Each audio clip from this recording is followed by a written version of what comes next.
Okay, so good morning, everyone. May I have your attention, please? Because the event for today is going to start um, in the short time. So, good morning, everyone.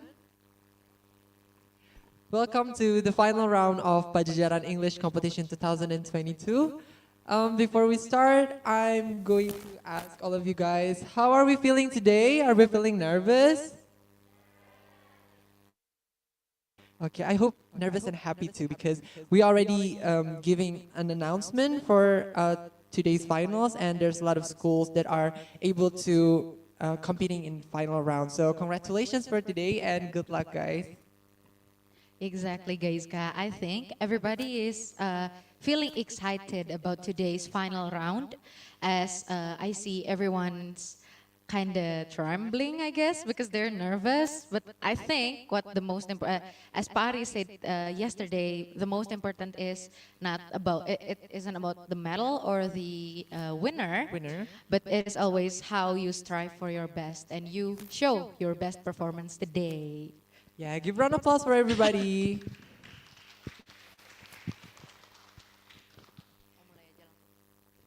Okay. Since the opening of the 2022 Padjadjaran English competition is about to take place, we would like to ask everyone to have a comfortable seat. The Honorable Chair of the English Studies Program, Dr. Ari Yoga Iswara Adi Purwawijana, the honorable judges for varsity level competition in poetry reading, our teacher, a speculative fiction scholar, Bapak Sandia Maulana M. Hum, performing artist and dance scholar, Ibu Kenny Suryatmaja M. An, and journalist and poet Bapak Radhi Indra. judges in essay competition, Her Excellency Madam Ambassador Siti Nugraha Maulidia, who is unfortunately still unable to be with us today because she still has business to attend at the G20 summit in Bali.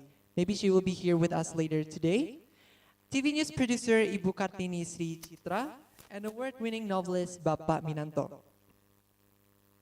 The honorable judges for the high school competition in storytelling, our teacher, a feminist and post-colonial scholar, Ibu Lestari Manggong MA, and advertising and professional PEC's mother, Ibu Nadira Daivina, and an academic teaching at Universitas Al-Azhar Indonesia, Ibu Andika Pratiwi M. Hum.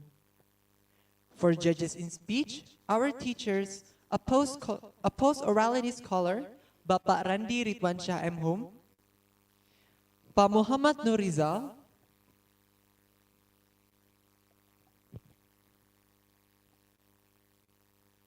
a working-class literature scholar and labor activist, Bapak Lili Awaludin, who is unfortunately is not here because his wife is feeling unwell, so we really wish for her speed recovery. An academic teaching at Institut Keguruan dan Ilmu Pendidikan Ibu Emma Amalia MPD, and Ibu Gledia Melissa, who is unfortunately unable to be here because she is not feeling well, so wishing her for speed recovery. Honorable lecturers and academic staff members of the English Studies Universitas Padjadjaran. And honorable ladies and gentlemen and colleagues audience, Assalamualaikum warahmatullahi wabarakatuh. Greetings to everyone. Shalom, Om Swastiastu, Namo Buddhaya. May we all be well and prosperous. Sampurasun. I think everyone has haven't a breakfast yet, guys. yeah, it's the final round, but everyone seems so quiet, maybe because nervous, but to release your nervousness, can we like scream Rampes more loudly, everyone? Release all your nerves, everyone. Okay. Can we try once more? Okay. Sampurasun. That's the energy, everybody. Thank you. So, I'm going to introduce myself again for today. I'm Gaiska Matul Sensa. And my name is Alifa Shokina Mori. And ladies and gentlemen, welcome to the 2022 Padjadjaran English Competition Final Round.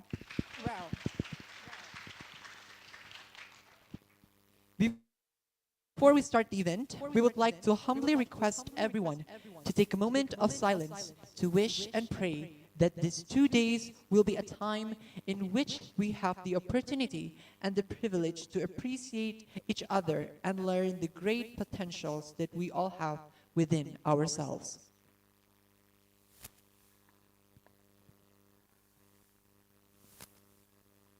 Thank you. Now, we would like to ask you to rise for the national anthem, and we would like you to join us. Please rise. And please, could my good friend Priyandini Melania come to the stage to lead us in singing Indonesia Raya?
Thank you.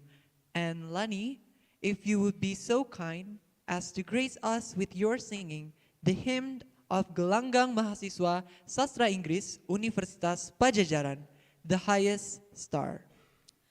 Not in the highest star, I see the glare of the sun rising up from the horizon, glowing and lighting my way with its life-giving rays.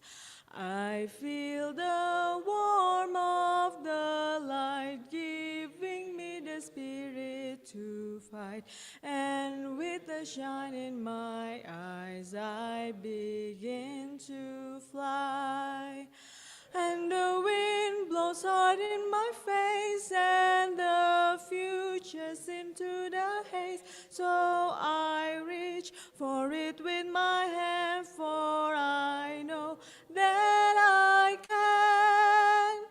Together we will march on, we won't stop, no, we will go on.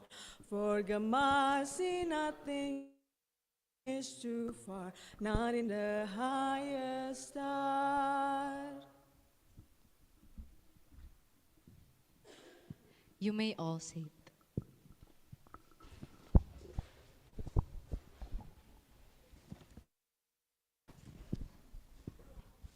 Very well. Before we commence with the next agenda, we would like to convey our deepest gratitude to our sponsors and media partners, Mading Event, Sejuta Cita, Radio Mahasiswa Unpad, BEM FIB, Bandung Info, Radio Universitas Tarumanegara, Future.Glow Up, and Oz Radio Bandung.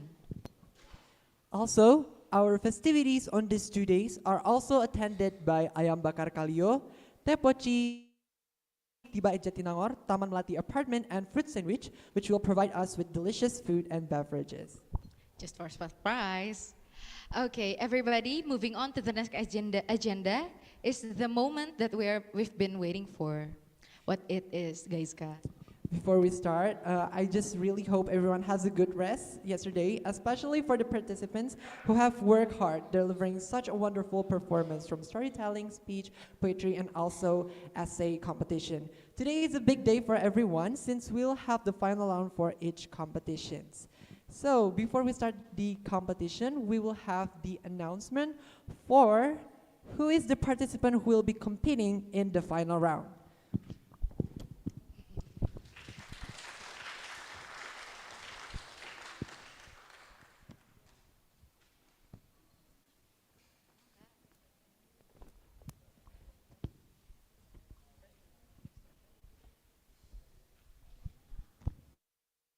So, the first announcement for who is the participant who will be competing in the storytelling competitions from high school are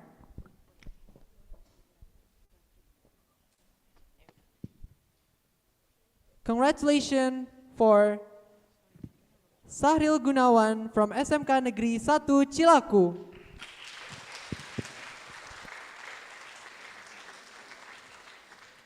For the second storytelling contestants in the final round today is Konita Mahira Yusra from SMA IT Darul Quran. Congratulations. Next up, congratulations for Abdullah Azam Devrian from SMA IT Darul Quran.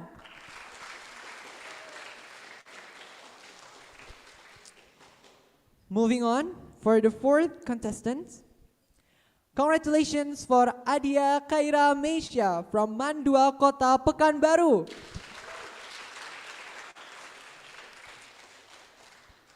The fifth contestant is contestant from SMIT Darul Quran.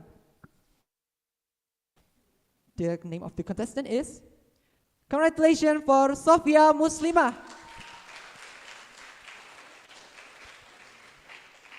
The last two contestants are congratulations for Syahad Abdullah Katan from Mantiga Sukabumi.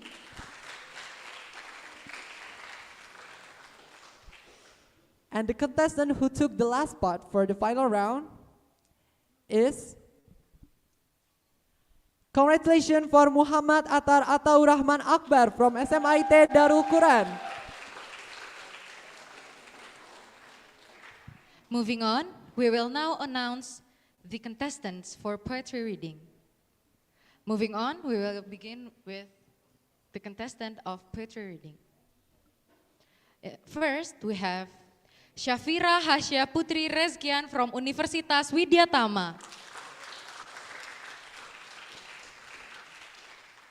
Next, we have Fadilah Arsy Nugraha from Universitas Bina Nusantara.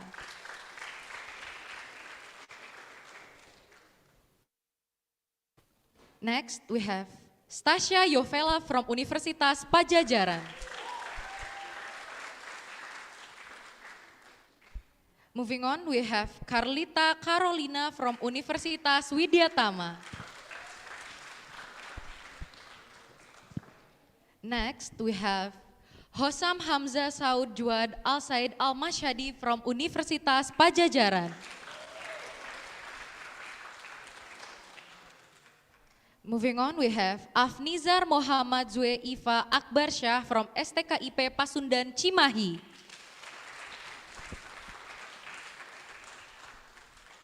Lastly, we have Ariel from Universitas Kristen Maranatha.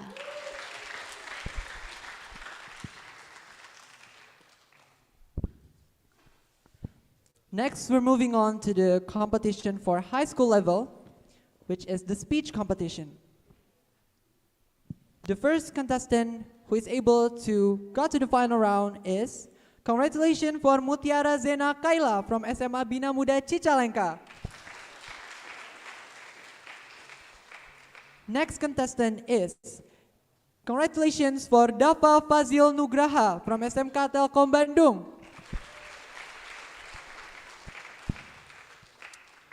The third contestant,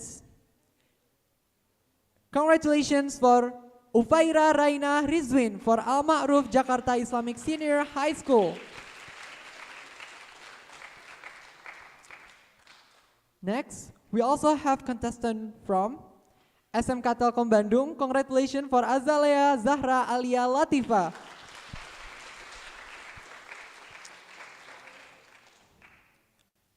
For the fifth contestant, congratulations for Antina Intanua Salsabila from SMIT Darul Quran. Moving on, congratulations for JC Aulia Maulidia from SMI Yas Bandung. Next, we have Kaira Zalfa Naila from Mandua Pekanbaru. Congratulations.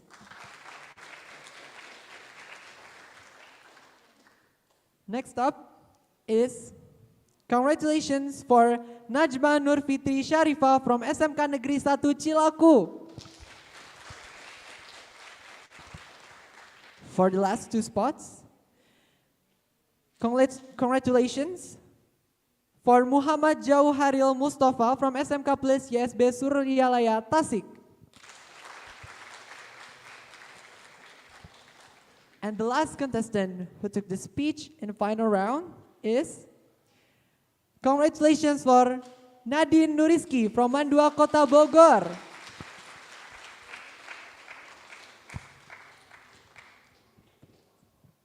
Lastly, for the essay competition, we have Patrick Steven from Universitas Katolik Parahyangan. Next, we have Vicky Rilis from Universitas Jambi. Moving on, we have Dewi Anggraini from STKIP Pasundan Cimahi.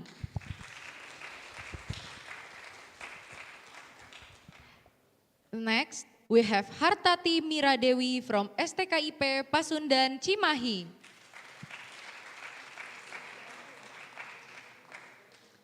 Next, we have Nurul Masyitah binti Zainuddin from Universitas Jambi.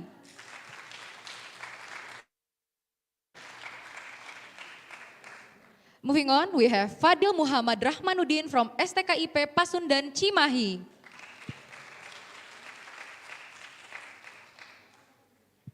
Next, we have Ondo Tua Hasahatan Sinaga from Universitas Komputer Indonesia.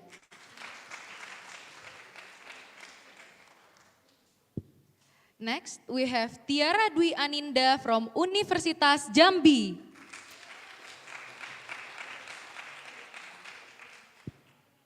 Moving on, we have Yuda Putra Pratama from Universitas Komputer Indonesia.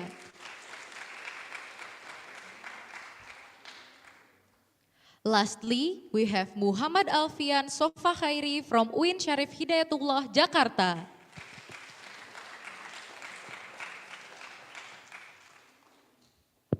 Okay, so everybody, those are the contestants who are going to compete in the final round.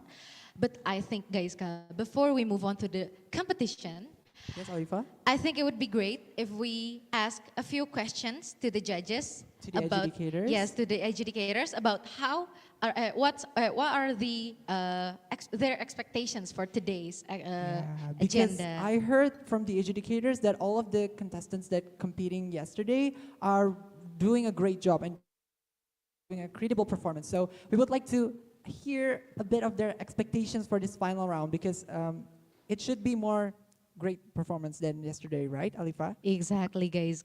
So everybody, also before we start asking our adjudicators, I would like to remind you, for those who are not able or are not selected to compete in the final round, please don't be sad or don't worry, because at the end of the competition we will have an open mic session. So for those who are not able to compete in the final session, you can also perform your Materials. Yes, your materials in the open mic session, which will be held after the competition is over.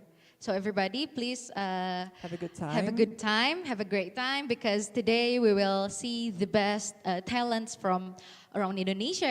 I see there are People from participants Jambi. from Jambi and also Jawa Barat as well. from Jawa Barat Yeah. as well. So let's start with The adjudicator first. yes, interviewing the educators. So Gaiska, who will you choose today?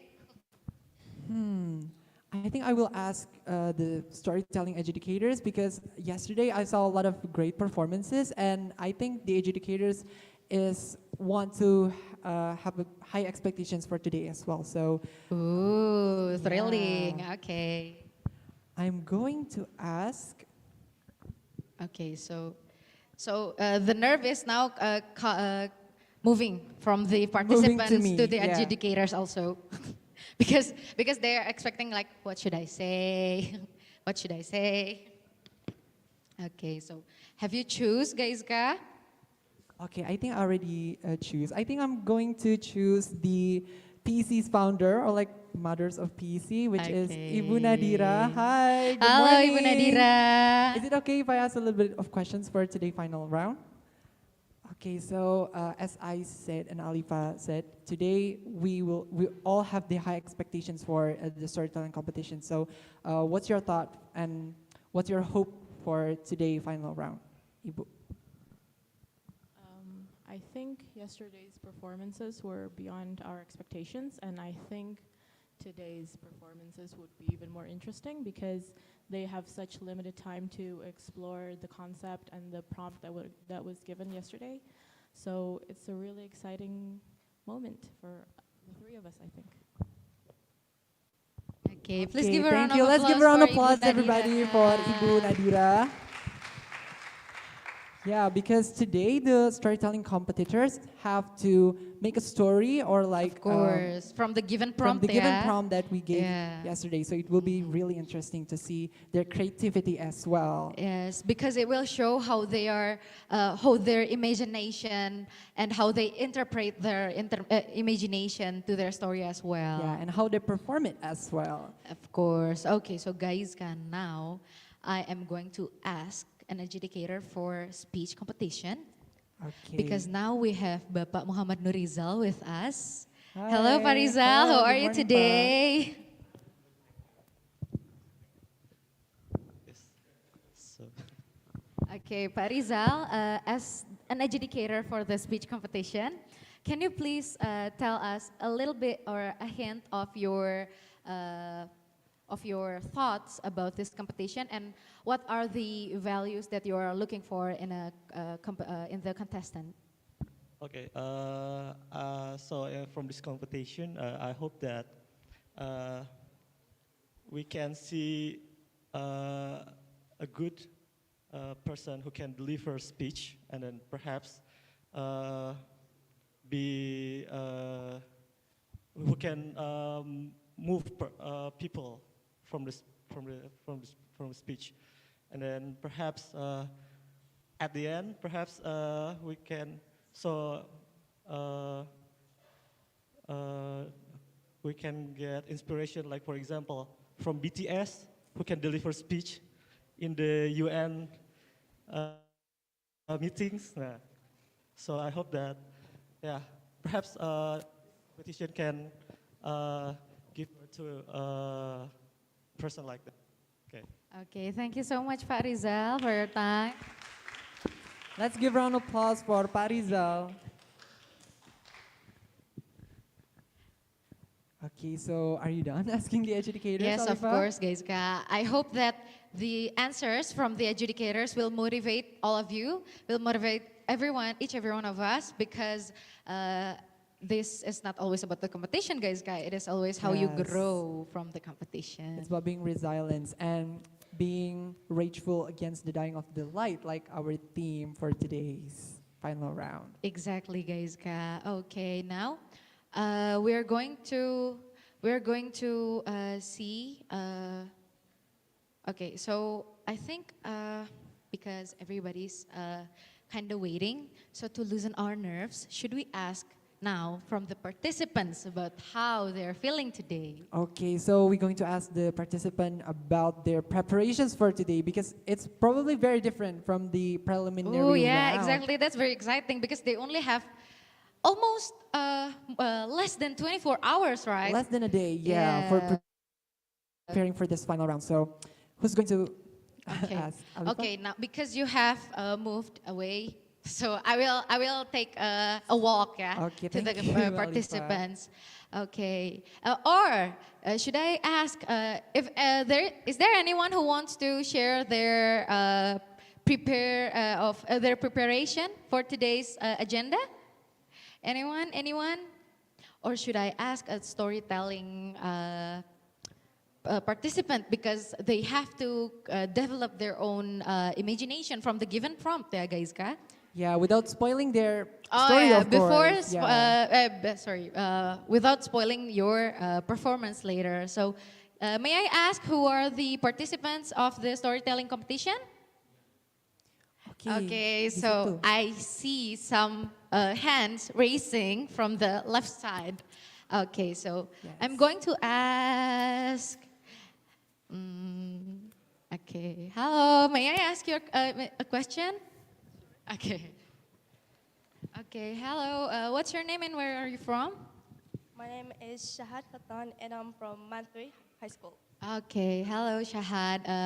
Can you please tell us about how do you prepare for today's final round and what are the obstacles and what do you face? What are you feeling from how do you feel about today's competition?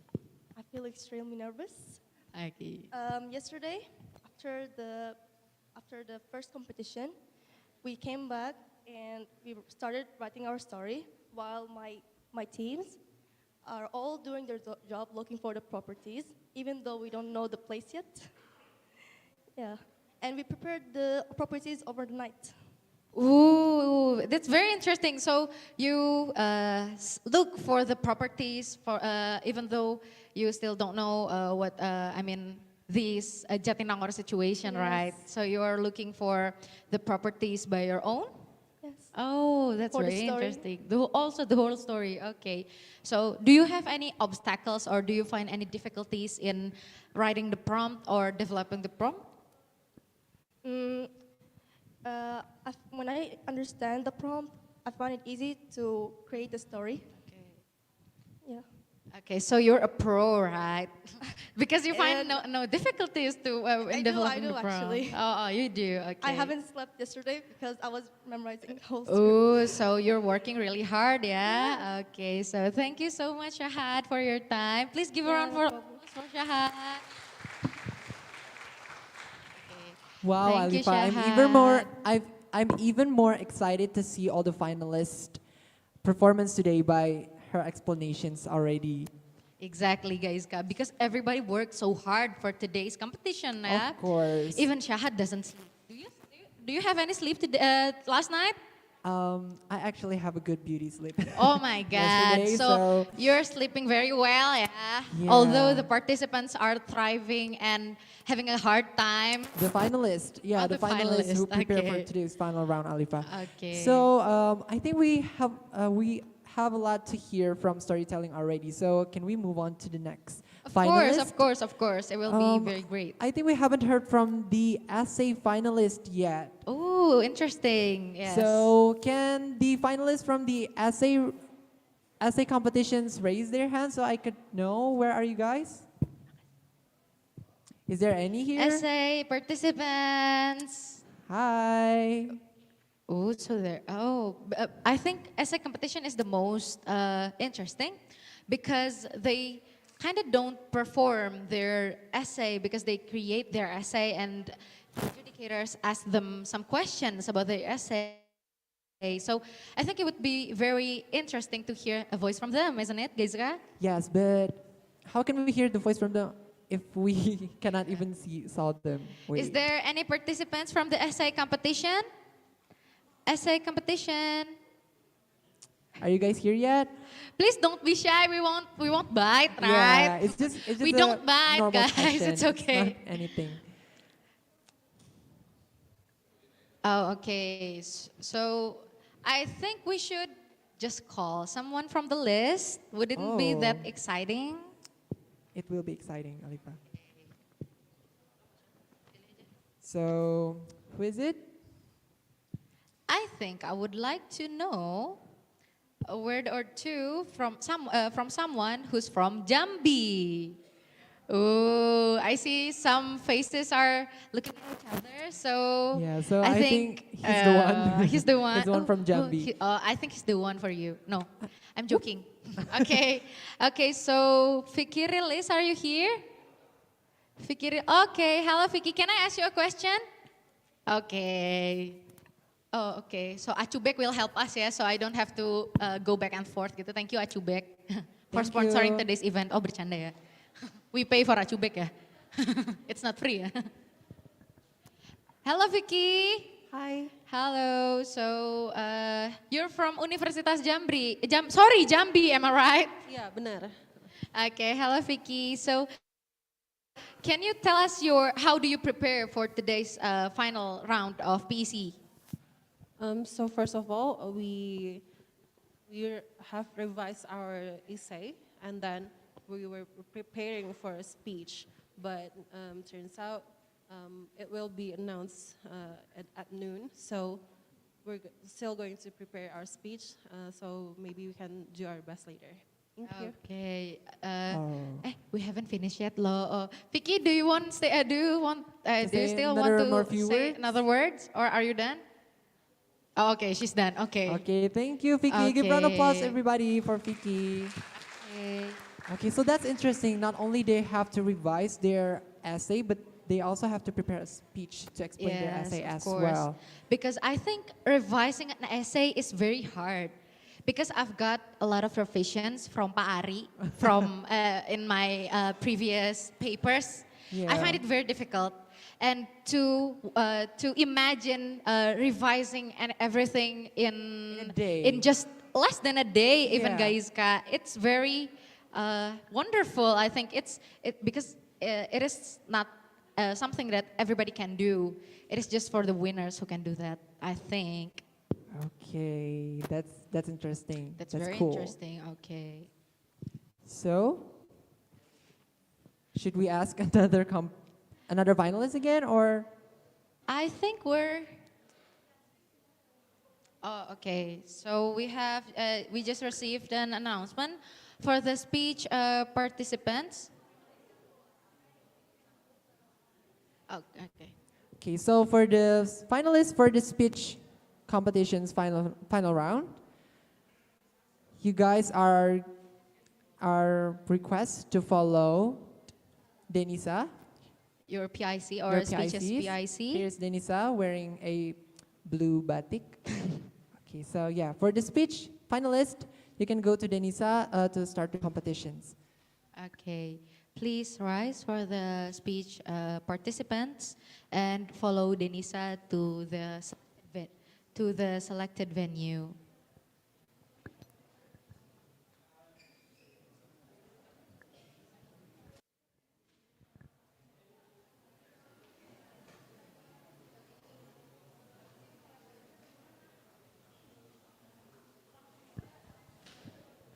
Okay, so without further ado, in our main venue, we will start the competitions, the final round for the finalists of the poetry reading.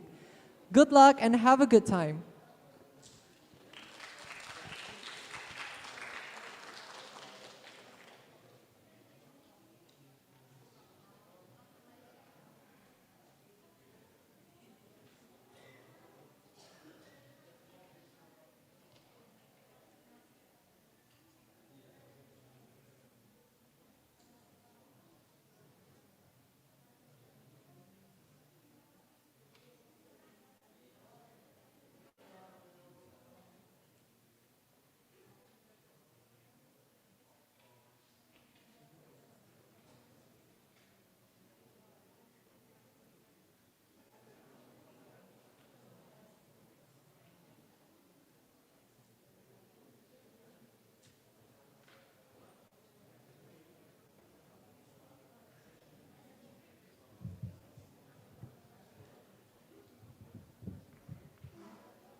Ladies and gentlemen, may I have your attention, please? Yeah, please take a comfortable seat because the poetry final round will be begin shortly. For the finalists for the poetry final round, I ask you to be ready for the competitions.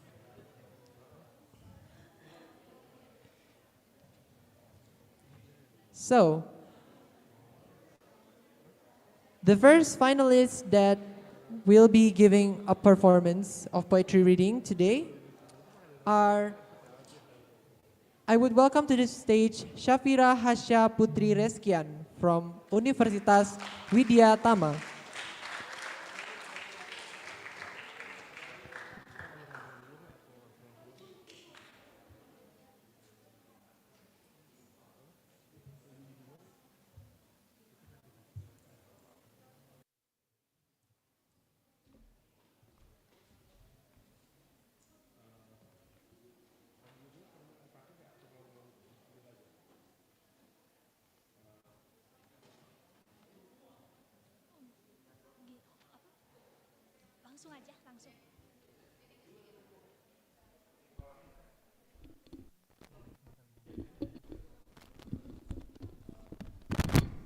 Sorry. Excuse us, Sorry. the committee and Shafira. Yeah, study, go ahead. Excuse me. Can we take 5 to like prepare the poems that are going to be presented, and maybe the participants would like to request whether the podium should be there or not, and however they like to present the poems. So can we take 5? Thank you. So we're really sorry because the adjudicators needs time to set up their papers. So yes, please, we will invite you later. Thank you.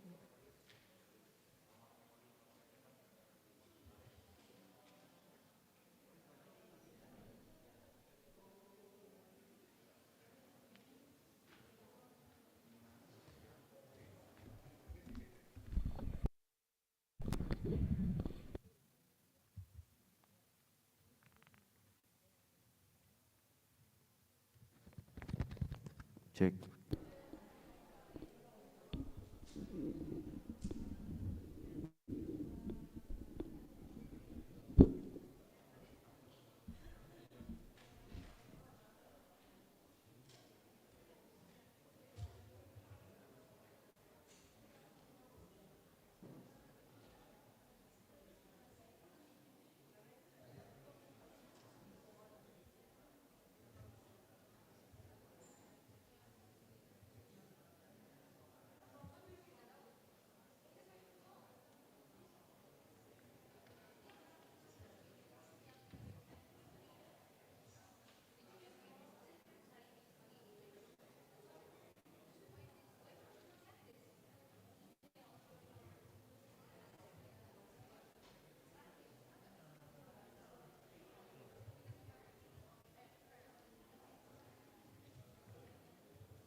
Okay, we're ready.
Ladies and gentlemen, to begin our poetry reading final round, we would like to invite to the stage, please welcome the first finalist, Shafira Hasya Putri Reskian from Universitas Widyatama.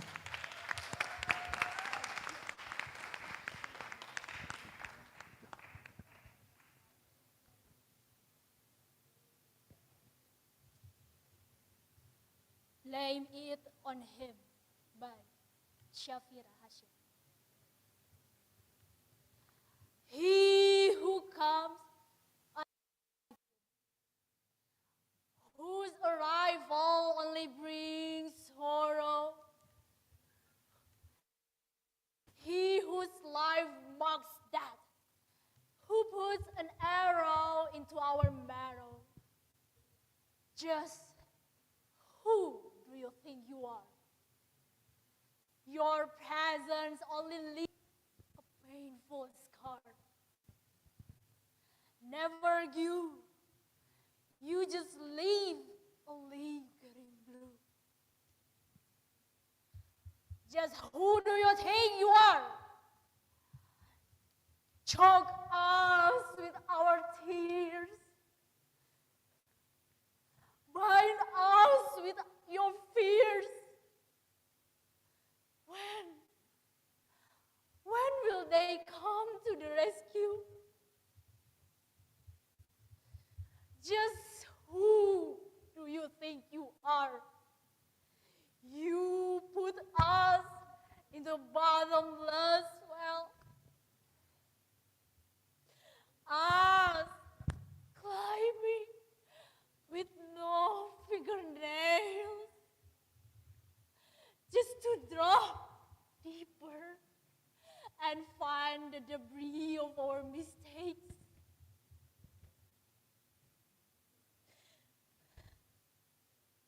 Enough is enough!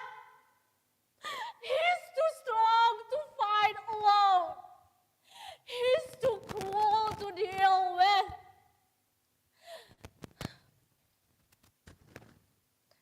Enough with all this agony. It is time to become one.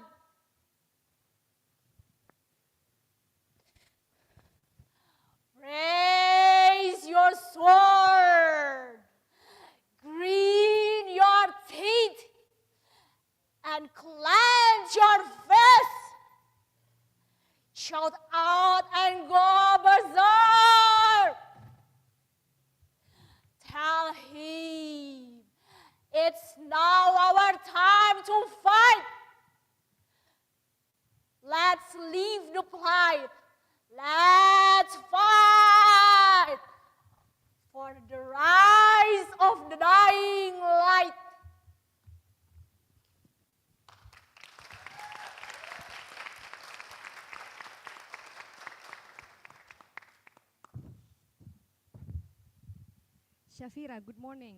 Good morning, ma'am. Thank you so much. You look very different when you do your speech in your normal being. Thank you for bringing the strong energy to the room today. I think it's good not only for the poetry reading competition, but also you spread the energy to the other competitors today. I see you work on your articulation, which is better than yesterday. I will not comment much on the poetry, on the poem. I will focus more on your performance today.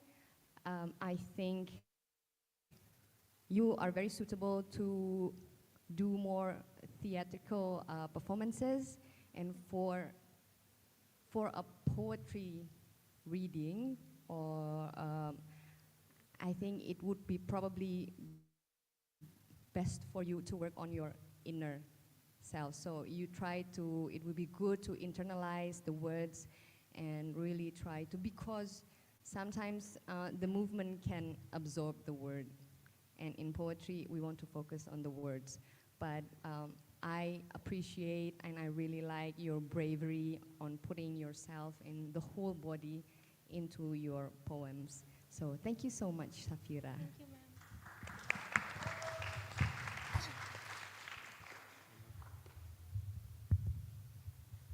Hi, Shavira. Hi.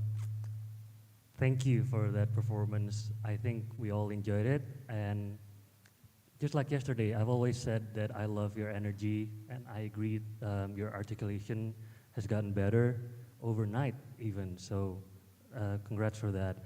Can I ask something? I noticed that in our draft, the first line is different from what you said.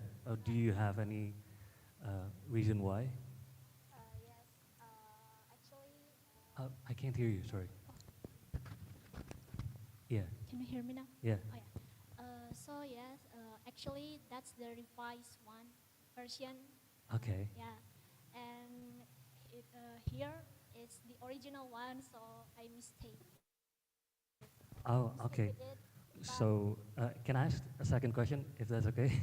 um, uh, this, you present this male figure that you talk about initially as a sociopath, right? But yeah. you said that he came uninvited, he mocked death. Who do you think this him is to you? The hymn in my poem is the represent of the COVID-19. All right. Yes. I Yeah. see. Okay. Well, I think that's a very uh, neat analogy that you write, and I love how you brought it on stage. Although maybe just a minor suggestion from me, I agreed with Bukeni. Maybe you could internalize your gesture more, because it's one thing to be bombastic in your performance, but it's another thing to like show very little moves and show very broad range of emotions from that. So, but overall, good job. Thank you. Thank you, sir.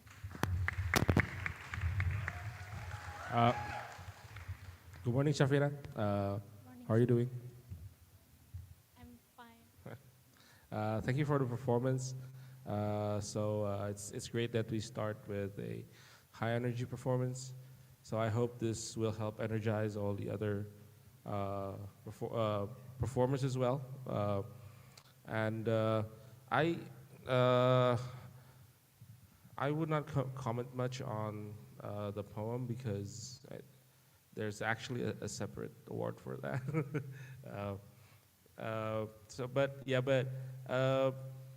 I agree with what Bukeni and Radi said.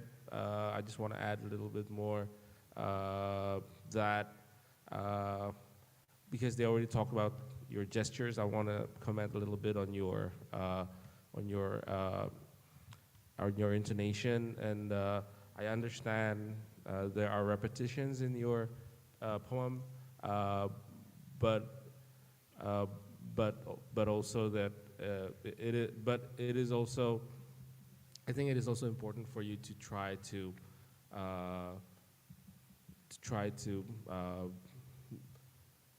to try to, you know, things get repeated, but you know, you make like slight changes and variations so that, you know, uh, so that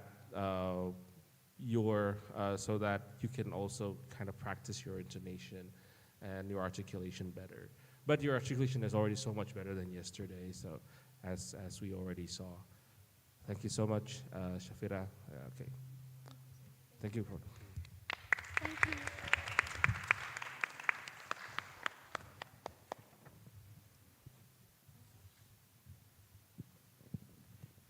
Thank you, Safira, for the performance, and thank you for the educators as well.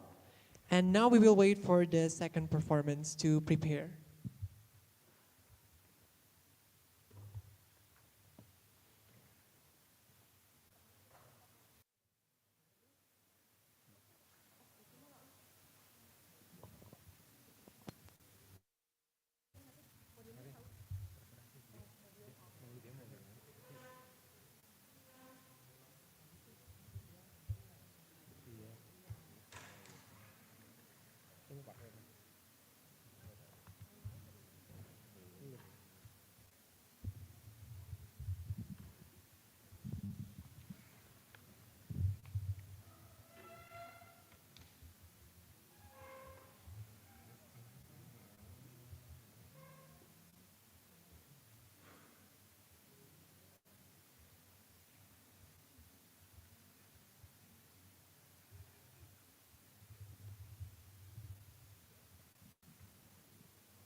Could you please call the name of the second finalist?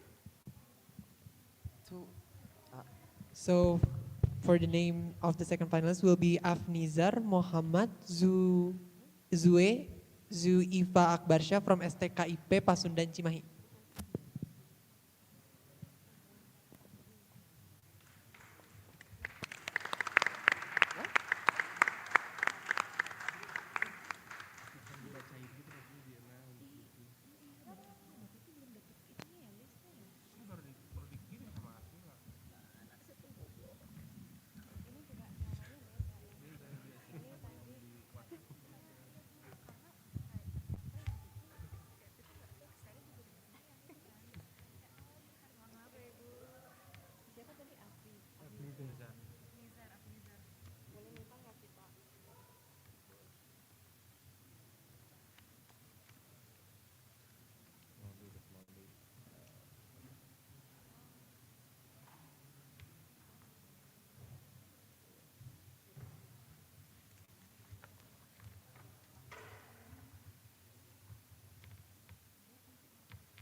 Hello guys, is it fine if I'm here? Sure.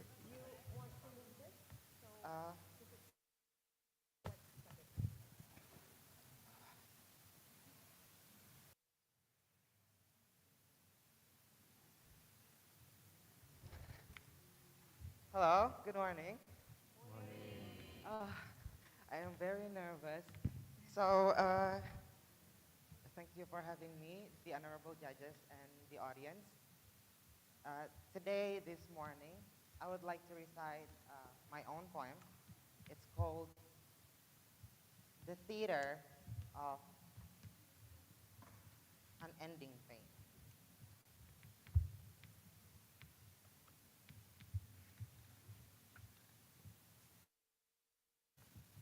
Is this what we deserve?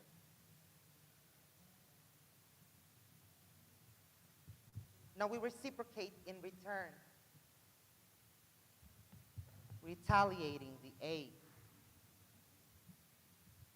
that we earn. Stand tall, the burlesque theater, surrounded by slithering lights that withers. Each midnight inside, this way on stage. Me, the beguiling, sanguinary orchid, and her, the captivating, bona fide romance. Unapologetically glued to one another, blood red and jet black, the lunatic and the seductress, the vampire and the vampiress. As we are being kissed by the touch of symphony, our aura enchants the sections of life, surrounded by streams of flicker that circles the wax. And with our eyes as our witness, an ungodly love arrived.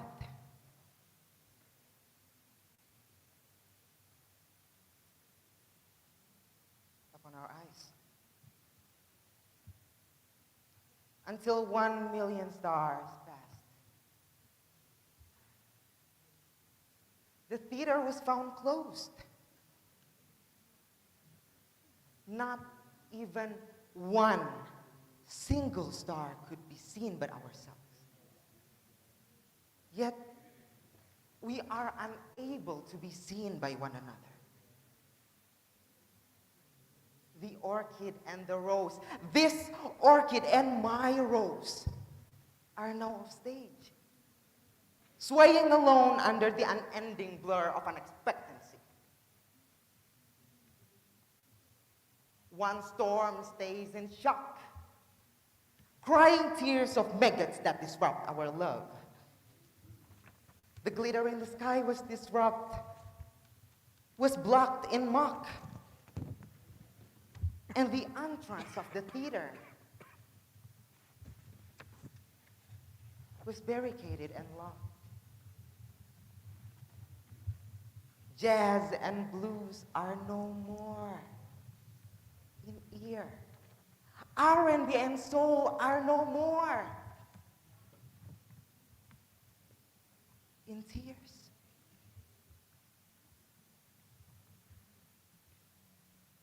Only confusions and remorse. Only longing and regrets. Evermore. Mi amor, where are you? This orchid yelled. One midnight sky went silent. 10 midnight skies stayed silent. 100 midnight skies screamed more silent, and 1,000 midnight skies cried more too silent.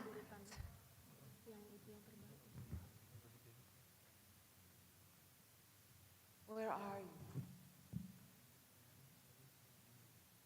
My rose answered. We put razor blades in our tongues, and hurts are embracing our lungs. We are soulless. We are dead. Both of us are dead. I am dead. What in the dumb fuck is this? Is this even our right to hunt for answers? Love has intervened and longing enkindled. We reciprocated in return, retaliating the ache that we earned. The symphony is now stolen by the storm. We were gnawed by the worms, tormented by denial, consumed by regrets, and deluded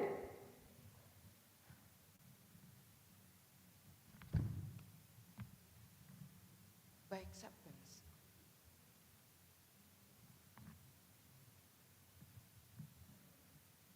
Is this what we deserve?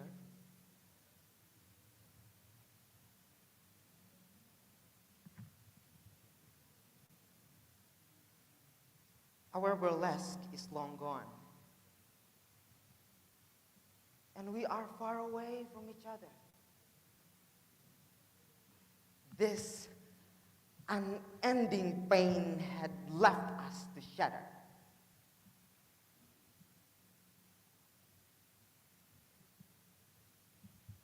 Is it the time for me to sway alone?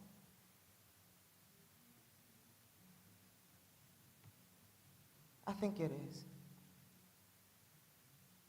Is it? Is it? Is it? Is it? Is it? Is it?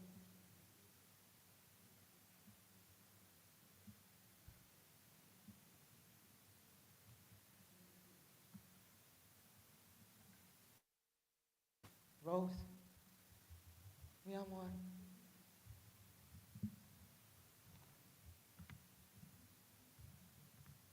I'll let you go. Let me go.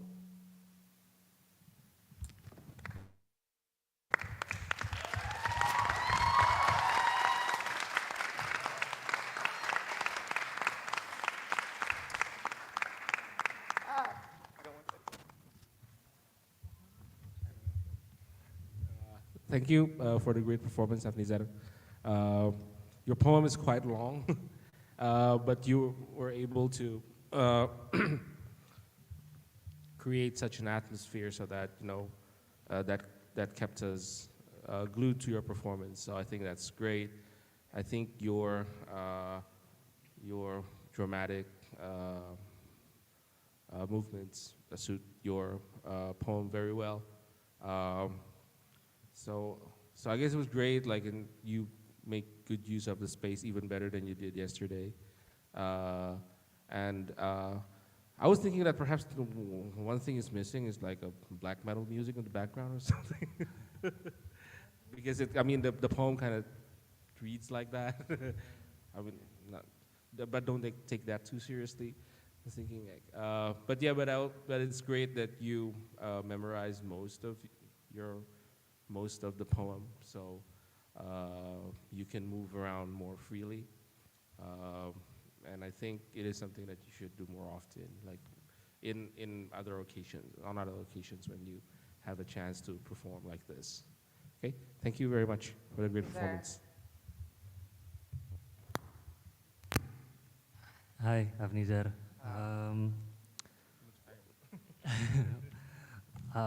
Where do I start? I think you did better than yesterday, that's even like a feat in itself. I love, yesterday I did give some suggestions about your pauses, and I do think that can be a bit grating, but today you really utilized your pauses, and I love that you did pause in certain moments that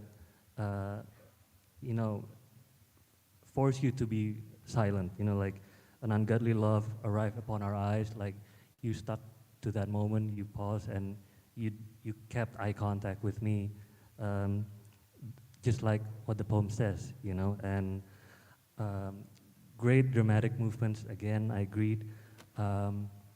Although, maybe because I expect more from you, I was hoping that when you said Orchid and My Rose are now off stage, you would actually go off stage and, just be more limitless. But again, aside from that, you did great. Thank you. Thank you.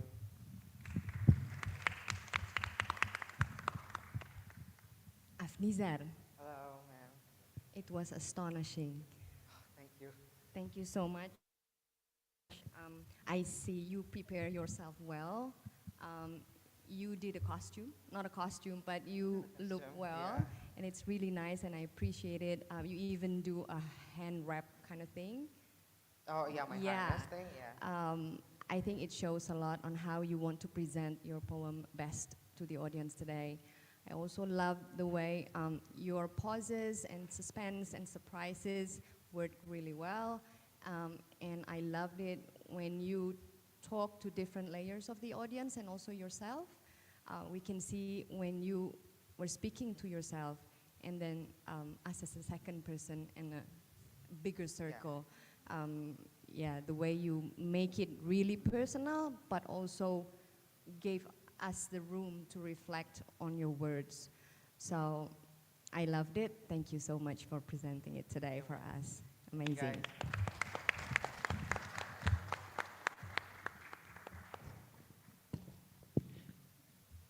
Okay, thank you so much for Afnizar Muhammad for the astonishing performance, and thank you as well for the adjudicators for giving feedback. The next finalist is Hossam Hamzah Saud Juad Al Said Al Mashadi from Universitas Padjadjaran. Please give a time for preparation.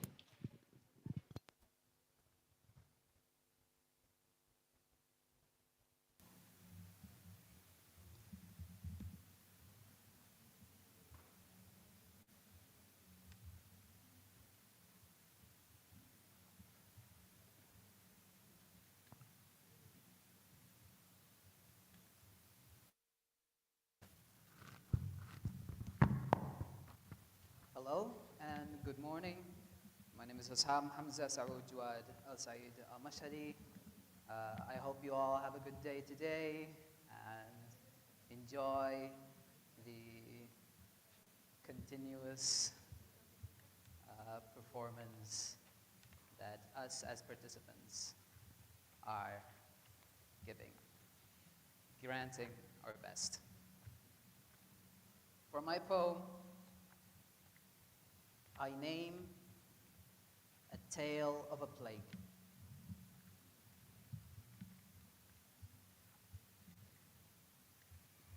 Here I tell a tale, it's worth more than a rat's tail. 7 days of luck and 900 days a rut. I solemnly swear it's not my will, for 6 million souls they have killed. Oh, Wall Street is crushed, my accountant is hushed. I hold with me a brush, but with it I'm not lush. My tree is widespread, I have salt with my bread. The branches are dying, the food they are denying. Who is this they, I say? Why do they do but gay? Can the pigs come to help? Perhaps they can save. Oh, well, Napoleon's not here. Thank God, no fear. Snowball is helping. Huh? Not here? A killer whose work is serial. I can't see. Saving grace? It's not ethereal. They spread and then spread. They kill swifter than lead. My father caught Nash. Wait, what? His twin is now Ash. Dear uncle who reads, I beg that you help. I hear myself waves that scream and yelp. Clarify, I will. I'm just a little branch. My branches are so poor, we can't have salad with ranch. Had seashells, I did. Middle upper like pine. Once they decided to come, my shells, they were not fine. Class was always rough, but now I'm this slow. They really came by and gave us all a low blow. I had time, so I did. I worked like an ant, my deaf brother in tow. We were Gaia's worker plant. They make the seashells gone, like no one can see. Save watts, save trickles, we must have no fees. Wait, I know, it will all be simple. Like MacGyver's little group, it'll be as cute as a dimple. A storm is brewing. Oh no, oh God, I know what they be. Teensy little beings swarming like a bee.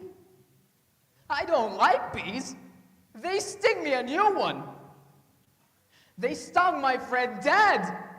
I realize that they've won. It kills, oh how it does. They killed a friend of mine.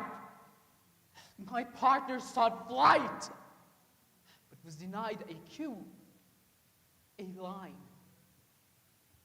Seashells are harder, we keep getting scars. Supplies now short, I wish it was just a farce. All right. Enough with the jibber jabber, I wish to speak a tale. I have me a grandmother, she is quiet and frail. My father, a deadbeat, an incarnate of the word fail. My mother is surviving, louder than a Nord's hail. I yammer on seashells, yes, but it's my pocket. I'm a student, for God's sake, I'm not stuck in a locket. The door, they say, lock it. My anger says, suck it. I'll abide if you say yes. But all of this, beyond my behest. A speck of dust is what this stupid thing is. But it's like the second Black Death. The heck? What gives? My Wall Street has crashed. I sold lots of stuff. I hate this eyelash in a stupor and a huff. Birth giver wills on. More seashells for us. God damn it, I know. We'll see it as a fuss. My friends now unseen, one I cared for died. I said I'd stop being an ant, but to hell with it, I lied. Focus on gold. Theory will turn void. My exams I do in journey. This plague, it's like the Noid. Unconventional. Okay, I know. I did my tests on the web, on the road. But God be damned, I say, if I didn't turn the current to node. My mimir has suffered. My confidant all flutter. I can do better, is what I will utter. No more, I say, we'll take this in stride. With that I realize, like it or not, we're in for a long ride. Hear me hum.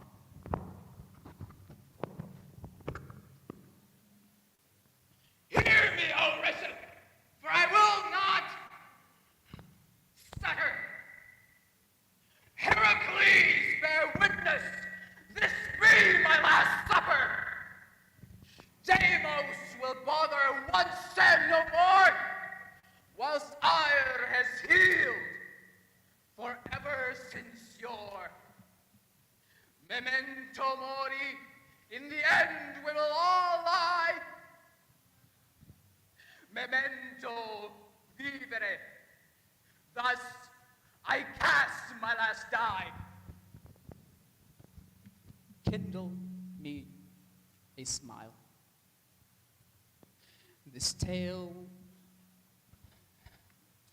tale will end, soon it will. I swear this to be true.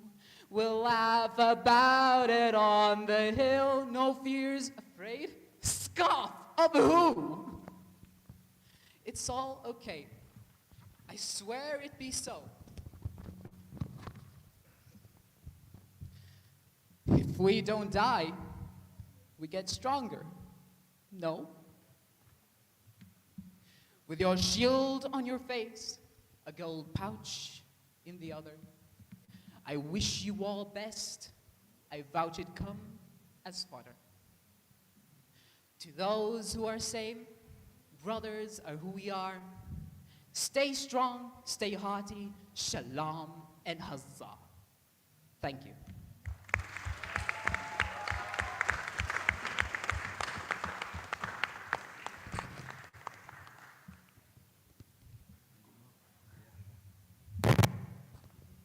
Hi, Hossam. Hello. Uh,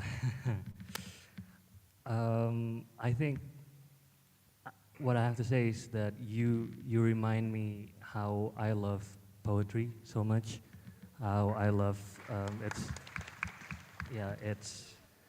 its writings and the way you present it, like I said yesterday, like a bearer of good news or bad news, but. I love this poem, just for the poem itself. It's so grounded in reality, and I love how emotional you brought it on stage. Maybe I think you can utilize your limbs a bit more and connect to us more on stage, occupy the space, but, well, that's all for me. Thank you. Thank you, sir. Hi, Hossam. Hello. Hello, ma'am. Take a deep breath. But you are much calmer than yesterday, and I really appreciate how you take the time to grasp each word, to also not exaggerate, but bring meanings and all the words in alive. I also love that you wear shoes today. Sorry. Because performance is, number one. Well, yeah, so the energy you brought was huge.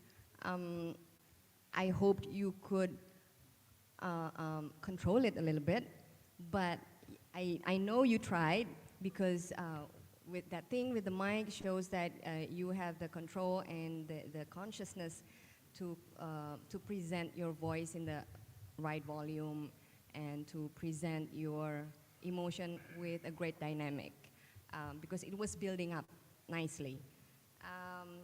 But personally, for me, you are much more melodious when you speak rather than when you sing. So, but thank you for the great effort, and it was remarkable. Thanks, Hossam. Thank you, ma'am. Sam, thank you for the good performance. I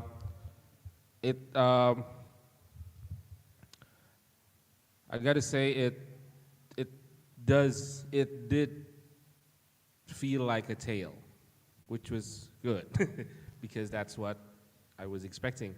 I guess because since it's your own poem, I think you kind of internalize and embody it very well.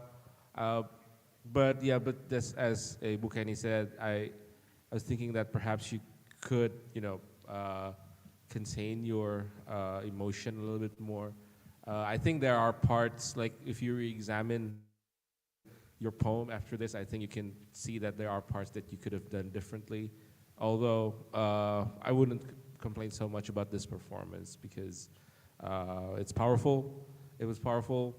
But of course, you could improve it a little bit more for other occasions. Thank you. That means so much from you, sir.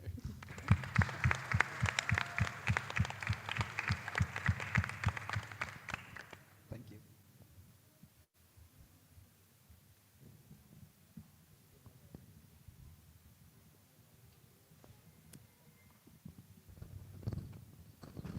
Thank you so much for the amazing performance from Hassam, and also thank you for the educators for giving feedback. Next finalist is, please welcome Stasha Yovela from Universitas Padjadjaran.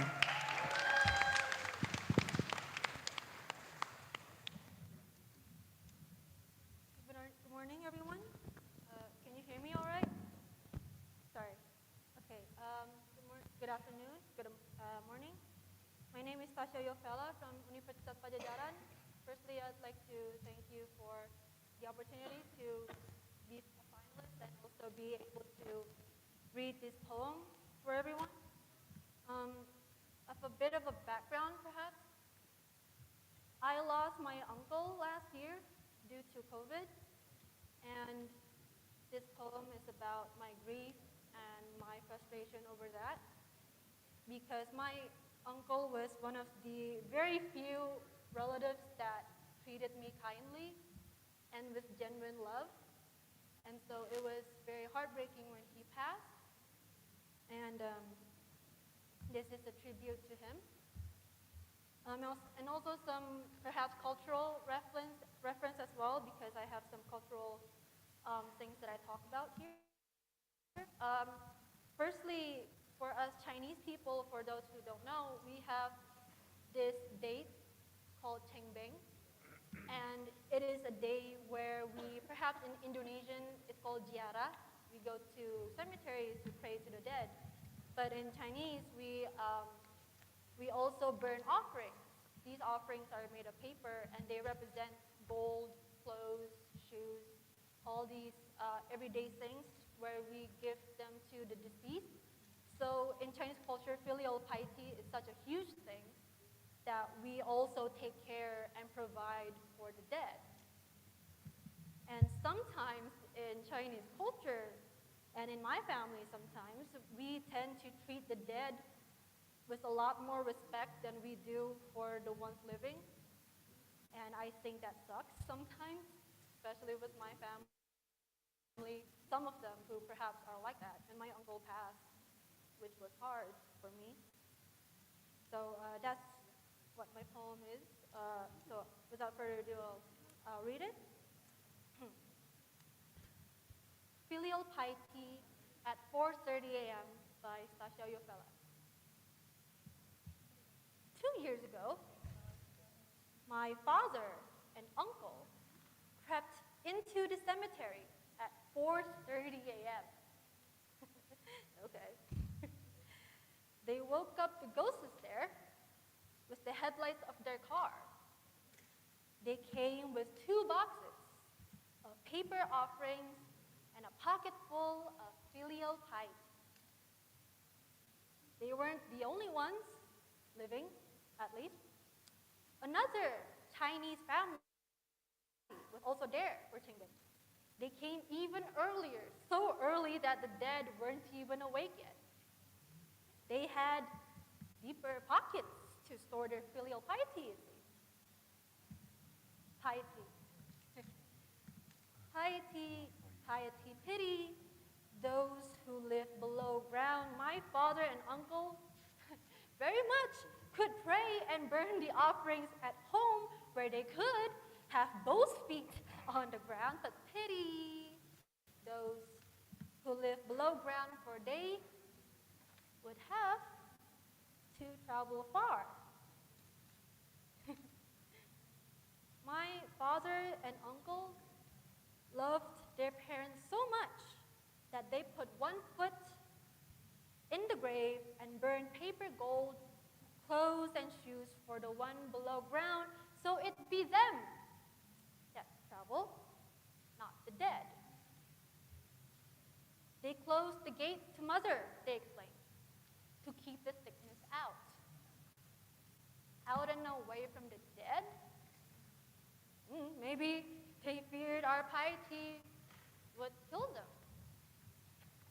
Father, they said, take mother's offerings with you and give it to her. They did not wish for their dead father to travel to their home, but they asked him now to go to his dead wife. Maybe they thought the dead wouldn't be so afraid of seeing each other. Unlike us nowadays. My father lifted his leg from the cemetery and came home. He washed his face, feet, hands, and the piety in his pocket, and only when everything was clean and alive again, he hugged and kissed me hello. Hello, my daughter, I am back. My uncle's leg was stuck. He hopped on one foot from his wife, his daughter, his other daughter, and me, whom he thought was his other daughter. He hugged and kissed us hello. Hello, I do not have much time left. Did he forget to wash his face?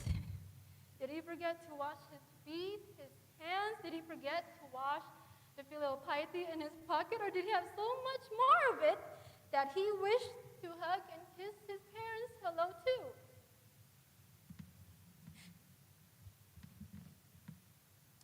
For us, who lived above ground, my uncle burned real gold, gave us clothes of fabric and shoes of leather, shone his headlights in front of our house when he came home with one foot still in the grave.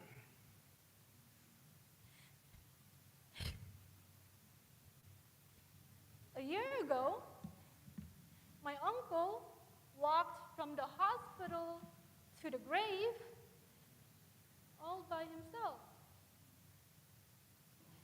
And now he has both feet there, facing his mother and father, whose gates were now open to him. Piety. Piety, piety. Pity those who live above ground. My father and uncle traveled to their parents for Chengbeng, but my father told me my uncle was dead through a phone call.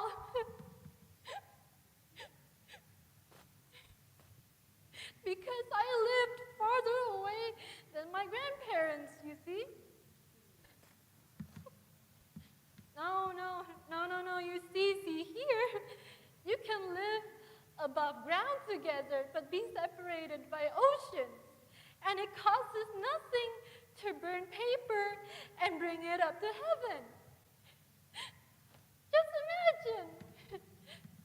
It's cheaper to go to heaven than it is to go to Java.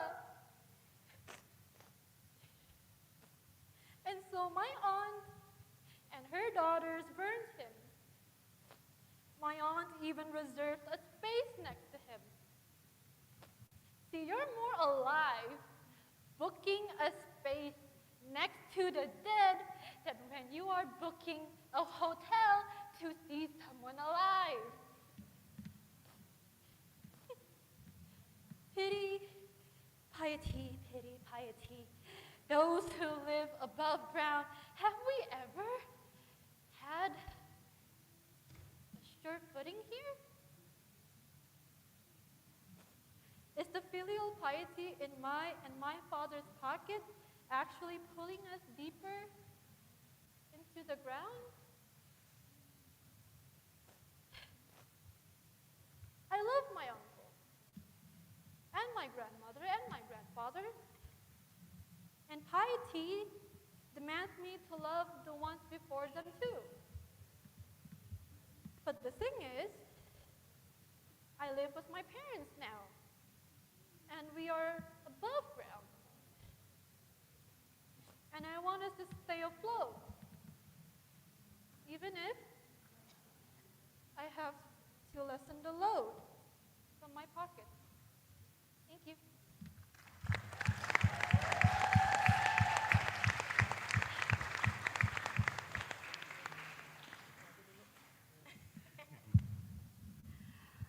Stasha, Yes. thank you. I was really moved.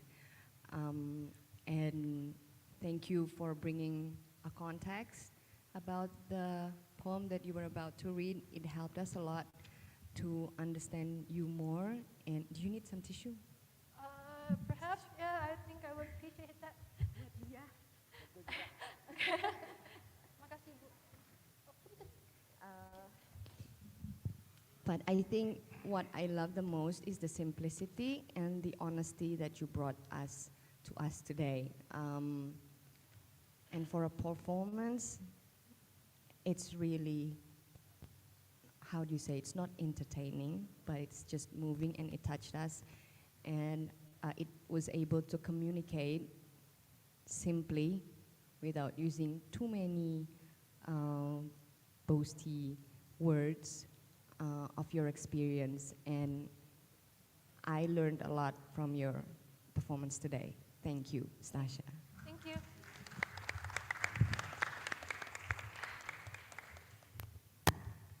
Hi, Stasha. Hello. It was also moving for me too, and thank you for the context. I've always said, since yesterday that what I feel the happiest from you, from your poetry, is your straightforwardness, and I think that helps a lot. And you lay bare all your emotions here, and even the writing I love, and I thank you for that. And you prolonged your emotions all the way up to the end, and that's very moving too. Maybe one suggestion for me is that you can make your performance more diverse, I think. And but don't get me wrong, I like that, but I think it would help if you kind of express the words more with your body, and certain lines like "Pairi, Pairi, Pairi, pity those who live below ground." I think it can be brought in a more variety styles as well. But all in all, it's a great performance. Thank you. Thank you. Hi, Sasha. Hello. Thank you for a great moving performance. As Bukeni said, it was not necessarily entertaining, but it was very moving. It was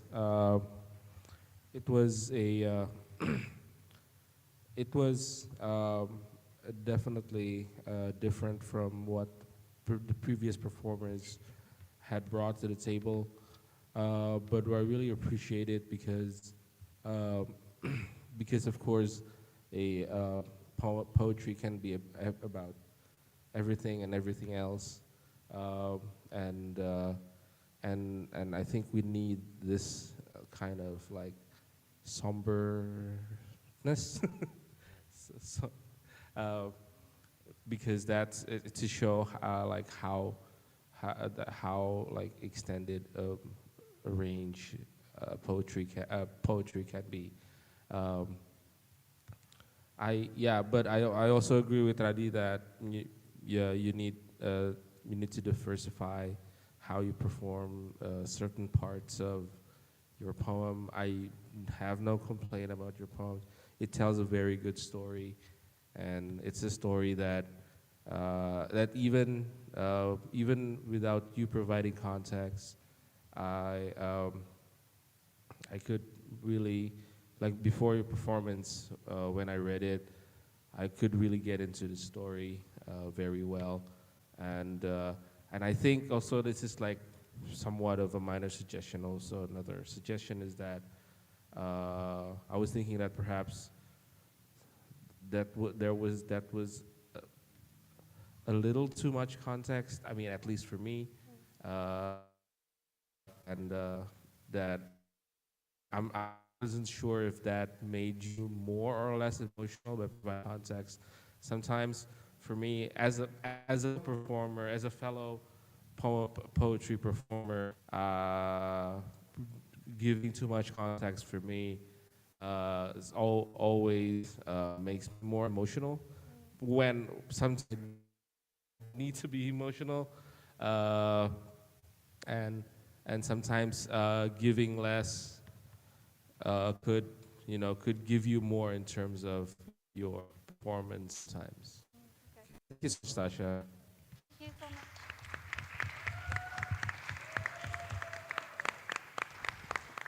Thank you very much for the great performance from Stasha and the educators for the feedback as well. Next up, we're going to invite to the stage Ariel from Universitas Kristen Maranatha.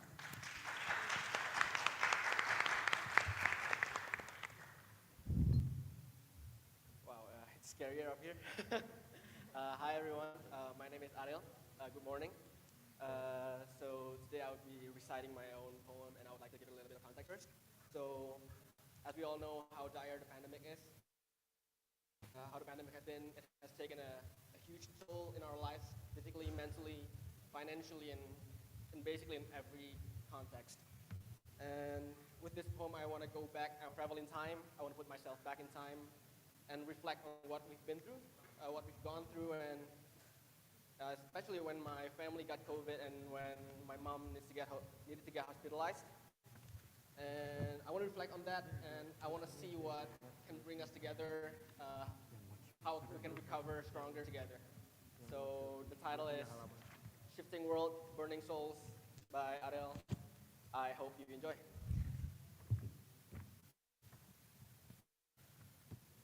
It was only last year.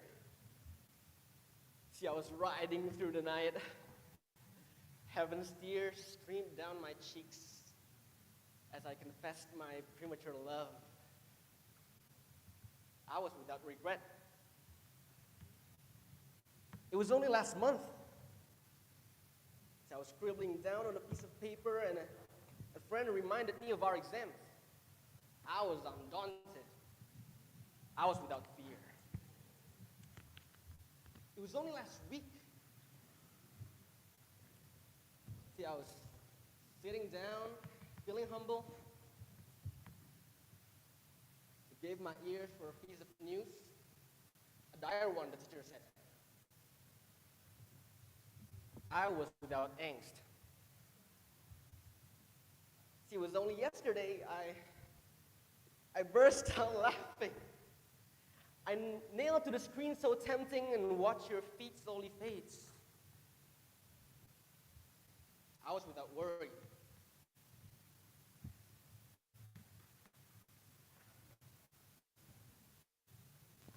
And in this day, your feet didn't seem as lively.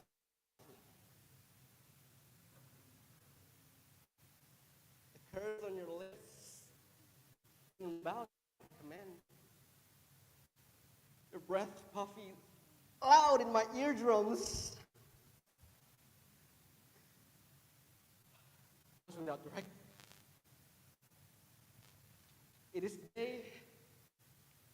I cursed the world and forced my walls to fix their ears, listening to prayers, not even the church's walls apart.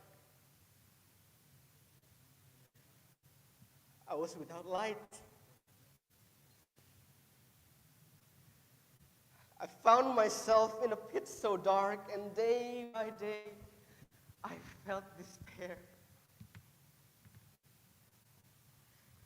Losing senses, mind, and vessel, longing for a breath of fresh air. It'll come. It'll come.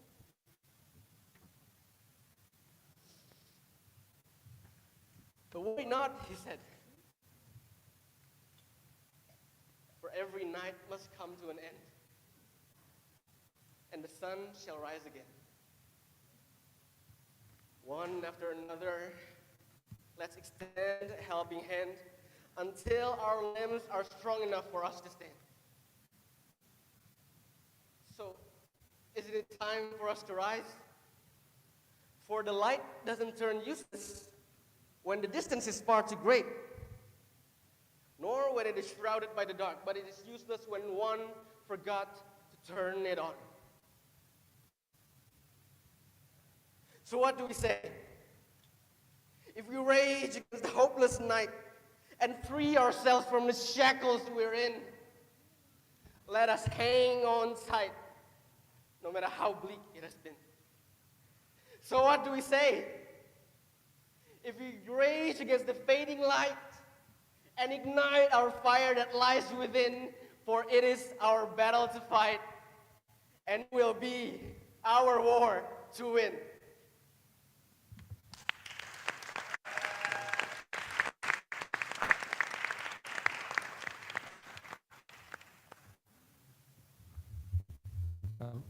I'll thank you for the good performance. I really enjoyed it. Actually, it was like I liked how you try to make it like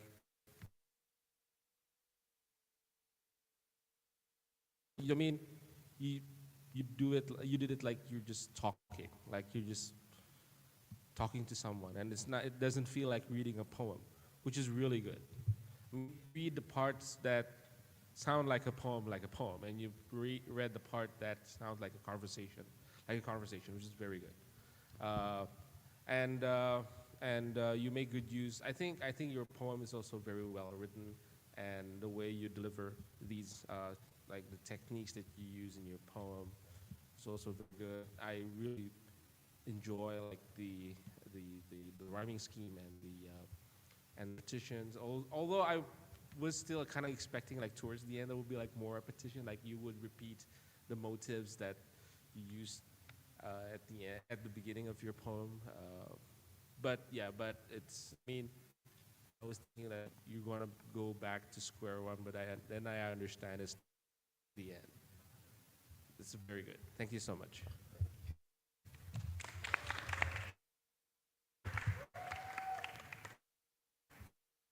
Ariel, uh, great performance. I, in terms of technicalities, like your intonation has always been great. Pronunciation, articulation. I love how you sit down and talk to us, and hey, what do we say? A call for action, and it's great for like you to be implemented with movements like that. Um, I don't really have any suggestion, but I'll say it about the poem. I think you tried to make it personal as it is for you, hence the context that you gave in first well.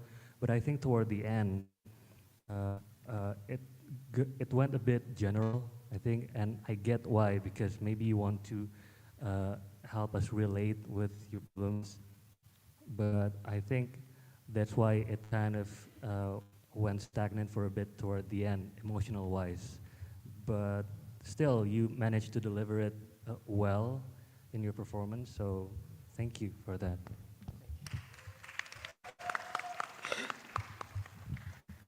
Hi, Ariel. As we all know, you have no problem whatsoever in speaking English, and that helps us a lot to understand your poem. And I guess you're a natural storyteller, and it's really enjoyable to see you recite your poem. Also work really well on your breathing and vocalization, but I wish you could be more patient with your mobility on stage, because it meant a lot. I the space, but you could stay longer or be more patient with your movement. I know it's nervous to be up there, and congratulations for your courage today. And because you're in a different league, guess I would like to explore more in your performance, and to express rage. Maybe you don't have to scream. Maybe you can speak very, very slowly and tenderly. To give more to give more suspense and to give more surprises to your audience. But it was amazing. Thank you so much.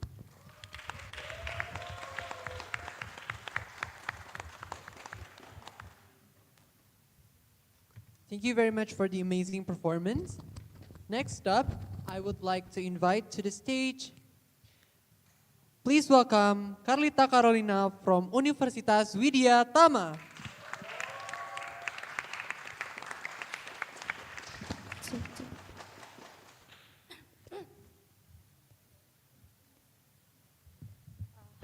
All right, hello everyone. I'm here to recite a single poem by me. I won't tell the poem about right now, but I hope you can understand the meaning of the poem. Thank you.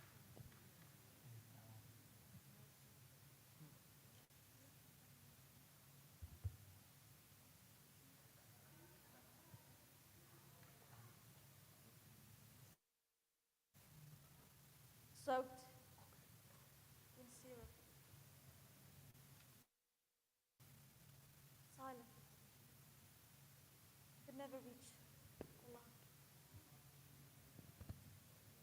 Down another street, dozed off into stateless yet. A state of mind cannot comprehend the course we take on this blemish. People cannot withstand the fact that we could never meet. Then come March, the clock. Another march, another time we cannot clutch.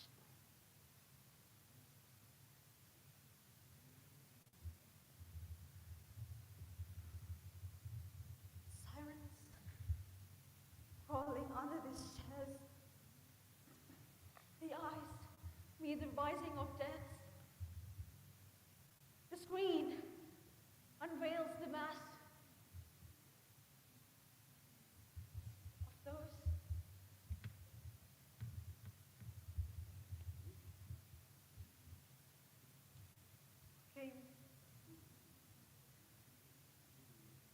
pass.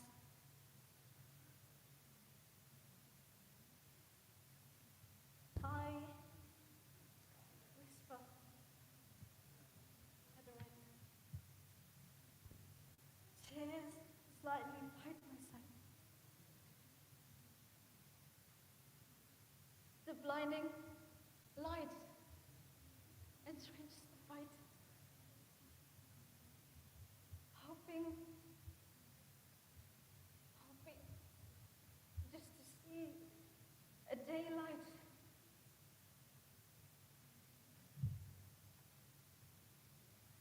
A serene time filled with the light. One hands are meant to hold, to draw a smile instead of mumble.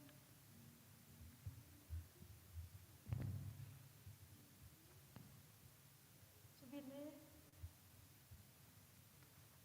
with you, Mother. Damn this blanket! Wraps my head but not my feet. Damn this sheep!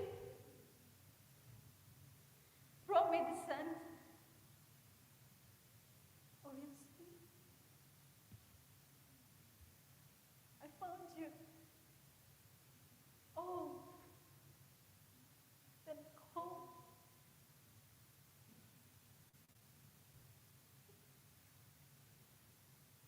The memories I hold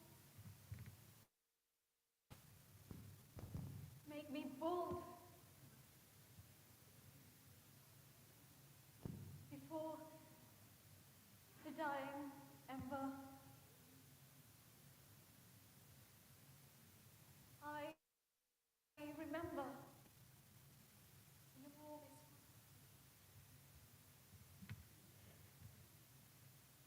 to not surrender.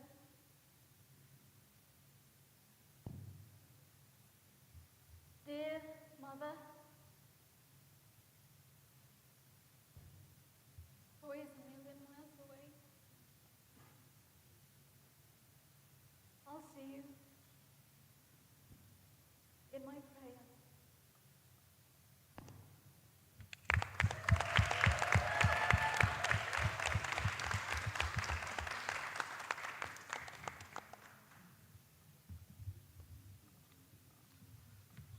Hi, Carlita. Wow. Um, I don't know what to say. Uh, I guess when I said yesterday that I couldn't quite put a finger on it, like how you present yourself on stage. I said the word graceful, and I guess you have that. You have that air of graciousness that's kind of your style, right? But now with this material in hand, it's so it it's very short but it packs a lot of emotions in it, and I guess the best way you can do it is right. You give in to your inner self, and then you stay in that space, and you whisper and you wail inside, and even the audience remains silent with you. So I guess that works, and I l- I love how you see the surroundings as well. When you say daylight, you face toward the light, actually, and yeah, I think you excel at expressing your emotions very well. So thank you.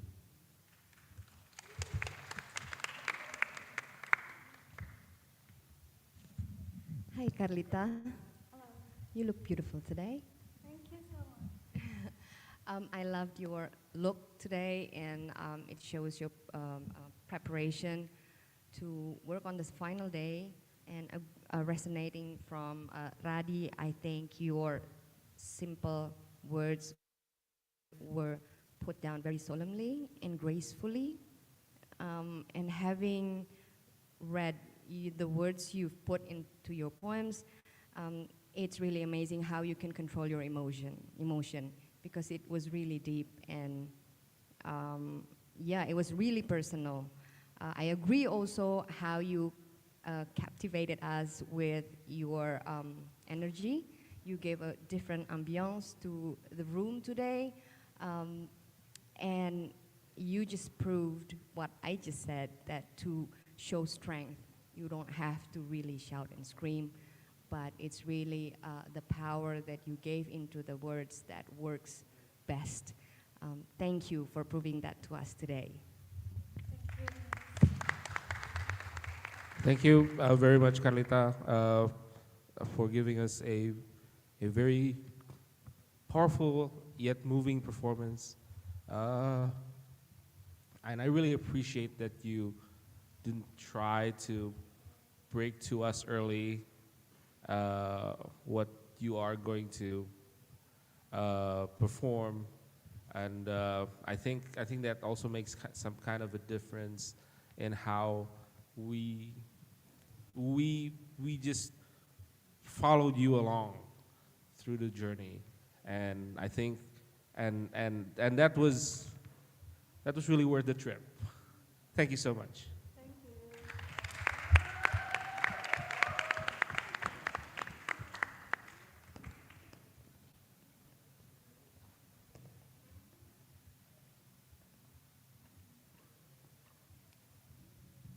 Okay, thank you for the finalists and also the adjudicators. Next is our last finalist for poetry reading final competitions. Please welcome Fadilah Arsi Nugraha from Universitas Bina Nusantara.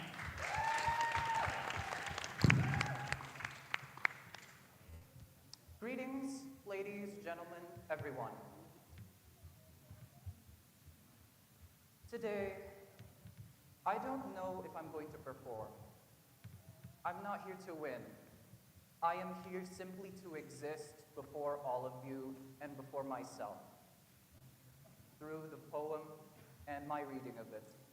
My poem titled, "Should the Stars Also Go Out?" I shall read it to you now. In a foreign city, tired and stagnant, existing parallel to my own, I befriended a scholar whose words echoed far into the depths of my being. In dark times, should the stars also go out? But what does one do if we cannot see them? do if a ceiling stands in the way of the luminary entities we look up to?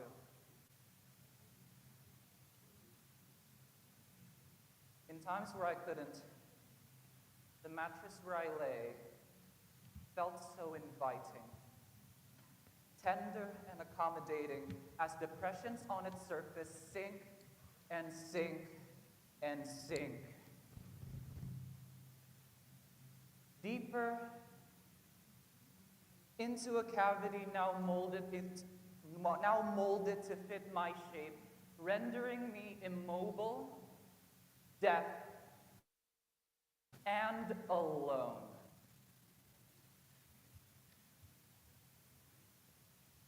Within a state of complete, overwhelming inertia.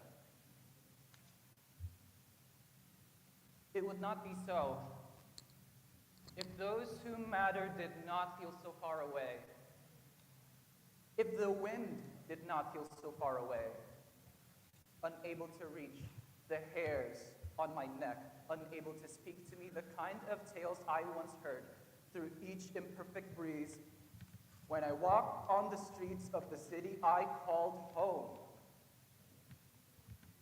Deprived of those sensations, I deteriorated within these walls, under a ceiling which hid all of the stars.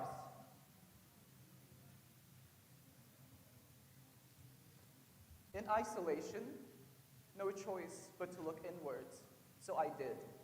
As worlds within me, by my own hand, fashioned only to collapse in cycles towards no end other than to reveal who I am, sends the world nothing much, if at all. In isolation. No choice but to reach through the wire, to find kindred spirits distant and far, only to reveal they're closer than I thought. With it, bonds new and old, fashioned and fastened all together, reached my tired and weary soul.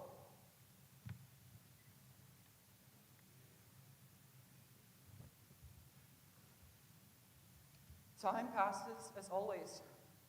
With it, the eventuality of change brings about anew. As the walls finally let up and the ceiling above opens, the voices of those who matter, along with the wind, calling to me once more. Now I am free to rise, freer to see that this whole time I had been carrying a star of my own, tired for it is burdened with a persistent need to exist. Thus I understood the words of that bright-eyed scholar and why it echoed like it did. In dark times, should the stars also go out? Thank you.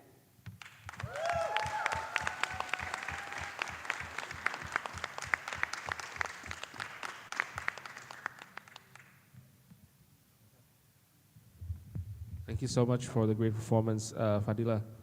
I really feel that this time it's personal. It's very different from yesterday, but in a very good way. In that, I think today we can see the real you, because it's your poem, it's your own emotion, and I think I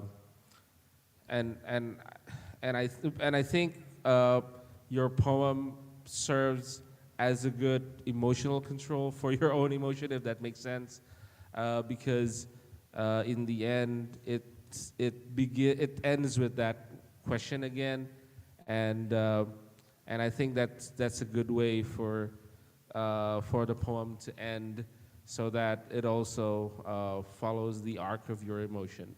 If that makes sense. If what I'm saying makes sense. Okay, but still, it's a very great performance. I appreciate that you use the space a little bit more this time, and I think it could still be improved a little bit more. But but anyways, it's great performance. Thank you. Hi, Fadila. First of all, I think you have such a way with words, and it's very apparent in your poems, and I really appreciate it. I admire it, and I also like that you make a callback to the words echoed in the first place, and it's exciting to see that on stage as well. But I don't know if it's just me, but are you more nervous than you were yesterday? No. Okay. But for me, it seems like maybe because of the heightened platform yesterday, you can kind of dominate the stage a bit more. But again, it's very personal for you. I get it, and you delivered it eloquently. So thank you.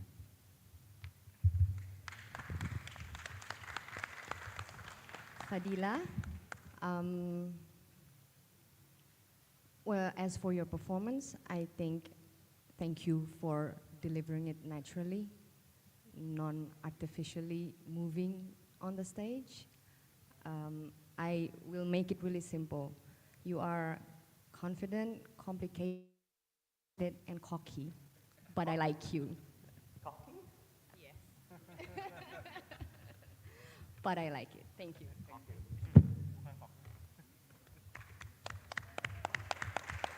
Thank you so much. Thank you, everyone. Jake. Thank you so much, Fadila, for the last performance. So Fadila's performance marks the end of the poetry reading competition. We will now have a short break for 5 minutes before moving on to the next competition, speech competition. Jake, okay. I would like to remind the speech finalists to prepare themselves before we move to the next agenda. Thank you.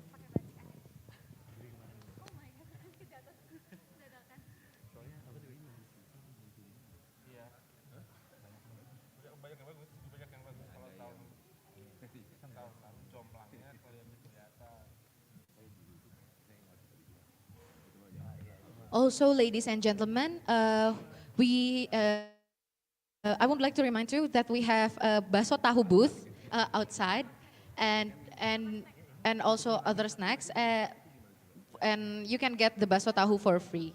So please do not forget to get your free baso tahu, and thank you.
Ya.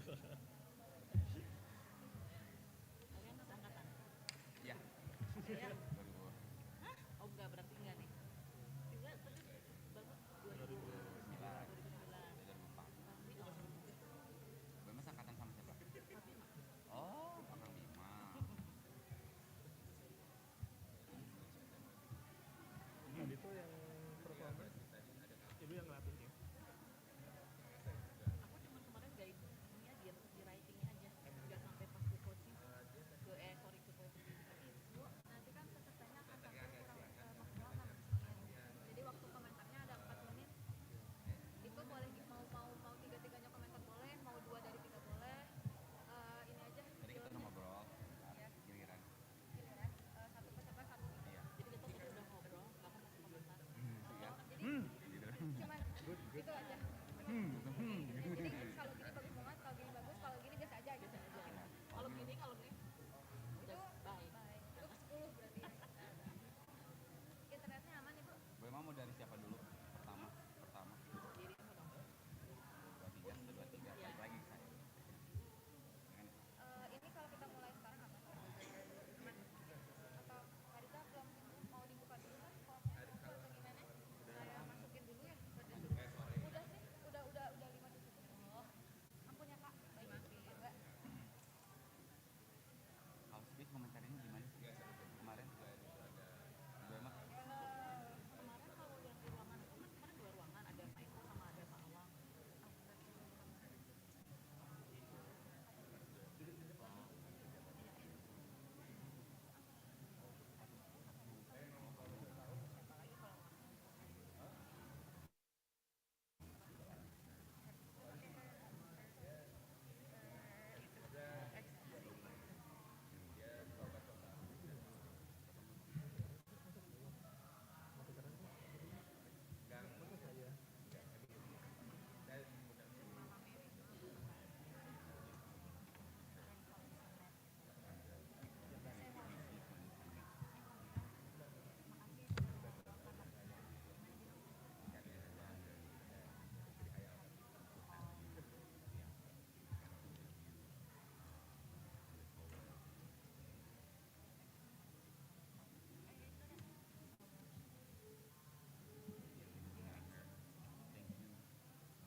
Attention, ladies and gentlemen, because the speech competition will begin shortly. For everyone who has an entrance ball, for everyone who is still outside, I would like to remind you that the speech competition will begin shortly. So please come inside to the hall and find your comfortable seat. Thank you.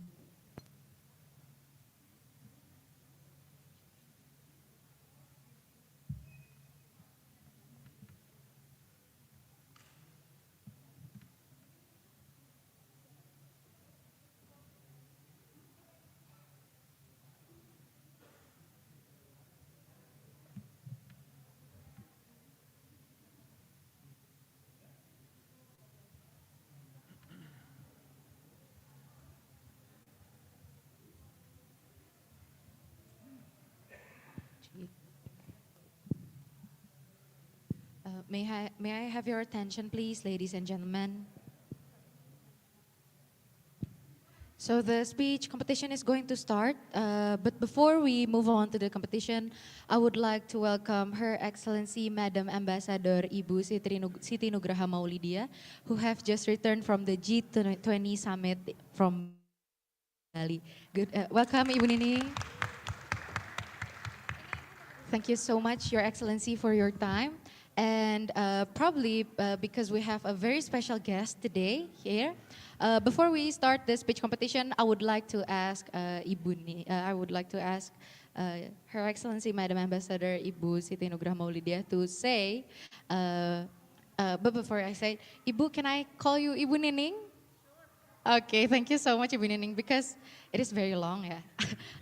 I'm afraid that I will have a slip tongue. So before we start the speech competition, I would like to ask Ibu Nining, as a diplomat, who about the ways how to deliver a good speech and what are the criterias for a good public speaker. Okay, Bu Nining, I will come to you, so you may sit comfortably there. Okay. Good morning, Ibu Nining. How are you? Yeah, so you're very excited. So, Ibu, I would like to ask, what's your criteria for for being a best public speaker or being a good public speaker, or how to or if you have any tips to deliver a good speech? Well, this is an impromptu question, and usually they do this after they're providing something. Like, you know, I could understand if you heard about the terms, there is no such kind of free lunch, and I haven't had even the lunch. So, but anyway, maybe after this they would give me lunch. But anyway, first of all, well, if we talk about the good speech or speaker, first he or she has to be engaging, right? They have to connect with the audience. They have to connect in terms of energy. You have to, you know, vibrate a good energy that you are in a good spirit, enthusiasm of giving this speech. Of course, that's the first one. I think for me is the most important one, the good energy. Then you are present and your presence could be felt, right? And second, of course, you have to know what you are talking about. If you know only half of it, or only not the good understanding about what you are talking about, you won't feel comfortable of talking, right? So I think that's the second important thing, that you have to know what you are talking about. Of course, when talking about being engaging, you have to make eye contact and have a good facial expression, you know. Don't be like, apa sih kalau bahasa Indonesianya, cemberut gitu, gitu. But, you know, like give a smile, or, you know, of course it's depend on the topic. If it's a topic the topic is kind of like not very light, or it's kind of like something sad, of course, you don't have to, you should not like cengengesan, right? But at least you give the right facial expression. And use gesture, because that also, you know, yeah, what is it? A part of engagement with the audience. So, with the right body movement, body language, you will be able to engage. And eye contact is the most important thing, because when you make eye contact and then your audience kind of like bored by your speech, you have to change your tone, you have to engage more. So I think that's more or less my take on how to have a good speech. Of course, I'm still learning. I'm still, trying to. I won't claim that I am a good speaker, but I'm still learning. But at least those are the things that I know. It would make me want to listen to this speaker. So, yeah, thank you. Thank you so much, Winning. Please give her a round of applause. Okay. So, as we have heard from Ibu Nining, so it is very important to have eye contact, to maintain eye contact, and to express your speech in a very good way. Okay, so we will move on to the next agenda.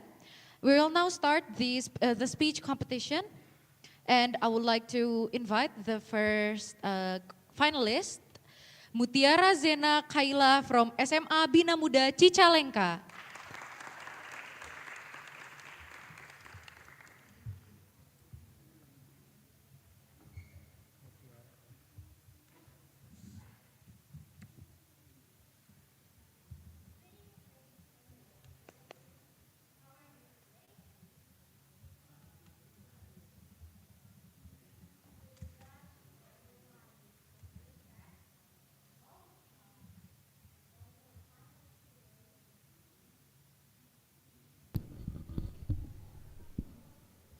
Today's competition. It's an honor for me to stand right here to deliver a speech. Before I start, let me introduce myself first.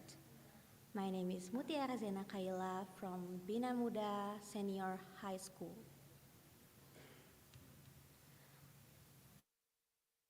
And today, I want to deliver a speech about manifesting self-love before and after pandemic.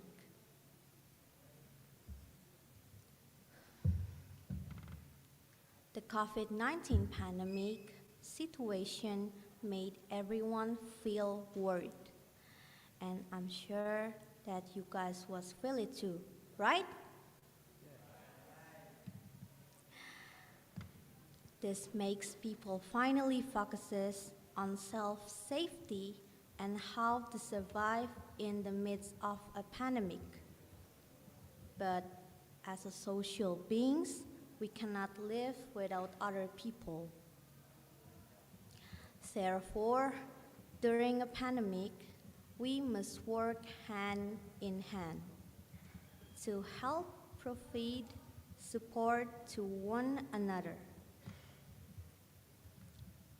so that we are able to get through this pandemic well. But guys, have you been able to love yourself during the pandemic? Have you learned to love yourself more during the pandemic? Loving ourselves is the most important things for ourselves. I'm sure that many people haven't been able to love themselves and tend to blame themselves for a mistake they made, which they cannot accept. As a result,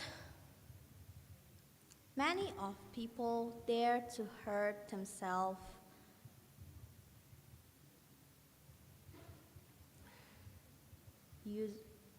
or we usually call self-harm.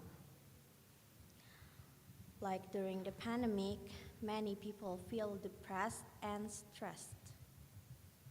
Self-love is an effort to accept yourself. And I feel it too. Without loving yourself, someone will feel not happy, anxious, and will always feel overthinking. we can continue in this pace. So all we have to do for trying to love ourselves is a very simple things. First, you can make a daily journal. Second is exercising. Third is meditation. And last one is consulting a psychologist. And that's some tips from me. Even though the COVID-19 pandemic isn't over yet, don't forget to keep loving yourself. Like Robert Morley said, to fall in love with yourself is the first secret of happiness. Before loving someone else, you have to love yourself first. Then, what is the benchmark that can say that we have already and interpret self-love? The size, we can say that we already have and interpret self-love is when we do everything with sincere heart without being forced. That's all from me. Thank you so much for listening and for the attention to Assalamualaikum.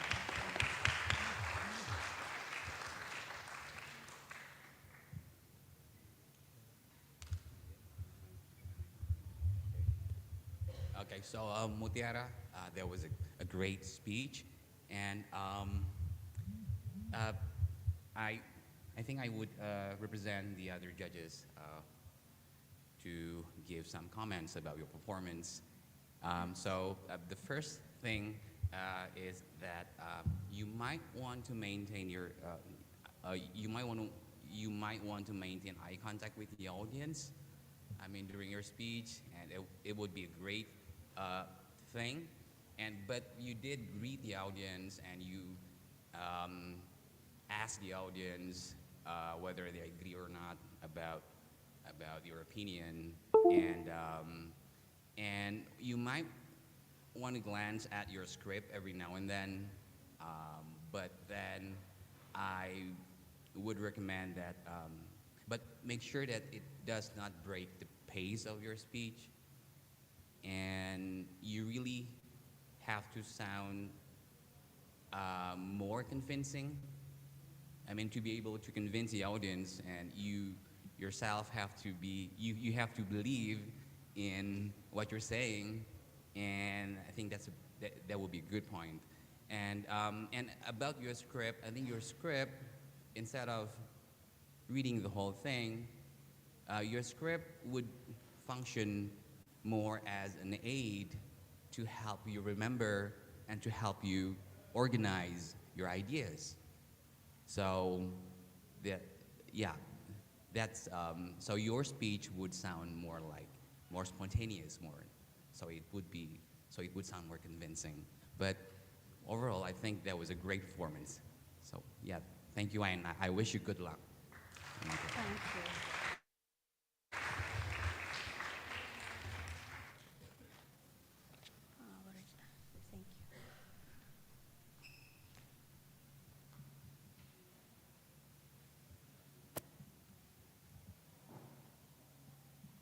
Check. Thank you so much. Thank you so much for the first finalist. We will now move on to the second finalist. We have Dava Fazil Nugraha from SMK Telkom Bandung.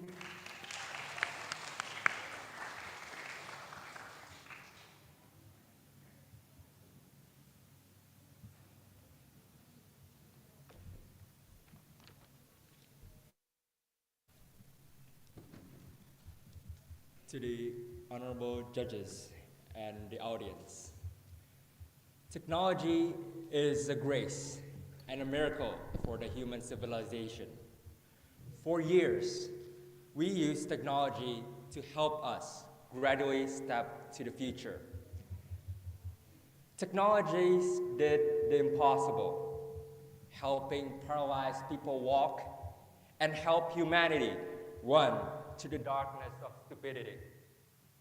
But what if I told you that the very same thing that helped people through the tough times also brought chaos and panic amongst others? My name is Dava Padjadjaran. I'm currently an 11th grade student from SMK Telkom Bandung. And today, standing here in front of you, the honorable judges and the audience, I would like to discuss about disinformation around the pandemic. The pandemic has a very tough time for all of us.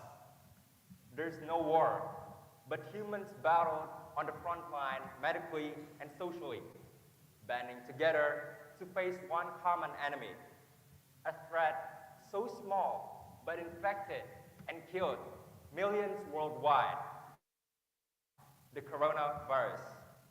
We use advancements and countless of life-saving technologies. The vaccine, for example, made people immune to the virus, or the COVID test packs to see if you're infected or not. Technology is fast and wonderful, but let me tell you, the most dangerous thing a technology could do in such stressful times, spreading disinformation and dividing us all. Say, does any of you heard this rumor?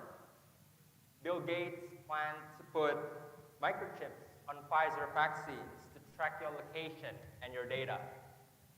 Or a message in a WhatsApp group stating that a China doctor used garlic water to successfully cure COVID. Or other issues that stated that the pandemic is a hoax and we are hurted by the New World Order or something like that.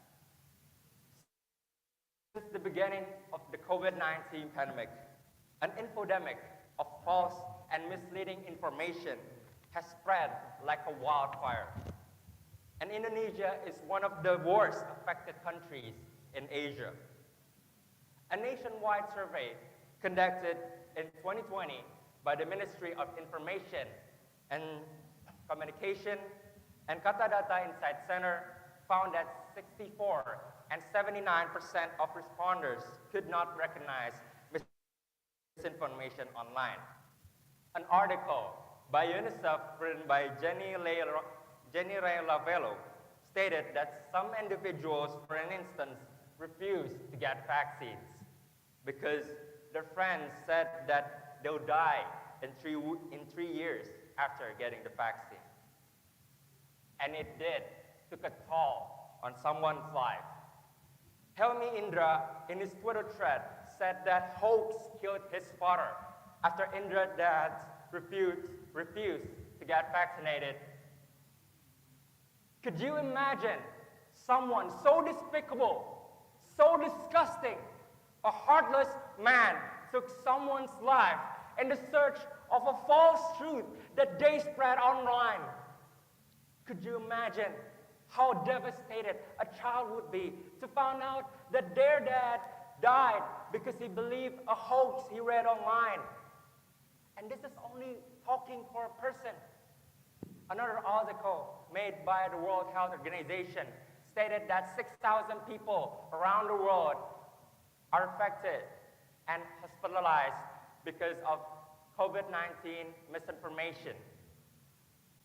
And there's a way to fight this infodemic, reducing the time of usage in social media and not always believing things that you see and you share online are the things that you can do to fight disinformation in the midst of the pandemic. Have you heard of a saying, if it's too good to be true, that it probably is? And this could be applied to disinformation and hoaxes online. We are together in this. Don't let anyone divide us all. We fought back, fighting the pandemic and the infodemic. Together, we rage against the dying of the light. Thank you, and have a good day, ladies and gentlemen.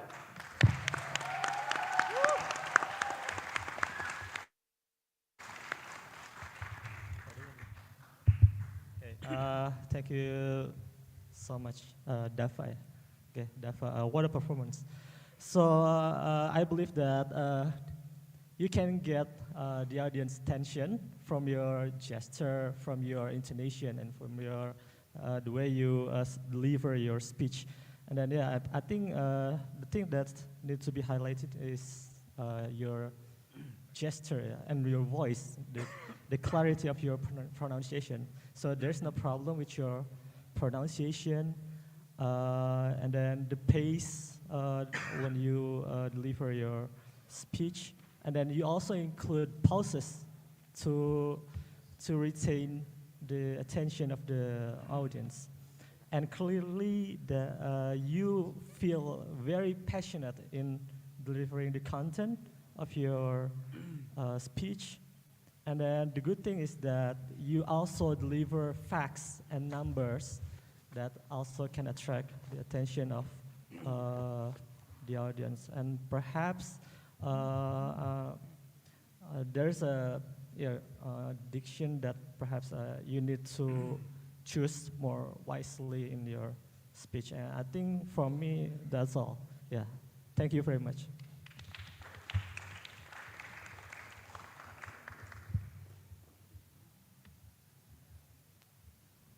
Jake. Thank you so much, Dafa, for the wonderful performance. And now we will move on to a finalist from Al Ma'ruf Jakarta Islamic Senior High School. I would like to welcome Ulfaira Rania Rizwin.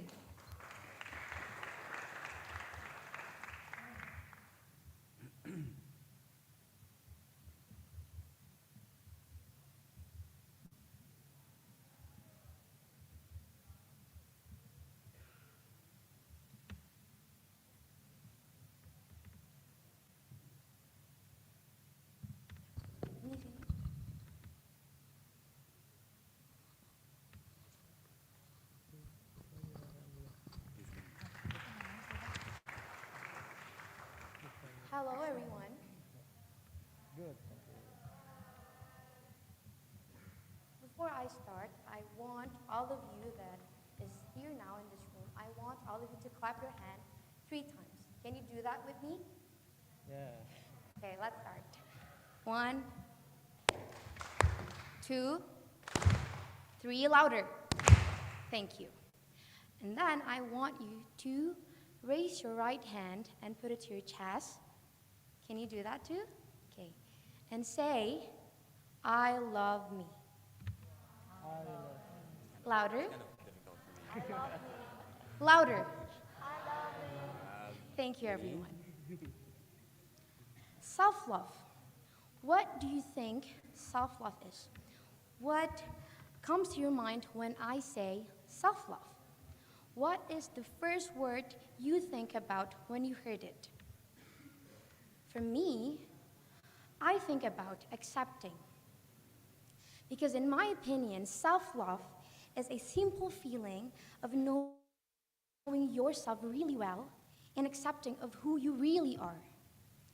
Even though I said that it was simple, but to me, it is a long journey and a complicated journey. Ladies and gentlemen, everyone, good morning. How are you today? I hope everyone is doing great because today is the day we've all been waiting for. To all the honorable judges and the audience, thank you for having me today. My name is Ufaira Rania Rizwin. I'm a student from Al Ma'ruf Islamic High School, and today I will be talking about the reason why I used to hate myself. Imagine being able to spread positive energy towards the people around you. Imagine doing things you used to hate with an excited feelings. Think about how it would be. Think about how your life would be if you love everything that exists in this world. It sounded perfect, isn't it? I read an article that said many people, because of the pandemic, they need to deal and they experience psychological distress, anxiety, depression, and lack of self-esteem. Since the pandemic, we all know that we spent most of our time at our house because of lockdown and social distancing. I will spend my time at my home doing a lot of fun because yes, it feels like a dream come true for an introvert person like me, you know, spending time at home alone. But even though I spend it with my loved ones, my families, I still feel that I missed something. It made me feel lost and confused, and I feel isolated from myself. At that very moment, I saw a lot of people doing amazing things out there, even though this is pandemic, this is COVID-19 pandemic. I figured that I am in a state of losing and hating myself so much that I couldn't accept who I really was. I felt like I didn't deserve any love from anyone. But then I realized that it wasn't coming from outside. It was coming from within. It was from me. It took me a long time to learn and perceive and accept who I really am. This is me. This is Ufa. I told myself that people may be doing so much incredible work out there, but so are you. You're manifesting yourself to love you, and you enjoy that process. So, everyone out there, everyone that here, now in this room, remember this. If you're now dealing with the same problem as me, you lose yourself, you hate yourself, just take your time. Give yourself a pat on the back. Give yourself a lot of positive affirmation towards yourself. Because you know what? You were born to be real, not to be perfect. I am Padjadjaran Rizwin. Thank you.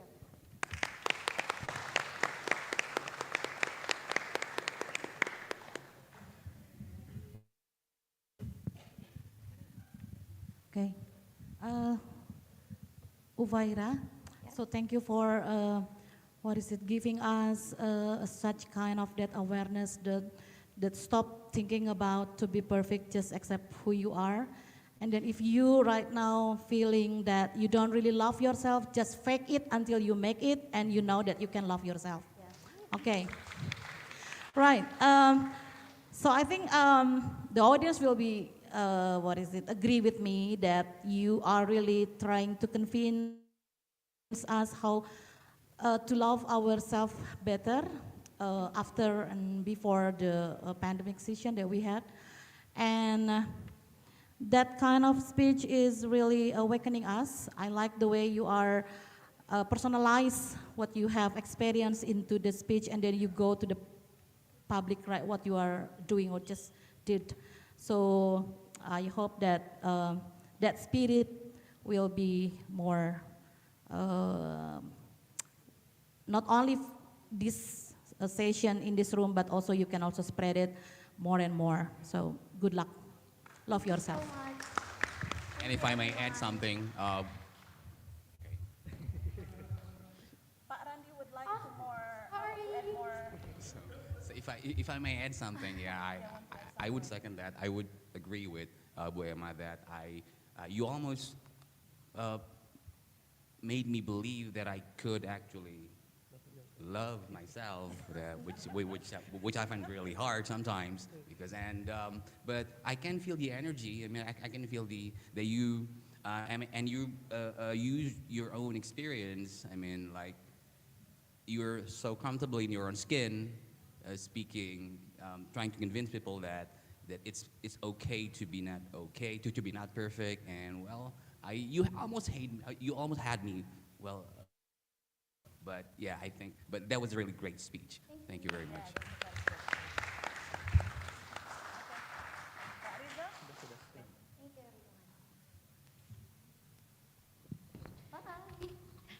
Thank you so much, Ufaira, for the wonderful speech. Well, that was a joke. Okay. Okay. Next, we will move on to the fourth contestant, Azalea Zahra Alia Latifa from SMK Telkom Bandung.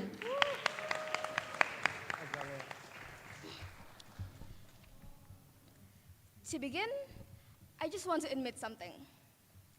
I felt strange talking about this topic because how am I gonna promote self-love to others when I'm still currently struggling with self-loathe?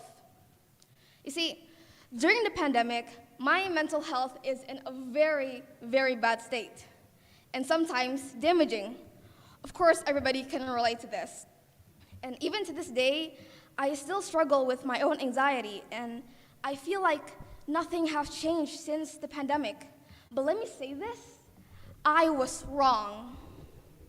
Today, I'm going to talk about manifesting self-love after a rock bottom moment, specifically how we can grow into a better version of ourselves by doing the most important thing, self-appreciation. Hello everybody, my name is Azalea Zahra. I am a 10th grade student at SMK Telkom Bandung, but you may call me Lia.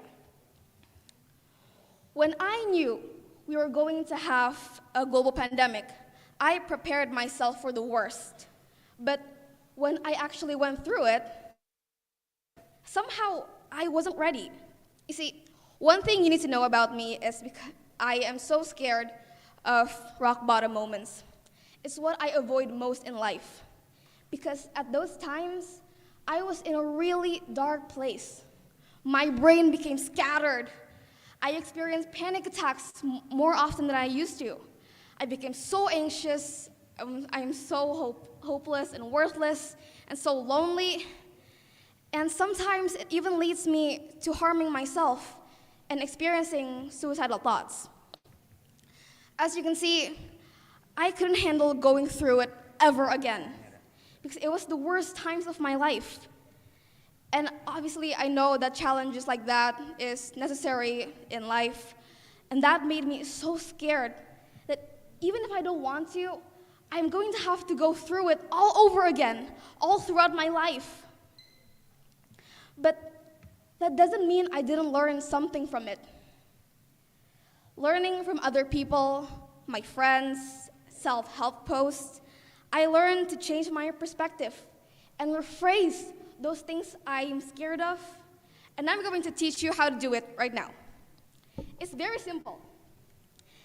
Instead of saying, look how many times I got into a depressive state, I am such a weak person. Let's rephrase it by saying, look how many times I got through a depressive state, and I am a stronger person than I thought. I went back and analyzed everything. Not as in counting my mistakes and everything I did wrong, but to see how much I've grown. And I recognize my own abilities and limits. And I am proud of myself for making it this far into life. Learning to appreciate yourself is a first step to loving yourself.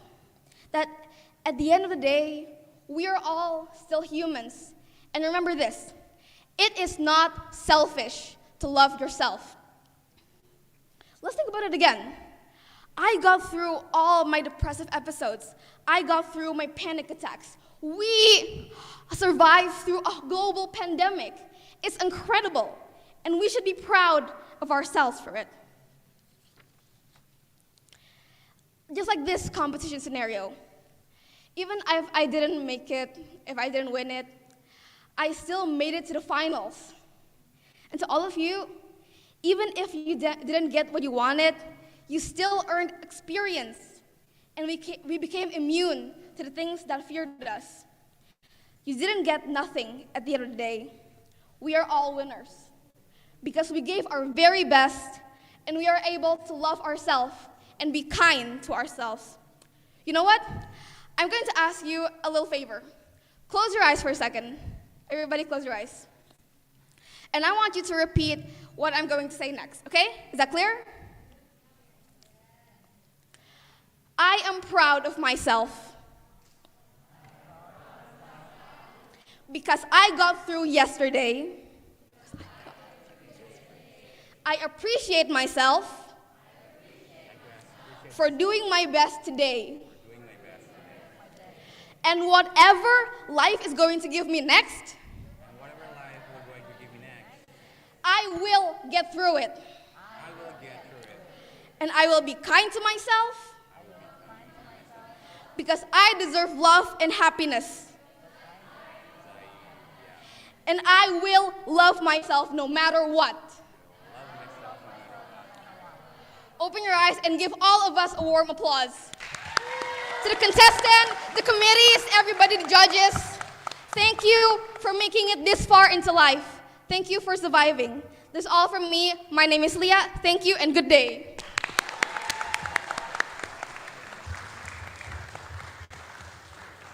Wow, there's so much positivity today. I mean, wow, there's even too much. But that was a great speech, Azalea, Leah, and yeah, you really know how to when to raise your tone and to lower your tone in your speech, and you also gave a very good example. I mean, like being a participant in this competition, and whether you win or not, eventually, you should feel great about yourself because you have made it this far, and yeah, it's a great a good way to make yourself as an example. Like you're present in throughout the speech, and yeah, I really like the way you communicate with the audience, and yeah, overall I think that was a very great speech. Thank you very much for giving us so much positivity today. Thank you.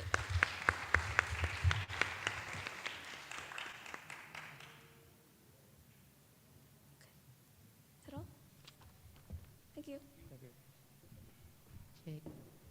Thank you so much, Leah, for your very positive speech. I hope everyone is feeling great because of her speech. And now we will move on to the next finalist. We have Antina Intanuna Salsabila from SMA IT Darul Quran.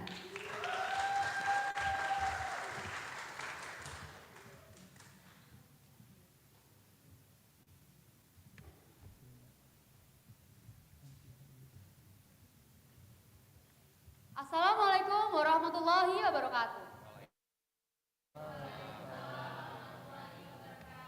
Honorable judges and my beloved friends, ladies and gentlemen, have you ever had a moment when you are standing in front of a mirror, but you are not seeing yourself? You just see in all the ways you could be someone else. I know sometimes you feel like you're not good enough. But all I'm trying to say is you are not the only one. People often forget that they are more than enough. There are many things to be grateful for that have forgotten because some people really dissatisfied themselves. Always trying to be someone else than to be themselves. And many people are never trying to loving themselves the way they should. There are many people experience it, and maybe some of us do. You know, we can enjoy our life if we can enjoy and make peace with ourselves first. And did you know that there's many people losing themselves after the pandemic? We can find people who had insecurities before the pandemic, but apparently there are more people who have lost their confidence and had themselves affected by COVID-19 pandemic. At that time, we stay in our home for too long, and we interact more with our gadgets, and it will cause us to lose confidence and tend not to love ourselves. Playing with our gadgets and opening many social media pages, looking at other people's lives, and start to feel that everything we have is lacking. One thing you should know about it is social media is fake. Social media is a virtual world that everyone can dive into it. Most of us will start to compare ourselves with other people.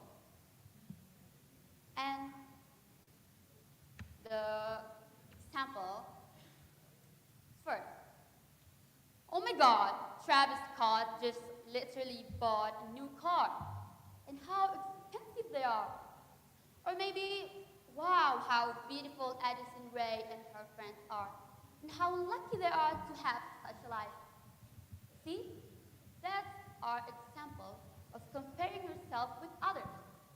Instead of enjoying our life, enjoying what we have, and loving ourselves, we just spend all of our time worrying and complaining about ourselves and our life. The problem of losing self-love has existed for a long time ago and will multiply more if we do not prevent it. And of course, we can prevent it starting from ourselves. I will give you something. First, we will always hate ourselves if we only focus on our weakness and our insecurities without seeing our advantage. So we can slowly start to think how grateful we are to have been given great things on ourselves. And the other, do not focus on what people have. Focus on what we have and what we've been through. Romanticize your life, because your life has always been yours. No one else can control it unless you let them to do it. I am Antina. That's all from me. Thank you. Wassalamualaikum warahmatullahi wabarakatuh.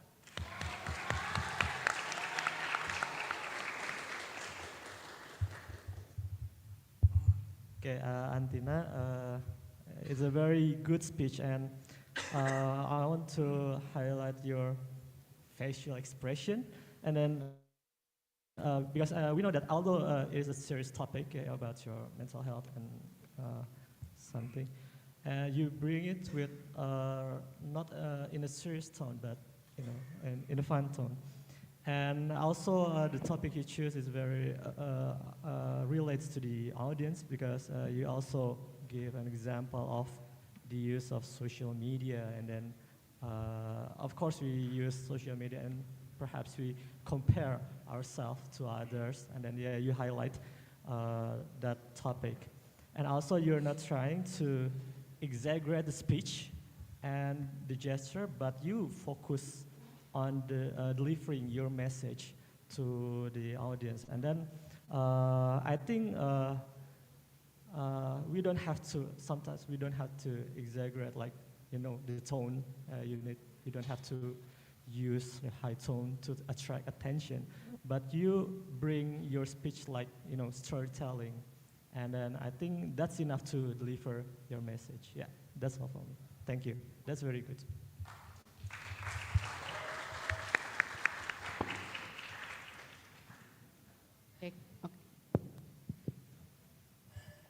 Thank you so much for the finalists and the judges.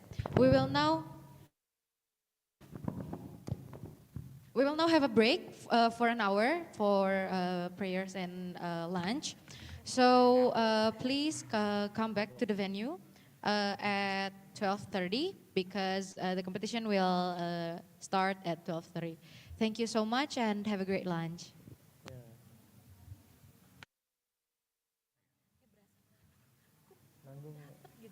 You can really feel the love.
Inside this hall, please check. Okay. Since the competition is about to start, I would like to invite the participants who are still outside to come and find their comfortable seat. Since the event is going to start, I would like to invite those who are still in the outside this hall to come and join us in this hall. Thank you. We would continue the final round for speech in short time. So we hope that everyone can gather around in our venue again. Thank you.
virtual kok ini nggak on? Kak. Ini mic-nya nggak on. Ininya. Okay. A virtual classroom is an instrument for conducting live classroom-like session over the internet. In it, students and teachers can participate to real-time lessons and discussions. Students can ask questions and draw on a whiteboard. Almost everything that can be done in a real-time classroom can be done in a virtual classroom. Moreover, the classroom session can be recorded and made available review afterwards.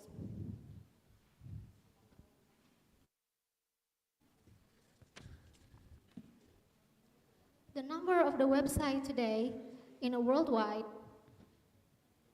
which having very excellent study materials and information, and they are very useful for any students related to their field study.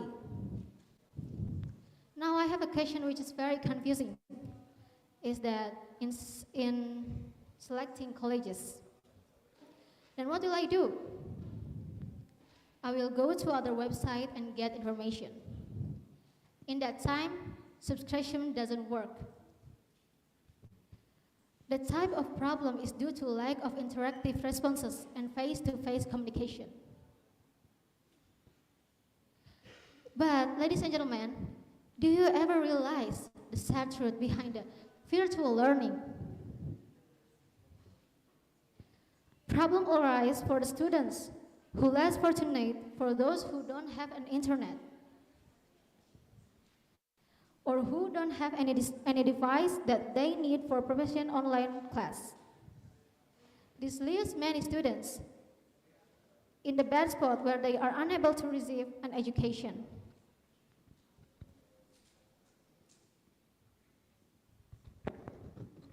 In addition, this learning transformation can still continue to welcome a new normal era filled with a virtual technology.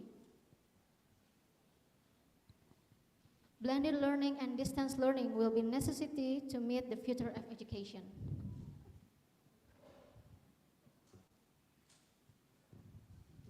The education landscape changed almost overnight from the in-person made to online due to the onslaught of the ongoing pandemic.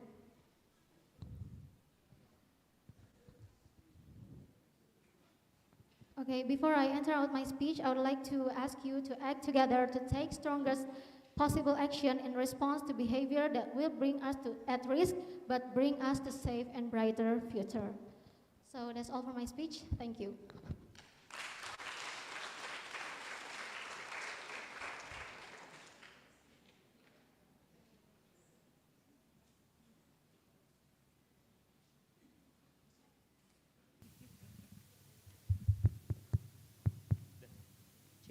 Okay, check.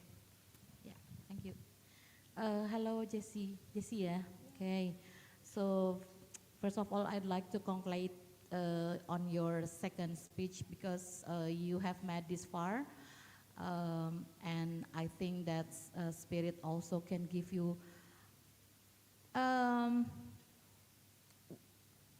The idea of giving or delivering speech is about convincing people, and then what I had just now, you are a little busy with on your notes or paper that you are holding now, so I guess you did a lot of reading instead of convincing by giving more eye contact and then some gesture needed to convince us and then to give your your speech, and then also but however I really appreciate on your ideas of we are supposed to be aware of what we are facing after you are for 2 years ago that we are in this pandemic condition with the virtual learning, and then we cannot see people just like what you offer us to see around us. Finally, I can people around me. I can see people around me. Yep. Okay, I think that's all from me. So I really hope that next year I'll meet you again in speech competition like this, and then you have some improvement, betterment, and then good luck. Maybe Parandi or would like to add more. Thank you, Jessie. Well done.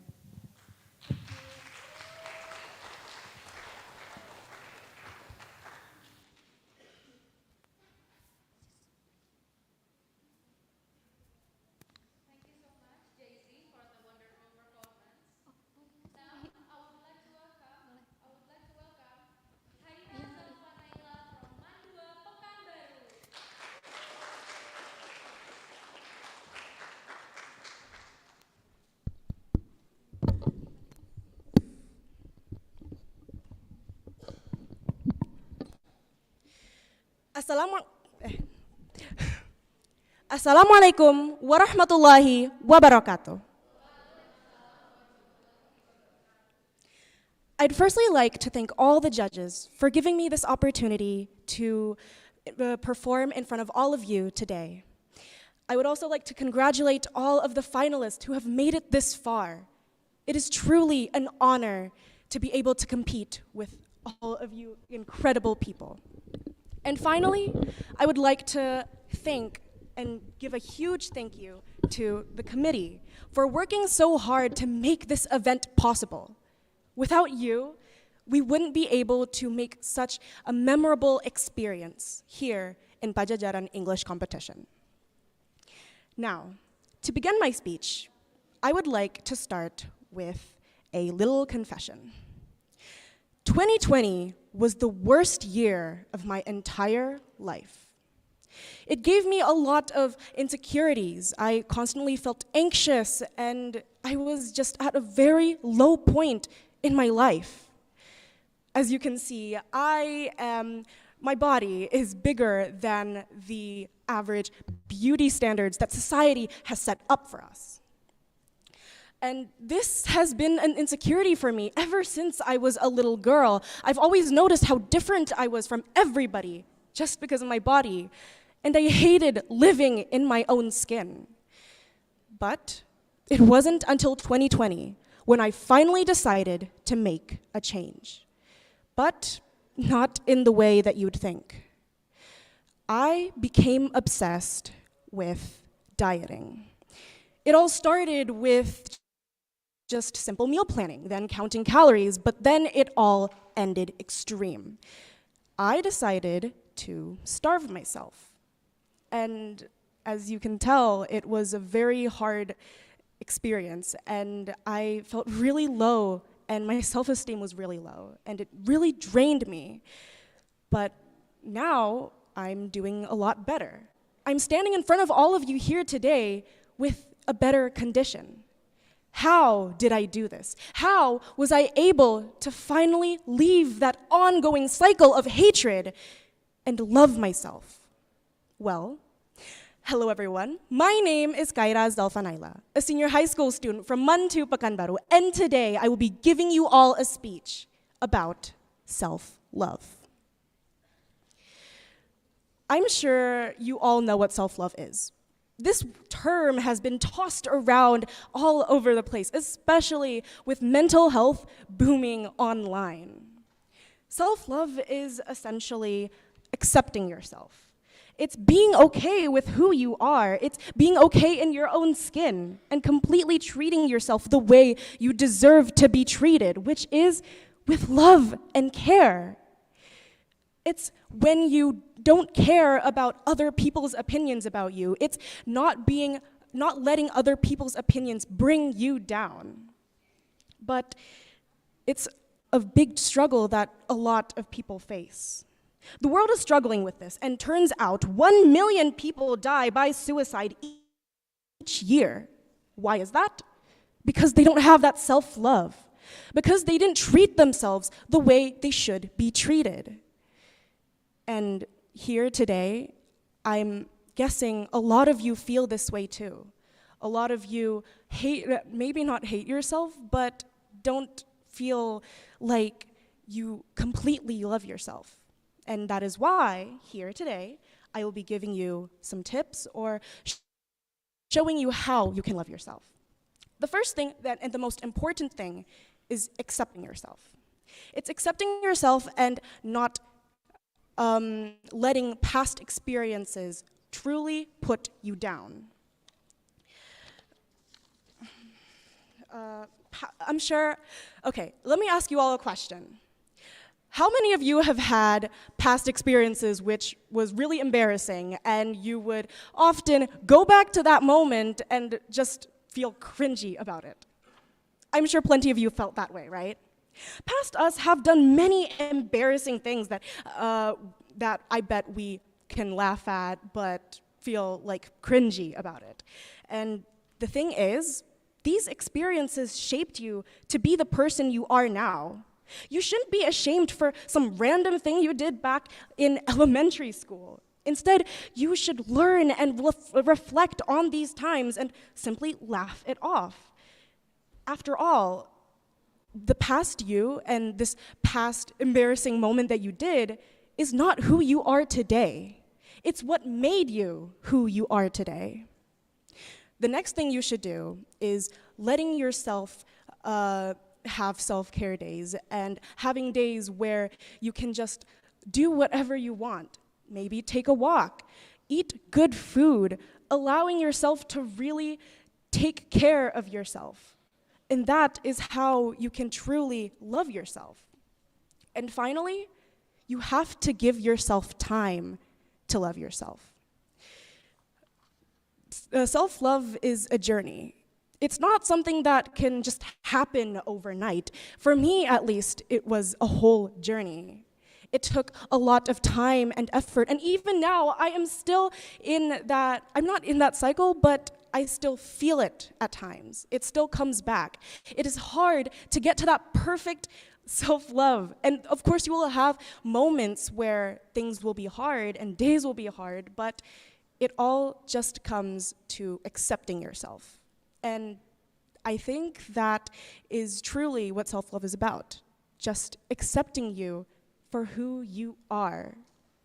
That is why today, I want you all to leave this area with a positive mindset, to care about yourselves and promise me that you will treat yourselves the way you should be treated. Because at the end of the day, you are doing this for yourself, and you are doing this because you want a better future and you want a better life. So, with everything said and done, I will give you all a little quote.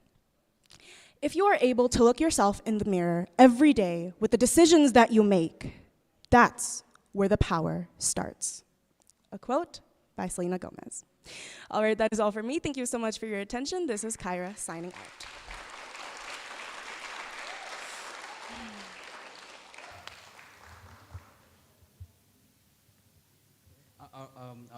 JC? Kyra. Hyra, I'm sorry, that was glasses. So, Hyra,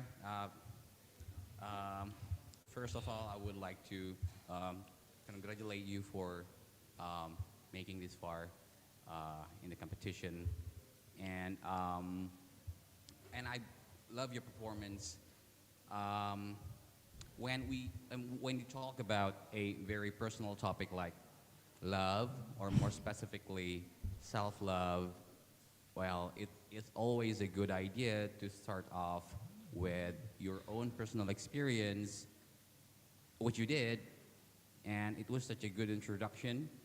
And to have the audience feel the same way with you, it's a good idea in when you talk about something as personal as love.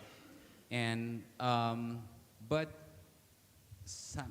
I would expect, well, I expected that you would reveal more about yourself instead of giving tips about how to, about how to love oneself.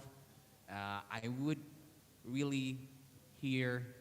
love to hear more about your story, about what you went through when you earlier you shared a story about your own insecurity, about your own facing your own fear and how you overcome it. I expected uh, to hear more about that story. Um, but overall, you use a wide range of pronunciation features, and I can hear you very clear. I think the best thing about about your performance is that you came up with honesty and bravery in facing your insecurity, which I expected to hear more about.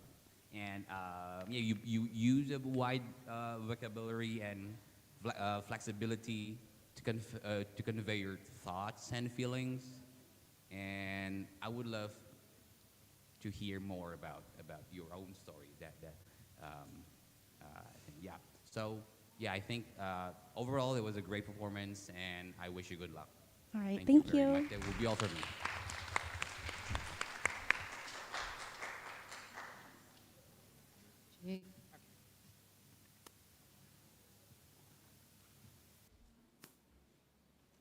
We will now move on to the eighth contestant. We have a finalist from SMK Negeri 1 Cilaku, Najma Nurfitri Syarifah.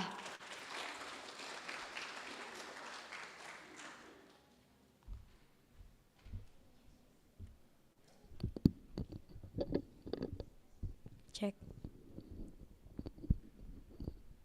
Cek, cek, cek. Cek. Bismillahirrahmanirrahim. Assalamualaikum warahmatullahi wabarakatuh. We all know that there is a transformation of learning system in all over the world that cause a big problem. UNESCO reports that about 1.26 billion children, or 70% of children all over the world, have had their education disrupted because of pandemic. A significant number of these children come from what UNESCO terms as the low-tech or the no-tech category. That's what I'm going to talk about. You know what? I always interested in a topic of technology. I have a big interest in technology. So if there's a topic about technological thing, I will choose that. And today, in this final round, I would love to discuss with you guys about transformation of learning virtually.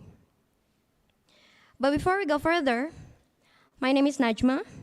I would like to say thank you to the honorable judges and all committee, ladies and gentlemen, for allowing me to present my speech here. I'm so glad for this because I get to the final round.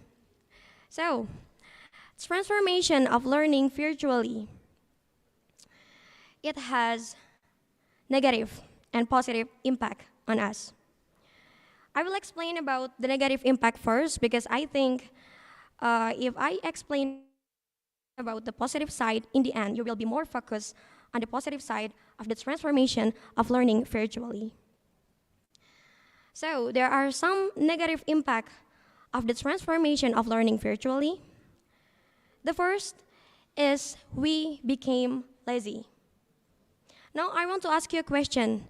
Do you agree that online learning from school doesn't effectively make us understand the whole lesson? So, well, that made some students became lazy to study, including me.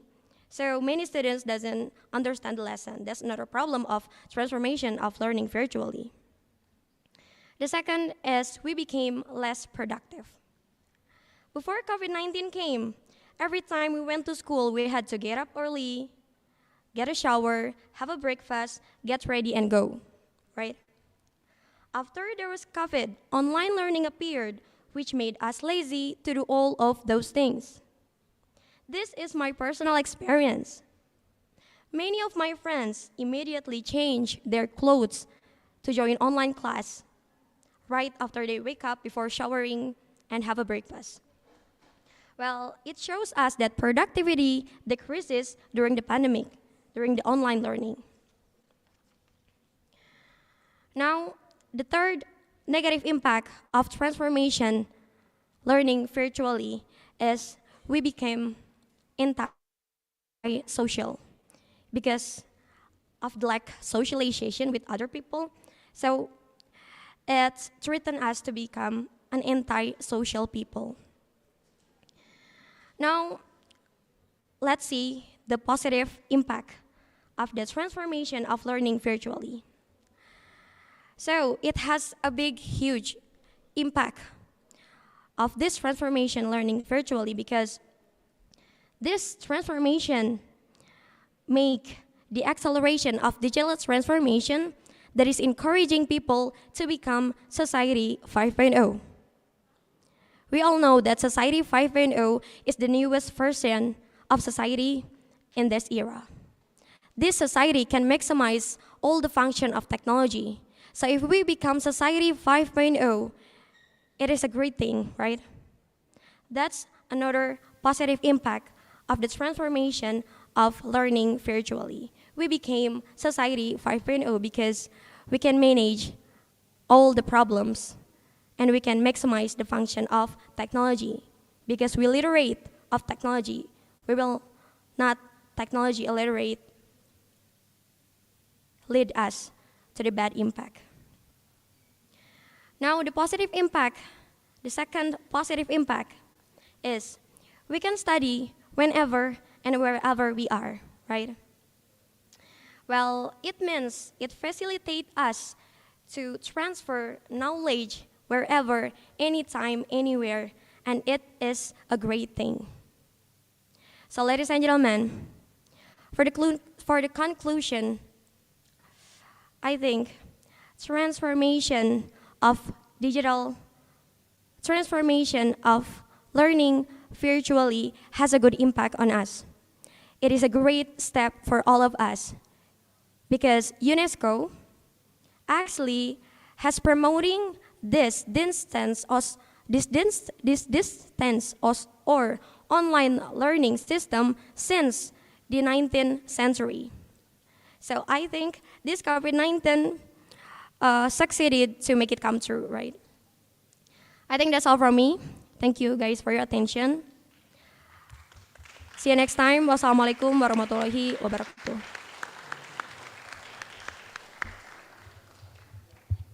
Thank you very much, Najma. First of all, I want to congratulate you to be able to deliver your speech in this stage because I know that you work very hard to achieve Thank this you. stage. And then I can see that you're very confident in delivering your speech. And then you discuss the issue of your generation, the problem of your generation. So you are here to represent your generation. Yes. As a student, perhaps is got a huge impact on this virtual learning because you cannot socialize like we used to in this COVID-19 period. And then I hope actually that you can be more passionate in delivering the problem to us. And then you have also good fluency in delivering your speech. Thank you. But there's some correction in pronunciation, and then you perhaps not really involve the audience to your speech. Perhaps you can ask the audience or do anything to attract more attention from your audience. Okay, thank you very much. Thank you. Best of luck.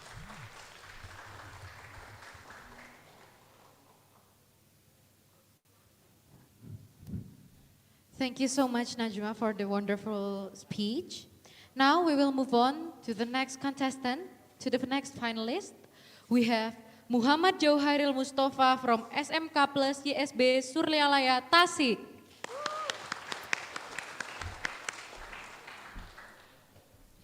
Assalamualaikum warahmatullahi wabarakatuh. Howdy everybody.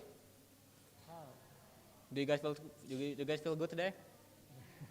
Well, I'm not. I feel like I'm gonna get knocked out by my anemia any minute now. But since I want to give this speech about the hoaxes that float around during COVID-19, I kind of have to try to stand up. But first, let me give you guys a quick chronological timeline of the COVID-19 pandemic. The COVID-19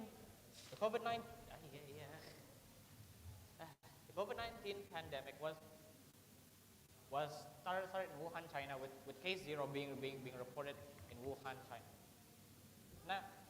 Now how it came to be is still a mystery to us. However, I am sure that it did came from China.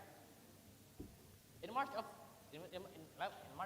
2020, WHO detected COVID-19 as a pandemic, and following that, Indonesia reported patient 0 on March 2nd, 2020. Then, finally, with the first lockdown being enacted in Jakarta in April 16, 2020. Now, I just want to tell you guys that even in the very beginning of COVID-19, there was already a lot of misinformation. Some people think it's a bioweapon. Some people think it's because of the 5G towers. Some people don't even think it exists. Now, this kind of misinformation comes from the bright-minded son of a guns who either has something to gain from this, or maybe they just kind of want to watch the world burn. But now you may ask, Johanna, how did this kind of stuff even went around? Well, you see, I kind of want to ask you back. What did you guys do during the COVID-19 lockdown? If you guys did not say you were on your phone, laptop, or maybe computer, you guys are lying.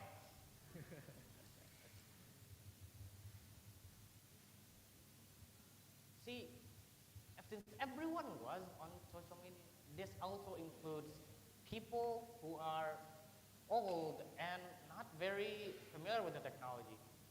Those people are very vulnerable to things like this. Those people are vulnerable. They're desperate. So we can't really blame them for spreading around this kind of stuff. We can't blame them. We can't blame people who don't know any better.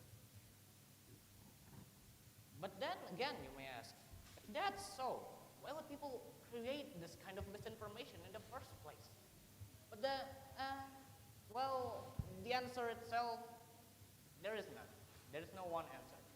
However, I do have a few theories about this. Some people have something to gain from this, like maybe economical gain, like promoting your alternative medicine that you claim that can cure COVID-19, even though you know damn well it's bullshit. Some have political gain from this, especially politicians who know this misinformation is not true, or just want to use people who don't know any better. And of course, there's just some people who just want to see people just fight each other. Just want to see people do horrible things with their misinformation. And it worked. There's a lot of terrible things that happened during COVID-19. Discrimination, people burning 5G towers, people just people doing weird protests altogether on the streets. That was horrible.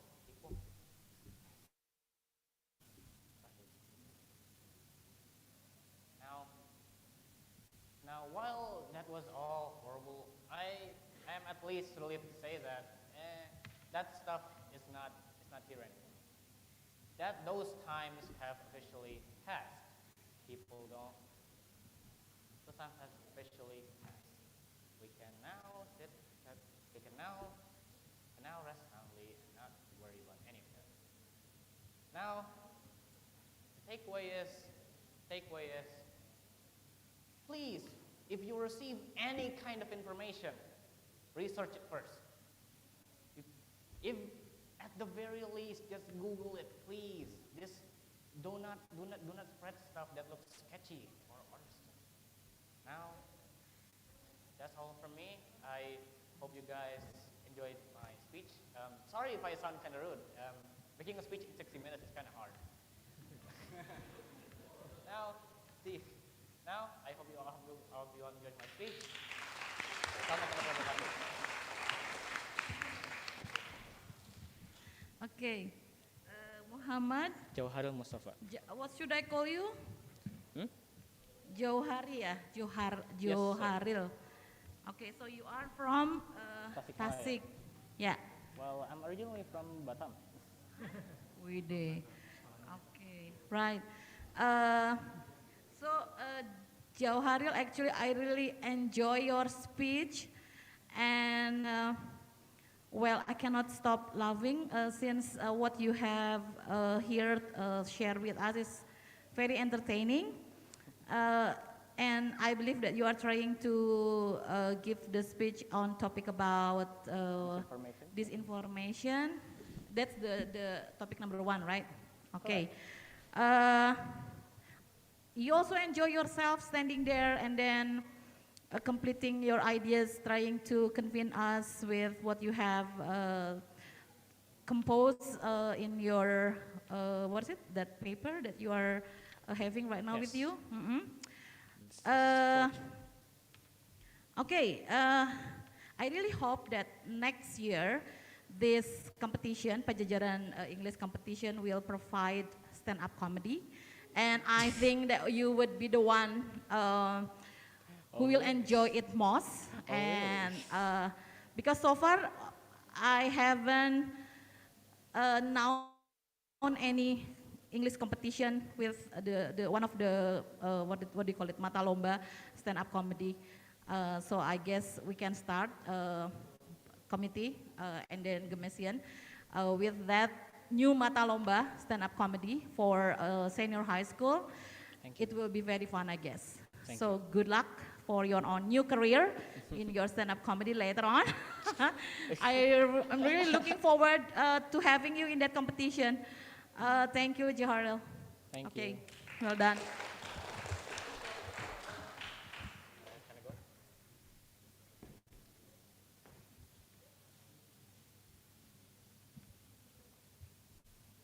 Thank you so much, Johar, for the speech. And now we'll move on to the last finalist from the speech competition. We have Nadine Nuriski from Mandua, Kota Bogor.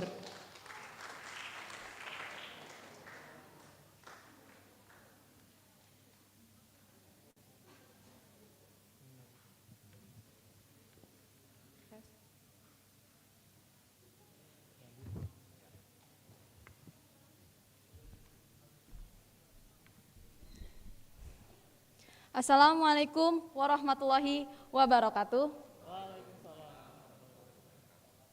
The honorable judges and all of the audience who has come to this event. First of all, let us praise the presence of Allah, who has given His grace and guidance to us.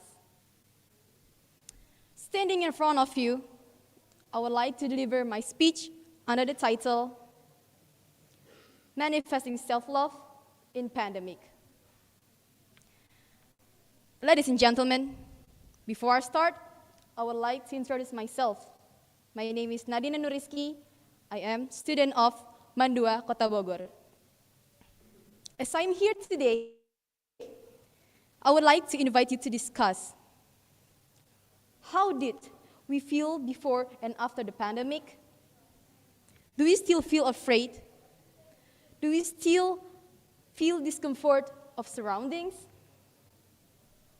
Some of you have become students, right? I am a student too. As a student, we are accustomed to face-to-face in the classes. However, as the COVID came into our life, distance learning is beginning to replace face-to-face classes. Social isolation has begun, and many people are wearing a mask and other health protocols. We are forced to stay at home, and as a result, COVID-19 infects many people with various problems from mental and physical health. Before COVID started, we were used to being around, we were used to being with people. We do not feel afraid of surroundings. Why? It's because we have the confidence. We still have the confidence we get. The pandemic started to give one to many people. There are not a few people who start to feel insecure about themselves. One of the factors is the COVID-19 disease. For example, for students, when they have to do the presentation task, they have to make materials, and they have to make the text. For getting the best results, they have to memorize it. But they fail it. They can't get through it. Why? It's because they don't have still the confidence. The COVID-19 make the confidence, lack of confidence, is because they fail this. Not only lack self-confidence, because of COVID, students are vulnerable for having mental illness. For example, stressed. Because of COVID forces many people to stay at home, student drives many people. Stress drives many people. As a result, they always think negatively or start not believing in themselves, or even make it worse. They're not believing to other people. Then how we come over it? You just have to live authentically. Living authentically means being who you are. It means not changing your identity based on the text and being the same person at schools, at work, being with your friends, and with your partners too. It's a chance to step away from aspects of life that are distracting for your ability to comfortable be true yourself. Next is feel your feeling. Gradual changes may be more likely to lead to sustained changes and allow you to feel more of your feelings without becoming overwhelmed. This increases your self-awareness and make it easier to love your true self by meeting your actual needs. Ladies and gentlemen, that's the end of my speech. I ask forgiveness for any words and behavior which are not supposed to be. Thank you for your kind attention. Wassalamualaikum warahmatullahi wabarakatuh. Okay, Nadine, thank you very much for your performance. And again, I would like to congratulate you for making this far in this competition. And so generally, well, I can generally understand what you were talking about in your speech. And the first thing I think that I want to mention is I think this also applies to other participants, other contestants, that be sure to know your audience. I mean, be aware of the audience members, because who are present here with us today, not only students, but also there are teachers. There are also, different age groups we have different age groups of the audience. And be sure, be consistent in addressing your audience. Sometimes you use ladies and gentlemen, but sometimes you also use, hey guys, something like that. Something like you would say to your peers. And you can manage your composure. You can show confidence Um, but I think the when you talk about something that's when you want to relate uh, with your audience, uh, to reveal more about yourself, about your personal experience, especially when dealing with the pandemic, I think it would be a great idea. And I think also when you said that some of you are students, right? And me too, something like that. And uh, I was expecting something more like, um, again, your personal struggle with the pandemic, with how a virtual learning environment has transformed the way we learn, even the way teachers teach. And I think it would be a great idea to, instead of say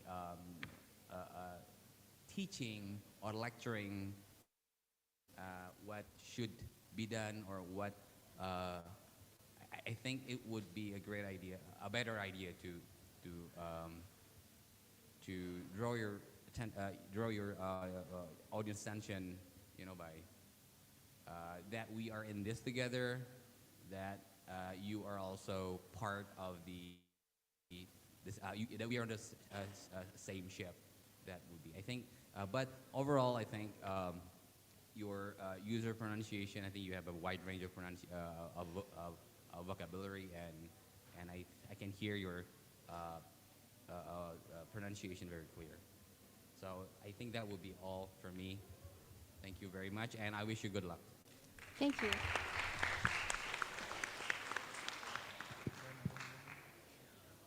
Okay, thank you so much for Nadine for the great performance, and thank you also for the educators for giving feedbacks to all the finalists in the speech competition final round. Ladies and gentlemen, let's give one more round of applause for all the finalists of speech competitions. It is very inspiring. In the midst of the pandemic, we should be resilient and be careful of misinformation. Also, there's a lot of topic about loving yourself as well. So we hope we are having a good time here and also being inspired by all the finalists in this speech competition. So for the next competition, we will hold a storytelling final round. But before we going to begin the storytelling final round, we will give finalists and the educators 10 minutes of preparation. So ladies and gentlemen, please don't leave the venue. And for the finalists for the storytelling competitions, if you guys need any help or need to ask questions, you guys can go to Naoli, which is the person in charge for the final round for storytelling competitions. So good luck and have a good time for the next round. Thank you.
Ladies and gentlemen, may I have your attention please, because the final rounds for storytelling competition will be began shortly.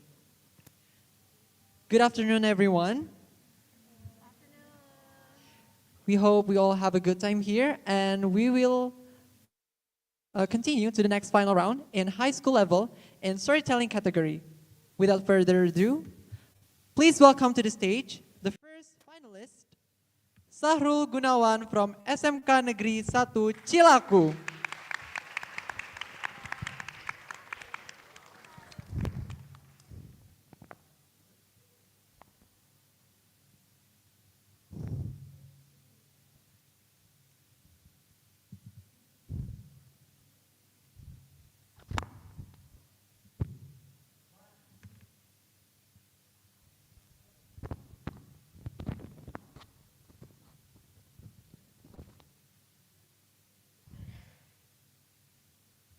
One day, there was a boy came to the school.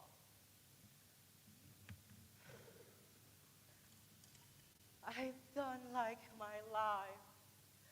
I'm ugly. I'm poor. And I don't have friends. Complained the boy. The boy saw the boy saw the the old man there. Then the boy said, "Who is this?"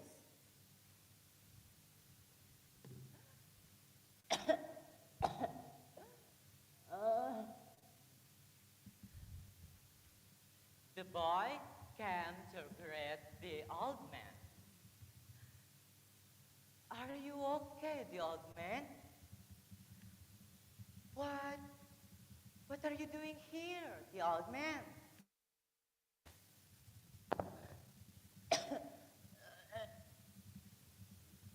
I'm hungry. Even over 3 days, I'm hungry. Even eaten for 3 days. I'm so very, very hungry. Really? Wait, I have something for you. This is my lunch. This, take it down. This is for you. Oh my goodness. Oh, thank you. Thank you. Thank you so much. You are so kind. Wait, I have something for you. This is for you. Huh? What is that? Hmm. That is a magical lotus. The lotus that can help you success. Huh? What the old man talking about? I don't understand that. But thank you.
the oh. May I go first, Budika, Bu Nadira? Hello, Zahril. Don't look so gloomy. You are entertaining.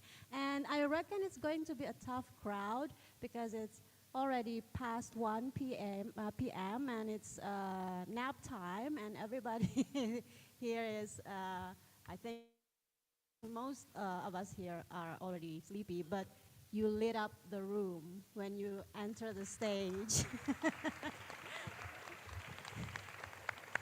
So, despite the technical difficulties, which are minor things that that I really didn't consider much,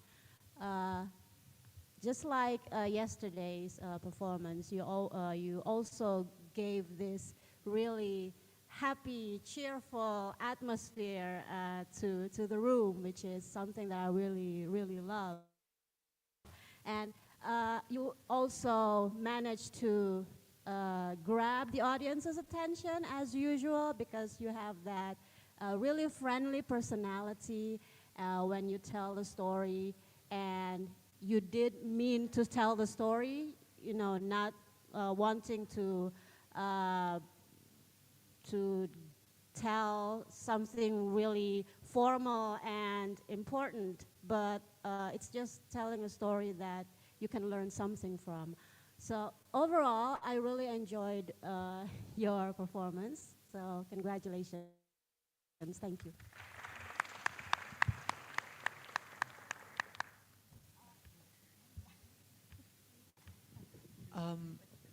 Shahrul, oh, okay, it's okay. Okay, yeah, there's more feedback.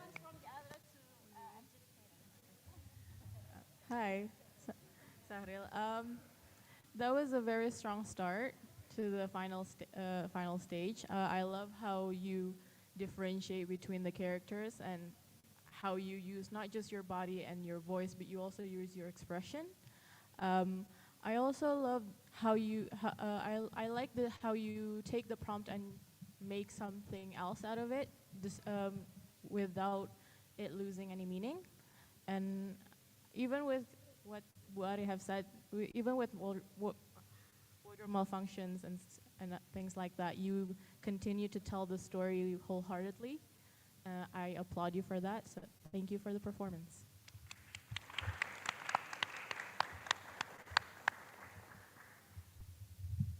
Hello, Sahril. How are you? Yeah. As Bu Ari and Bu Nadira said, you cheer us all like yesterday, and then the simple costume really represent the characters, especially the little boy. You are good with the characterization of the little boy, and I agree with Bu Nadira also that you get the story developed well. It's about togetherness to help each other, right? Despite the hard times that we face, which is connected to the theme. Thank you, Sahril.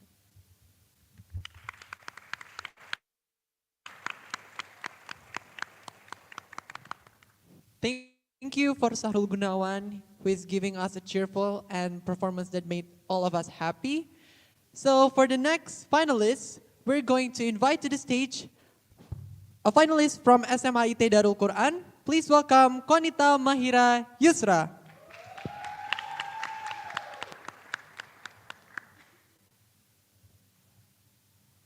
Assalamualaikum warahmatullahi wabarakatuh. Firstly, I would like to thank all the honorable judges for choosing me and giving me the opportunity. Secondly, I would like to introduce myself again. It's me. Hi, I'm Konita again. It's me. Hi, I'm Konita again. I'm bringing a story of the girl and the bloody spot. I'm bringing the story of the girl and the bloody spot. Please keep your eyes on me, 'cause I open the book now.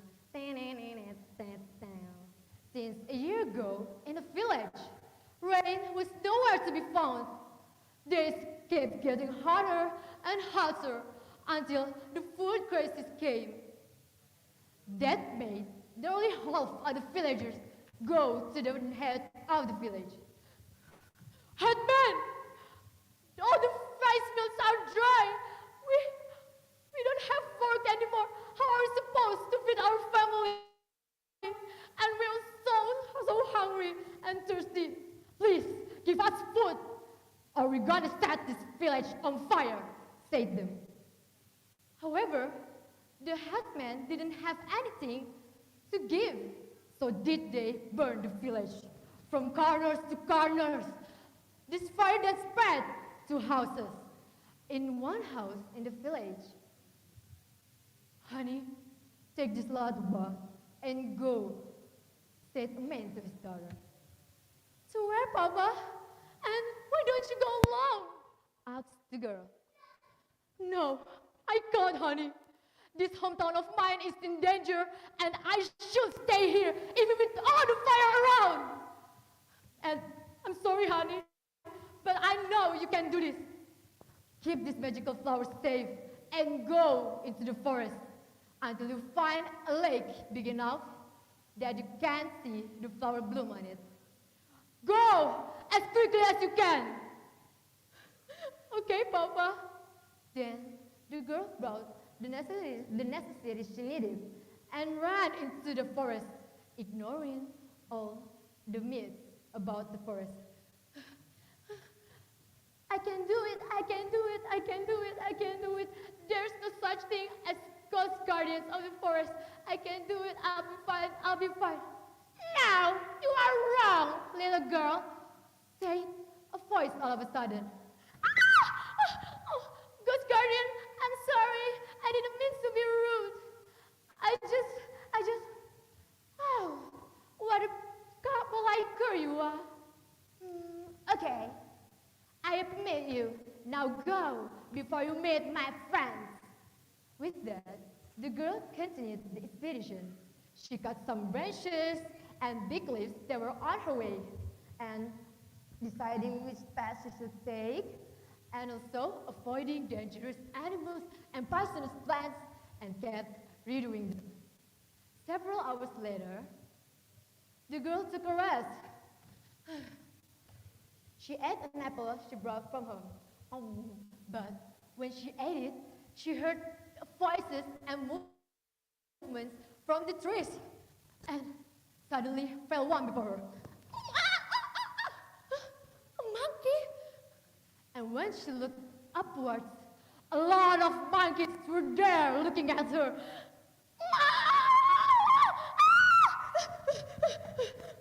Oh, my apple. I'm so tired. But suddenly, she saw one of what she avoided the most, and that's the wild boar. Papa,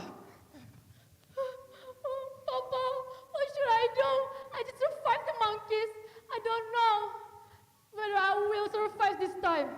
In front of her, the wild boar started to run. But suddenly, it fell. It was shot by a man. Ha ha ha! Finally, I killed one man!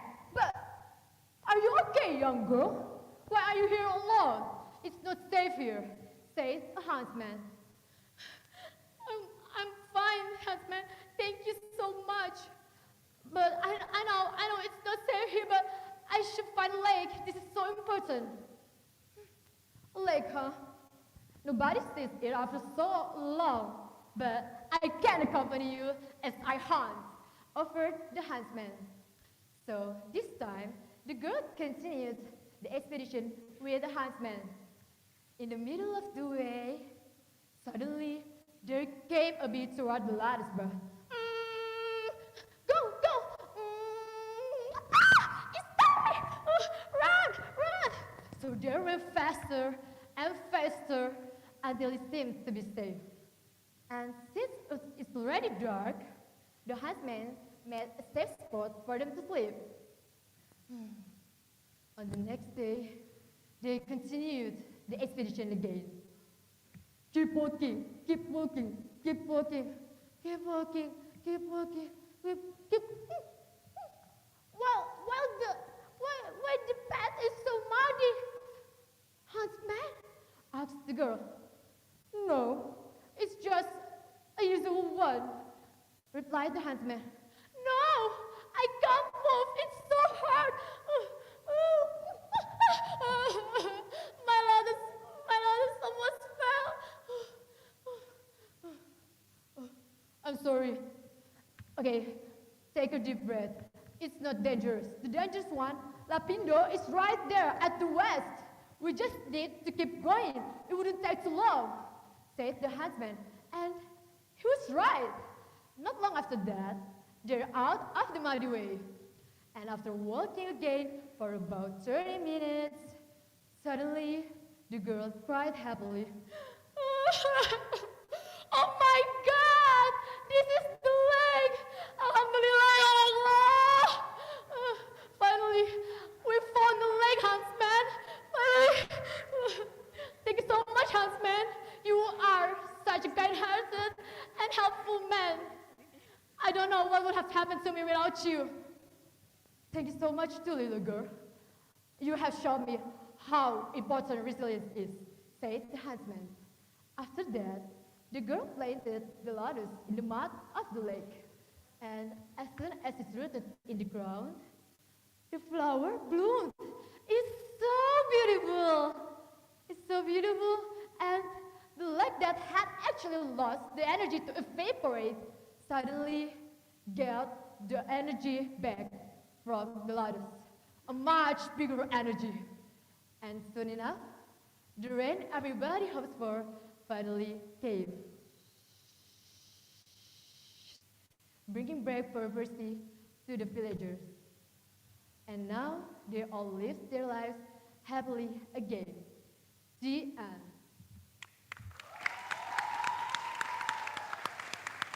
Before I close this book, remember, even so status always appear in front of you, please still believe in your eyes.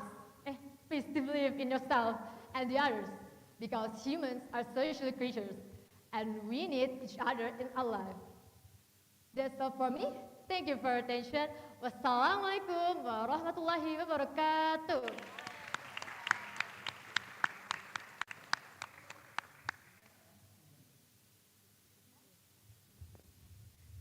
Hi, Konita. Hi. As I saw your performance, I went back to my notes yesterday, and again, it was the same as it was yesterday. That you have a knack for changing settings and characters in very good ways. You in your storytelling, there are a lot of settings and a lot of characters, but you managed to do that very well. And this time with good at paying attention to your breathing and pacing better. And I also love the good development of the prompt. You make it a full story, and it was really exciting. Thank you, Vanita.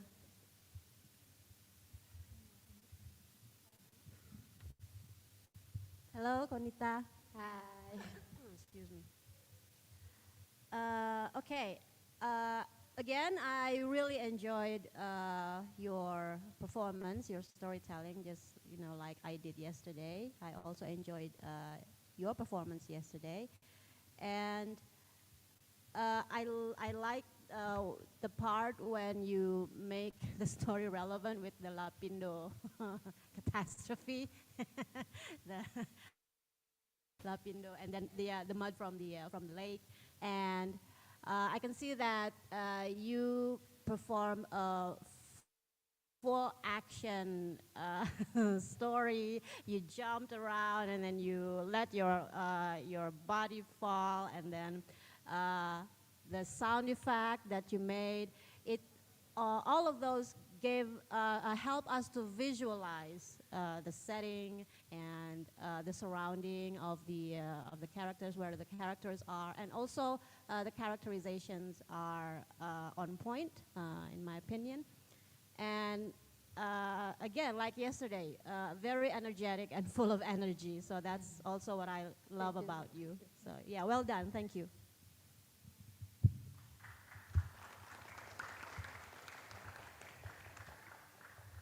Hi, Konita. Hi. I'll keep it short because all the excellent things about your performance has been talked about by Budika and Bu Ari.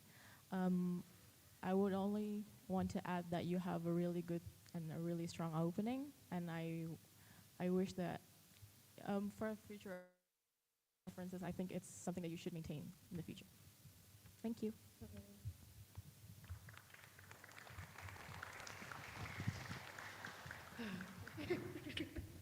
Thank you, Konita, for the powerful performance, and also thank you for the educators for the feedback. Next up, we have finalists from also SMA IT Darul Quran. Please welcome Abdullah Azam Devrian.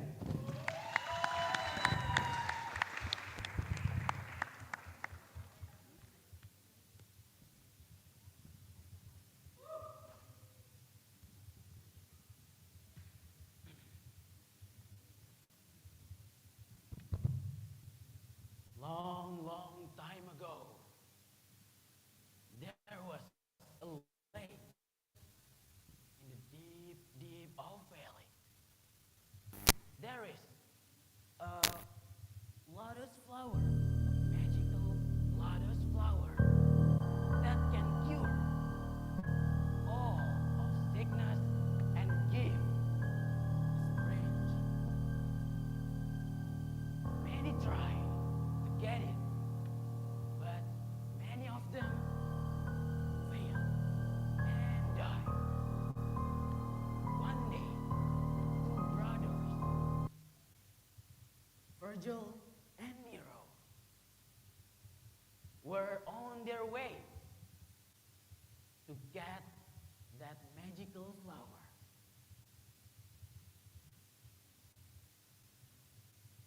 Come on, Virgil, we gotta move, said Nero.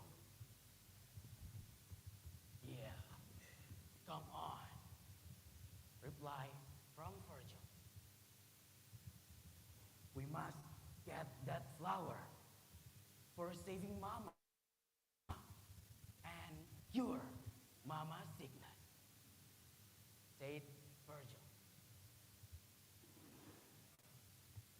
Yeah, this journey is for Mama, reply from Nero. In the middle way, they both met a demon from hell. The demon wants to get the flowers too because he wants the strange.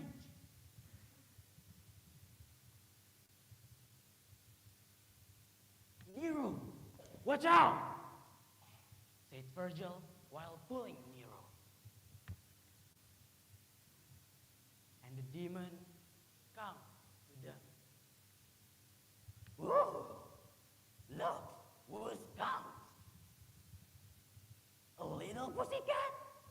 Oh, luckily, I was hungry, said the demon. No, that easy, demon, said Nero. Okay, let's see what you can do with your limited power, said the demon. And then they fight. Virgil and Nero almost lost.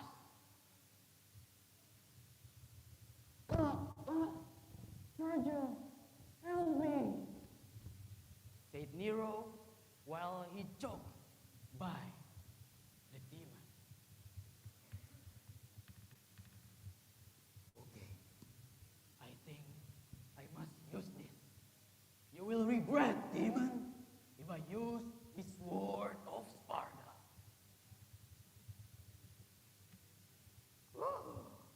Okay, let's see what you can do with your sword.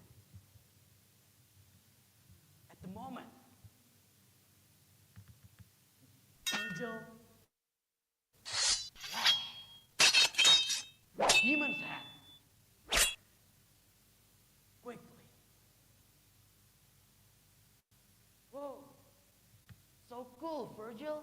Thank you. Said Nero. Come on. We must hurry, Nero. And then they continue their journey. And after that, they arrive at the valley. Whoa, how beautiful the flower, said Nero, while he takes the flower.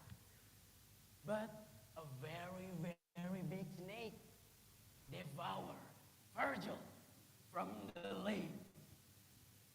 Virgil, said Nero, who was shocked to look that. And the sword of Sparta thrown towards Nero. And then Nero take that sword. What can I do without Virgil? But I must save Virgil and Mama. I couldn't protect my family. Those voices deep I hate myself within because not bring having you enough down to your knees again. I swear, Redemption calls unto all of those who persist with the strength of the few. Snake. And Virgil comes out from the snake. Virgil, are you okay? Said Nero. Ugh, I'm okay, Nero. Thanks for saving me. I know you can do it the better.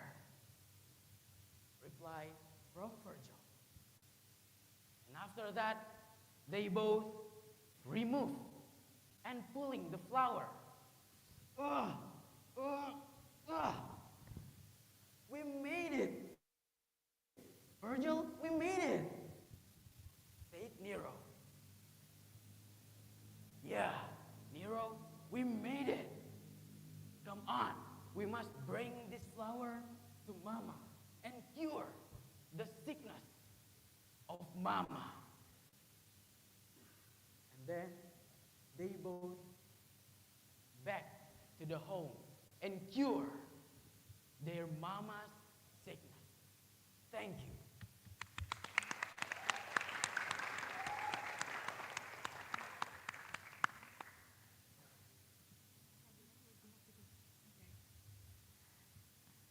Hi. Hi. How do you feel after that performance? Yeah. So I think I love how you keep your pace, how you tell the story slowly, but you emphasize the important parts. I also have this vibe of you being an old talesman somehow, telling the story. You have that vibe of wiseness with you.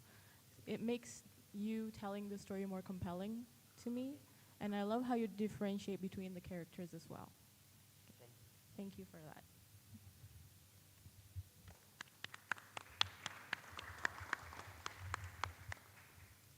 Hello, Abdullah Azam.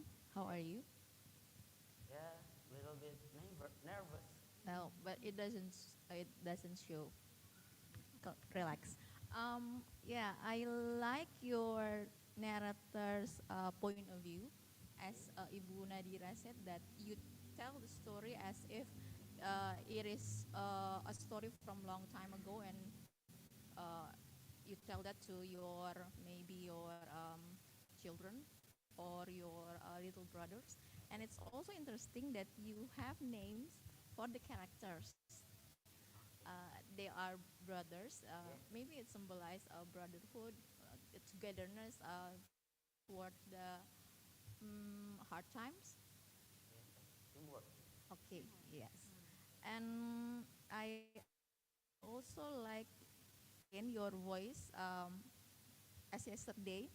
I like your soothing voice and the fact that you're telling the story in such a pace, in such a calmness that I get the story. Although there are some many characters, but I get all the story. Thank you for the performance. Hello, Azam. Hello. Still that nice smile again that I love. Thank you. Okay. Thank you for the very interesting way of telling the story. You have your own personal way of, like Bu Nadira said, very composed way and calm way of telling the story. And I really appreciate the attempts of providing sound effects, despite the fact that it only took all the finalists overnight to prepare for for the performance. So I really appreciate that, all the sound effects. Maybe just one tiny note on the pronunciation. Some of the words are mispronounced, but it's not something that you can't work on. It's very manageable, so yeah, it's only a minor suggestion from me, but overall, I like it. I really do. you. So congratulations. Thank you.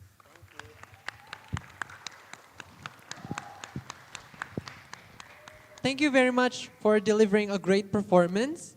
Now we're going to moving on to the next finalist, which is, please welcome Adia Khaira Meisha from Mandua Kota Pekanbaru.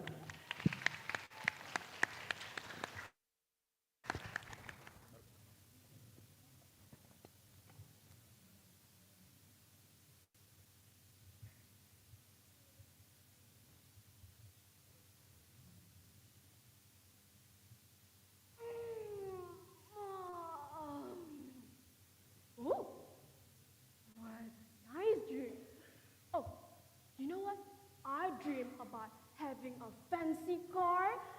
I having a new iPhone 14. Even I watching Netflix on my MacBook. Wow. Wait, ouch. What I'm dreaming. You know what, ladies and gentlemen? I'm just a poor boy with lost hope. My parents died. No brothers, no sisters. I'm just to live alone in this village. Wait. Shh. Did you hear that? What sound is that? Good afternoon, everyone. My name is Adia Keramesha from Mantu, Pekanbaru. And this is my story. Joko was a beggar. He worked alone for himself until he heard sound of an old man. Everyone, come! I have a good offer. This offer can get you a Lamborghini. But only if you can bring this lotus into a wonderland, then the Lamborghini is yours. Come! He went to this everyone to come and went I have a good offer. Wonderland. This offer can get you a Lamborghini. Hey kid, only you need to take care of it. Do not give to anyone. Hey, Lamborghini is yours. Come. In this way, Joko was very excited. Just imagine, a young beggar will have a Lamborghini. He sang, la la la. You need to take care of it. Do not give to anyone. He was very scared. He didn't give up. He against his fitness and he could get very excited. Just imagine, a young beggar will have a Lamborghini. He sang, la la la. Important. I mean, it's just so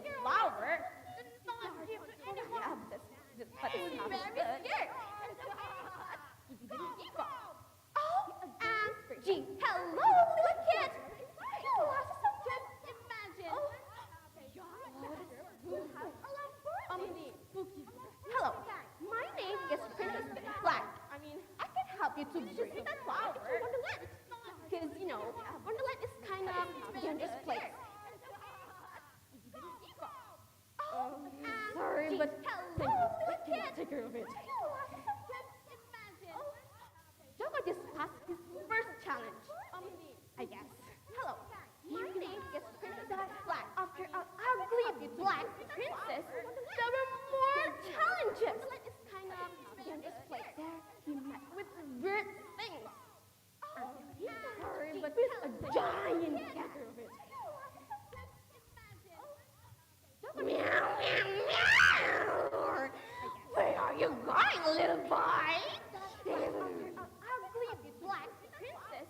There were more. I'm literally tired with all of this. Listen, I am Joko Prajono. We'll go to Wonderland and just put this little lotus in its place. Go away from my way. Where are you going, little boy? I'm really hungry. I'm literally tired with magical lotus. Give it to me. And I will give everything you want. We'll go to Wonderland and just put this little lotus in its place. Wait, go away from my way. Where are you going, little boy? Here, take it. I want to be rich. I'm literally tired with magical lotus. Just like you want. Everything you want. Yes!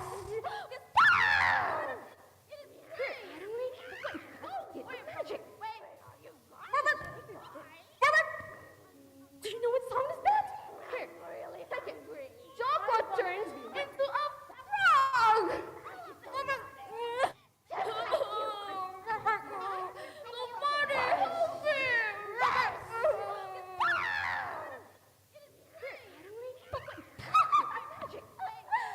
You turned into a frog!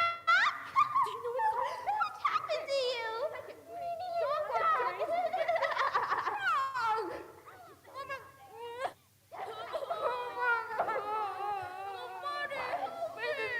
Please help me! The lotus just escaped by a cat. We have to fight the giant cat. Do you know what Black helped Joko to find the giant cat? Finally, there was a sound. Meow, meow, meow. This planet is mine. By a cat. We have to fight the giant cat. First, giant cat to give it back the lotus. But the cat didn't want it. They fought. This isn't right. Go away. No. This is mine. This is mine. Joko didn't know what to do. Just staring down. To give it back the lotus. Then he got an idea. He jumped into the cat and this is in the cat's eye.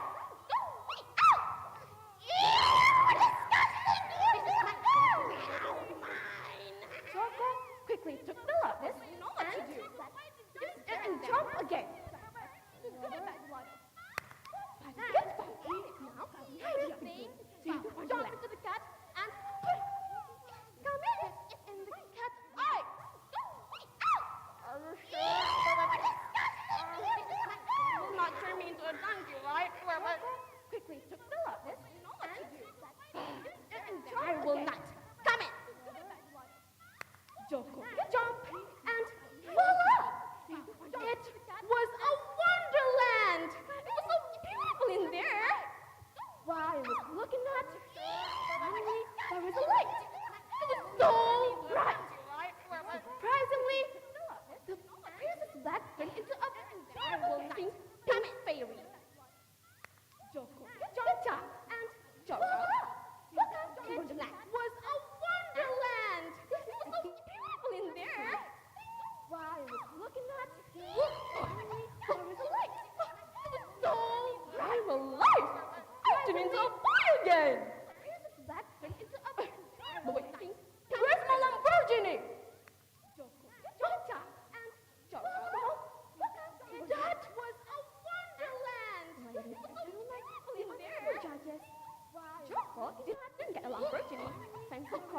new iPhone 14.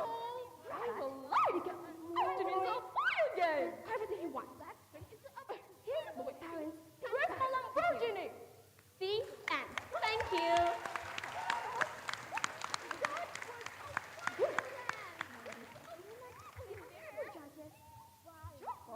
Didn't get a Lamborghini. Samsung car or new iPhone 14. I will lie to get afternoons of fire game. Everything he wants. Here's the way parents. Okay, Adia, coming all the way from Pekanbaru. Right, with the costume and everything. So I can see that you recycled some of the costume, like the feather from the hat and the cat's. Yes, which is very good. So yeah, I really appreciate the attempt, and that's one of the things that I was considering. Maybe the contestants or the finalists will recycle or reuse the props that they used yesterday. So overnight, their creativity is put to the challenge, and this is one of the examples. So I'm really I really appreciate happy to see that. And like you did yesterday, you make the story very current by incorporating MacBook, iPhone 14, Lamborghini, and all these very luxury items, and something that I think your generation can relate as well. So they are familiar with all these technologies. And in terms of the story, it's really interesting, and I really love the way you change characters, and I can see that you became immersed into the character somehow when you act like a frog and then like a cat. So I can see all these changes of characters, which is very good. So I really enjoyed it. So I really love the way well done. Thank you. Characters. I can see that you became immersed into the character somehow when you act like a frog and I also agree that you used a lot of restraints of props. It's very good. So I really enjoyed it. Well done. Thank you. I also like that you have many characters, especially animal characters, right? You became And immersed you into played the it character somehow so well. And then I like that you used a lot of references that the name is Joko and I really and the twist on what I call yesterday Jasmine style of things. Okay, and then there are a lot of twists also in the plot that he turns into a frog and then he references that the name got back, and then the message is really nice. I think that things that matters are not physically shooting physically there, physically like cars or computers or all, but that matters. Things that matters is what we have, the family themselves.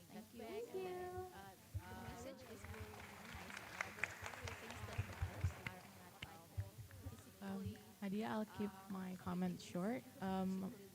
Besides the points that Bu Ari and Budika have already mentioned, I applaud your efforts to keep eye contact with your audiences, and I love how you write just like I've said, I love the ending of your story.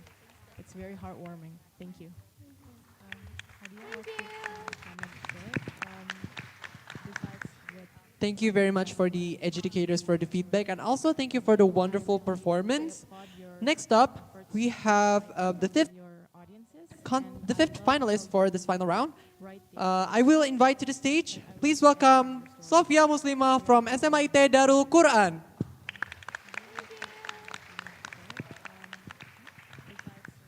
Thank you very much for the educators for the feedback, and also thank you for the wonderful performance. Next up, we have the fifth finalist for this final round. Good afternoon, everybody. I will invite to the stage. Please welcome Sofia Muslimah from SMIT Darul Quran. I am from SMIT Darul Quran. Okay, first of all, I would say thank you very Thank much you very to much all for the honorable the judges educators for the feedback, that and also thank you has for the given wonderful this performance. opportunity to me that Next up, leading this we have the fifth, telling this story. Ladies the fifth and finalist for gentlemen, this final round. good afternoon, everybody. I will invite to I'm the going stage. to tell you a Please story. welcome With Sofia title, Muslimah I am from Sofia SMIT Muslimah Darul Quran. Magical Quran. Once upon a time, there was a kid who had been interested by his grandmother. Next up, we have I entrusted you with this thing, grandchild. Okay, please hear me. Please welcome Now, I Sofia put your Muslimah heart from SMIT into Darul this Quran. magical lotus. So you must keep this magical lotus as you keep your heart. Do you understand, grandchild? The grandmother. Next up, Yes, I entrusted fully you understand with this thing, Answer grandchild. the kid. Okay, And by this time, the kid was ever dream magical of lotus. how So feel, you how, must keep how this it feels magical lotus to travel as you around keep Indonesia. your heart. Oh, Do you why is understand, Indonesia? grandchild? Let us ask the kid. Yes, I think fully Indonesia understand is the most wonderful country that ever exists. And Indonesia also has the various how it feels. Indonesia has a various Indonesia has a various country like this. Like I wear like this, a batik. So I would like to go to travel to ever says the kid. And finally, the kid set his feet off in the Japan forest. And like this is Indonesia. Wow, it looks wonderful. He said. And after that, one day, and finally, there's an eagle above the kid. There's an eagle above my head, and the eagle is close to me. So I must keep this magical lotus. But the eagle is grip this magical lotus from the kid. There's an eagle above the kid. Ah, no, my magical lotus! But the kid was not giving. The eagle is close to me. This is my magical lotus from my grandmother. Do not take this. Do not take this. This is mine, not yours. The eagle. Finally, she got it. He got it. Wow. And the next day, he continued her journey to another island. The kid was not giving. It was the island of Sumatra. The kid was a little bit tired and then decided to take a rest in front of the tree. Finally, she got hot over there. Wow. But suddenly, the next him can't feel. Hi, kid. How are you doing here? Do you need any help? My grandmother was a little bit tired and then decided to You're an take a animal. rest. I don't like you. Go away. I don't need your help. I can handle myself. But suddenly, answered him, can't feel. Don't go said the concealed sadly. And not long after that, suddenly the kid heard the sound of tiger roaring. I don't like you. Go away. I don't need your help.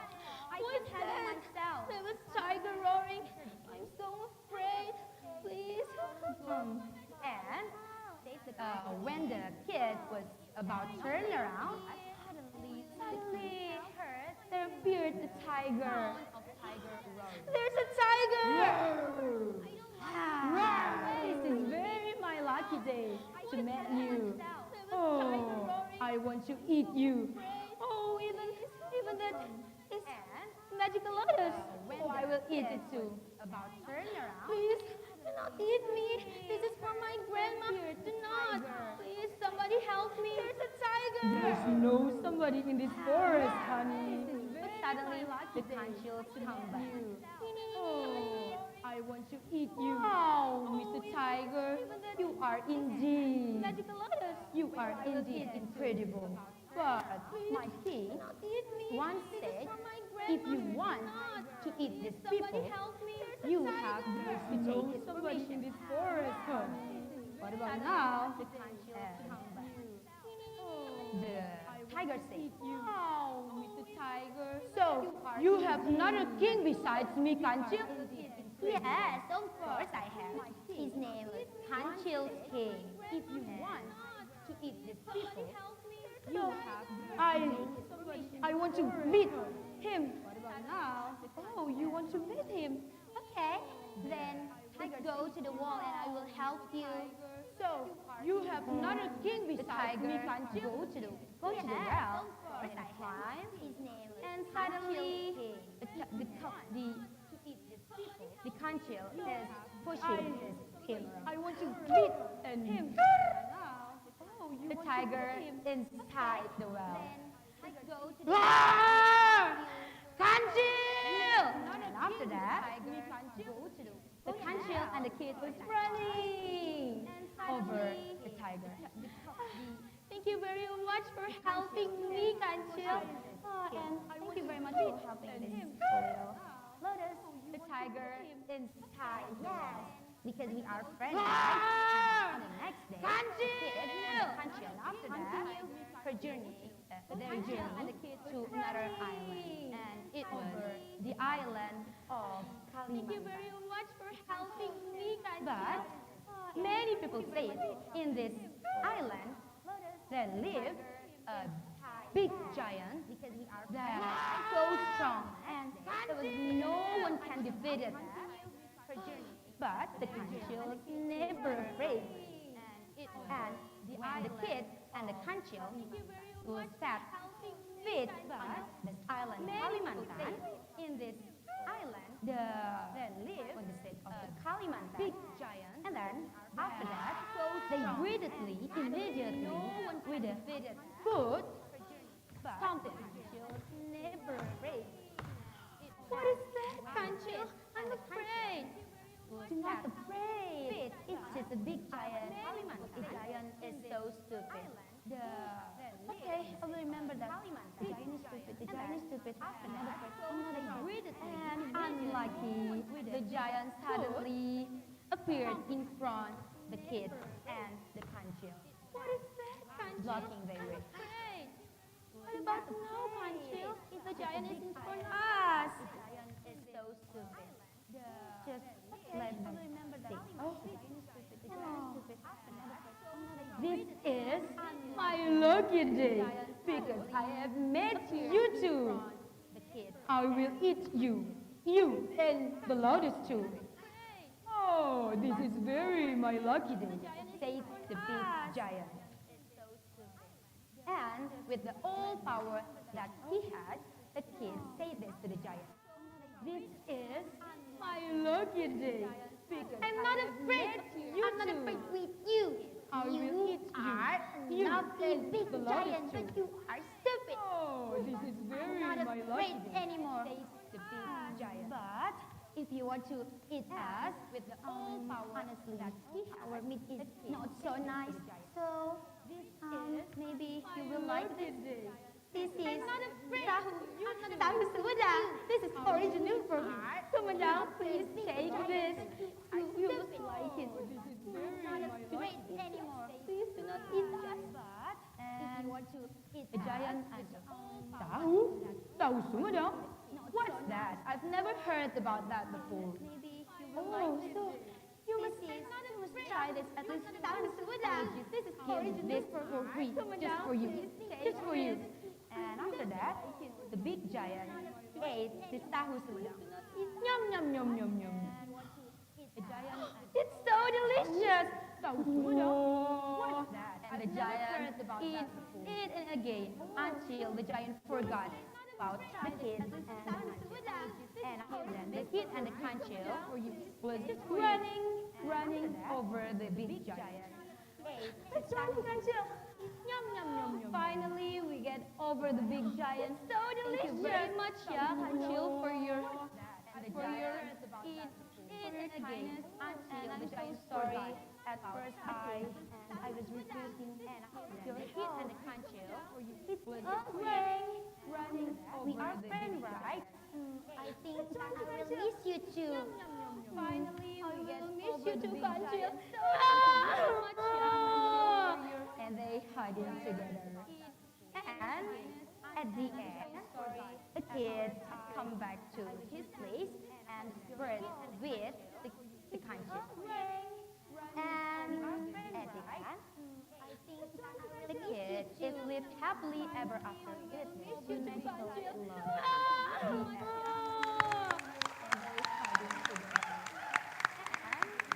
Well, ladies and gentlemen, from this story we can learn about how the resilience and hard work is so important in our life. But human, we cannot forget. We also need partners. We also need friends that support us in a good way. Well, ladies and maybe that's all for me. Thank you very much for your kind attention. Assalamualaikum warahmatullahi wabarakatuh. Hard work is so important in our life. But human, we cannot forget. We also need partners. We also need Hello, Sophia. friends that support us. You at parts in some parts you hesitate. Thank you very much for your kind manage to attention. go through. Assalamualaikum What I like about warahmatullahi your wabarakatuh. storytelling is there are a lot of places, especially connected to Indonesian places, and then there are a lot of animals. You see connecting animals to kids is also a good way to tell a story because you at parts in some kinds of not teaching people.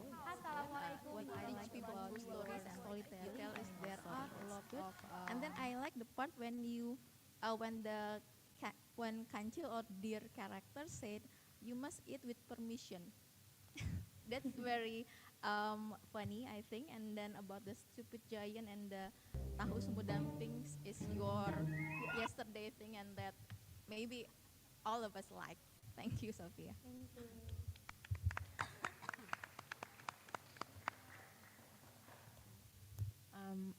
My comments are pretty short. I can see that you're nervous, but you carry yourself and the story very well, and you deliver the story in a very great way. And you also reuse your props, just like Budika said, and you incorporated it into your story, and it made us laugh. It was very enjoyable. It's an overall great performance. Thank you.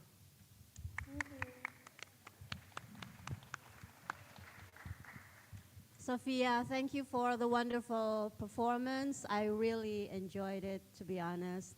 And once again, you brought your signature prop, Tahu Sumedang. I thought one of the places that the boy is going to visit is Sumedang because you brought Tahu Sumedang with you. But the boy carried the Tahu Sumedang all along and then fed the Tahu Sumedang to the giant. So yeah, I really appreciate putting like a local thing like Tahu Sumedang and incorporate it into your plot line. Even though at some points you struggle in memorizing the plot, but that's completely understandable because, you know, an overnight preparation is something that's, you know, not a lot of people can do. And plot-wise, the story is very interesting to me, so congratulations on that. And I think overall you did a job well done, so thank you. Thank you very much.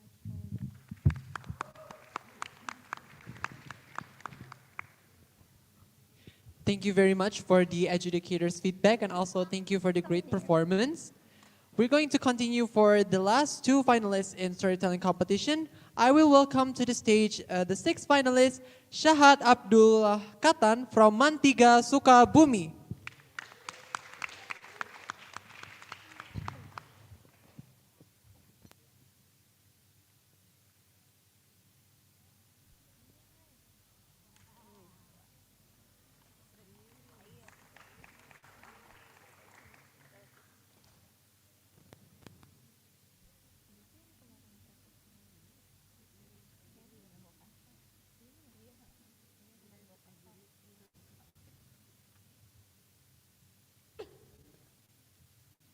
Assalamualaikum warahmatullahi wabarakatuh. Good afternoon, everyone. I hope you all are having a great day today. I want to take a moment to thank Allah subhanahu wa ta'ala for making me able to make it to the final round. My name is Shahad Abdullah Khasan, and I'm from high school Man 3 Sukabumi. Well, let's not be around the bushes and get right to the story. There was once a young little girl who likes to go around places. Throughout her journey, she would take with her this magical lotus and hug it tightly with her, as she was once told, "Hey, take this magical lotus with you, and you must protect it at every cost." So since then, she has been carrying this magical lotus with her, whether she was eating, playing, or even traveling. But one day, she heard a tragic news which caused her to despair with a terrible loss. A huge fire breakout occurred in this area and burned almost 30 buildings. Oh no! My house! What happened?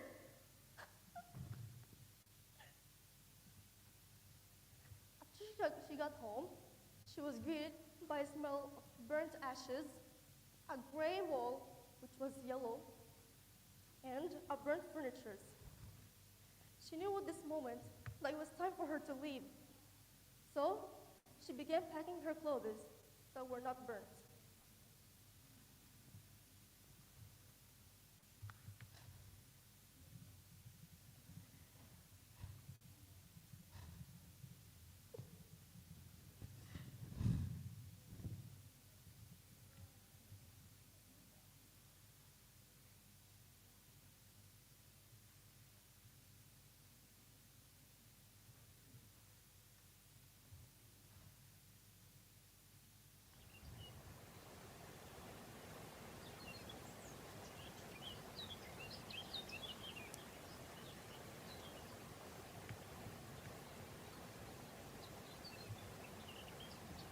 Before leaving, she looked at her house with a deep glow and said, "Oh, my beautiful house, I should have taken care of you better. I always come back." She took out a piece of rose and placed it on the doorway. And ever since then, she has been going around places, searching for hope, for the light that will take her out of the darkness. One day, she was climbing on top of the mountain when suddenly she tripped on a rock and fell. Ow! As a result, she injured her knee. She quickly tied a cloth around her knee. Then she looked at the lotus and, "Oh no! There's a scratch!" She knew that the lotus can easily break if something was to happen to it. So she must look for something quickly. She went around to search for a nearby pond when all of a sudden she found a deer not far away. It was approaching her. She felt threatened and hugged the lotus tighter. "Hey, dear." Deer then began to walk through the forest and gestured her to come forward. So then she walked after it.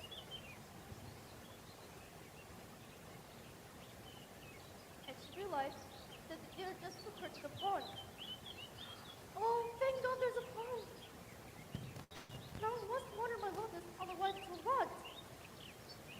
She placed the lotus into the pond, and soon the lotus quickly absorbed the water.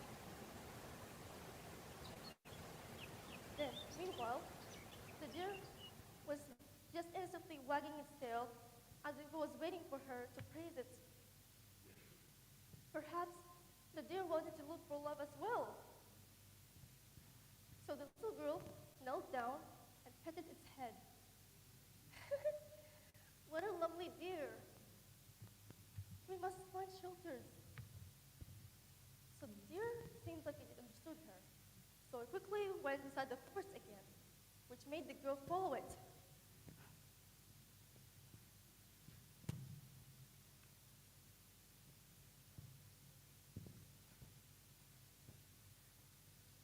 After a moment, she didn't realize that it was already evening until the deer finally stopped.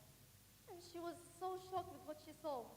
On front of her was a small, comfy cabin with an ethereal view of a mountain.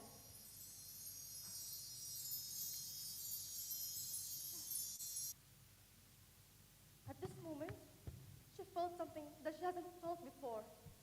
She felt, she felt hope. She felt love. And most importantly, she felt home again.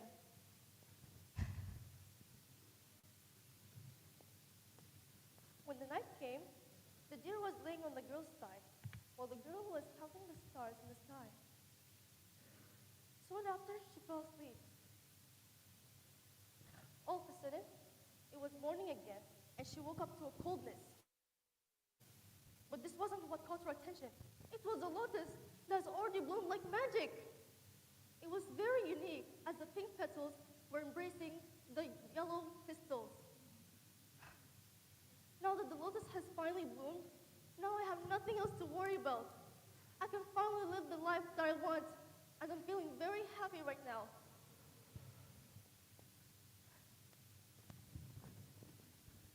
And since then, the girl and the little deer went on adventures together, hunting for food and seeking shelters.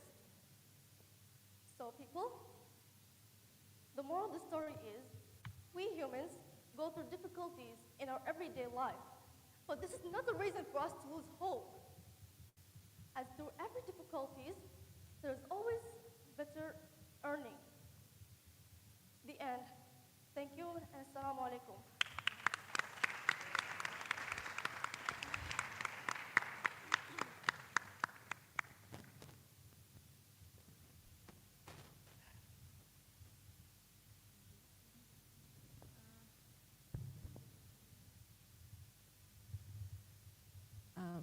Hi, Shahad. Wait, Shahad, right? Yes. I love how prepared you are with the props and your outfit. I love how everything ties into your story. You thought everything out. Even the tie on your leg. It's a great you have a great eye for detail, and I love how you take the prompt of the story and you make a great story out of it, and you act it with your whole body. So it's a great performance. Thank you. Thank you very much.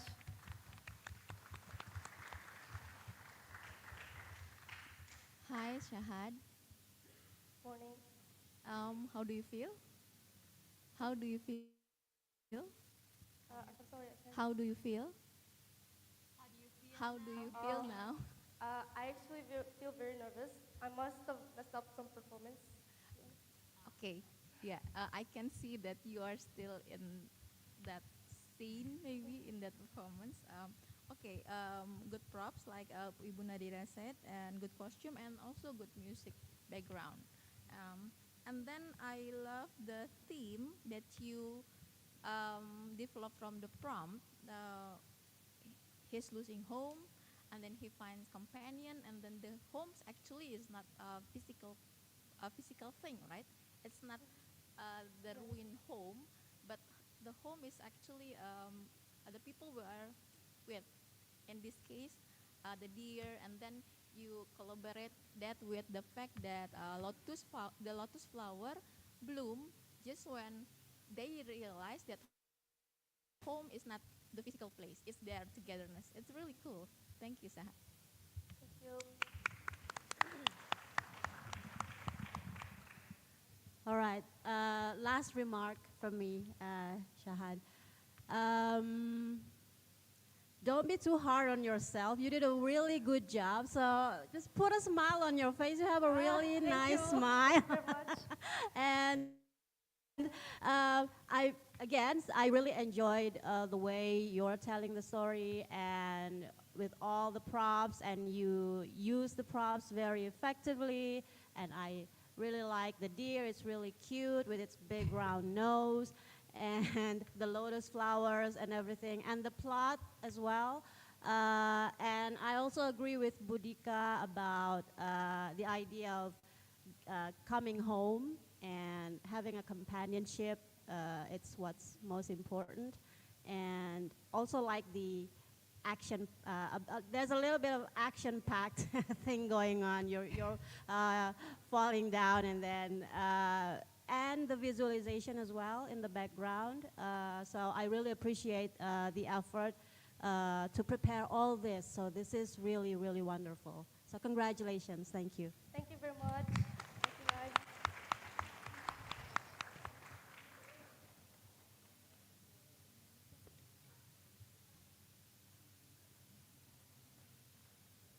Thank you very much. Assalamualaikum.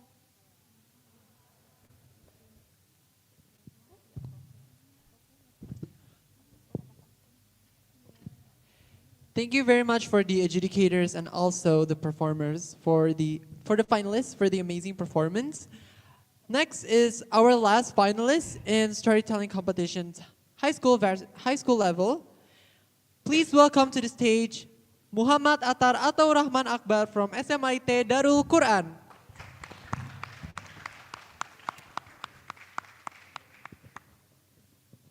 Seeing kids like you guys reminds me of the story of a little boy named Ali. He was young, but he has nature mind and good nature. Wait. Here it is. Rain before rainbow. Once upon a time, lived two brothers with their father. One day, the two brothers came home after playing together. Na na na na na. But when they reached home, their house was already on fire. No! Our house! Wait, where's Papa? Papa? Ali, let's break through the flame, said Rudy, the older brother. They both go inside the house, and when they were inside, Papa! Where are you, Papa? Their Papa was dying. No, Papa! Please, my son, bring this lotus flower with you. Take and care of this flower until it blooms, said the father.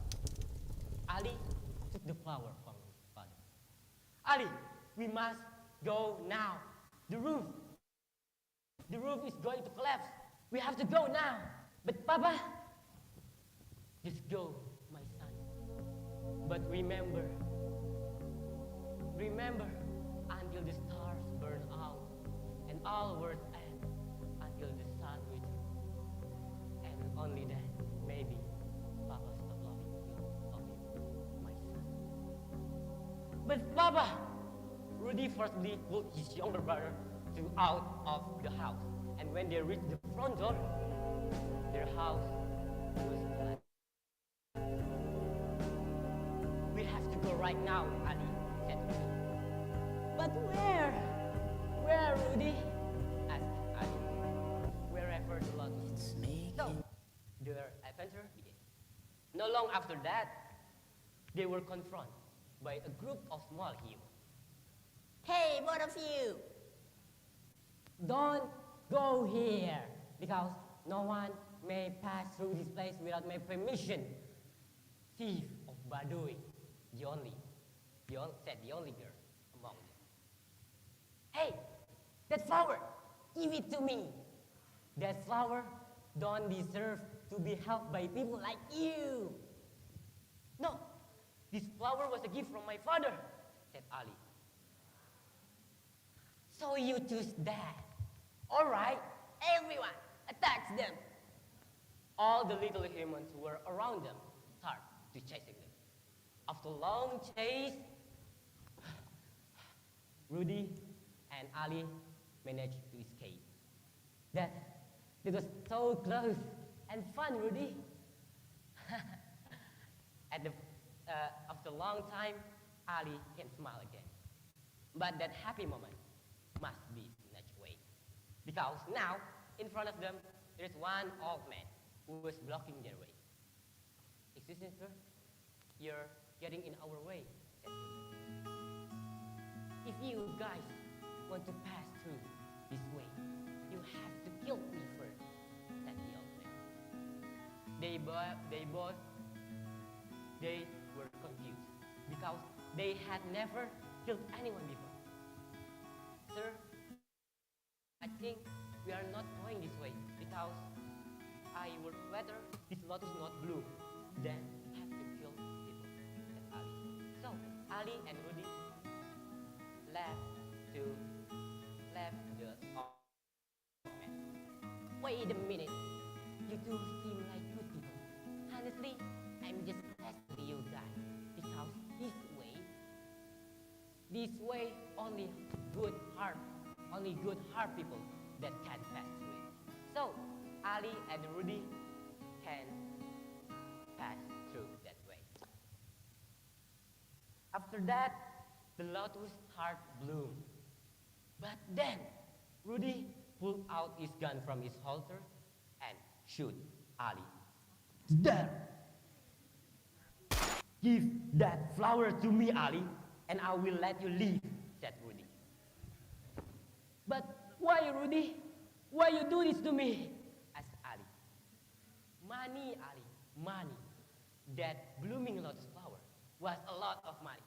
I know that flower won't be bloom if it's with me.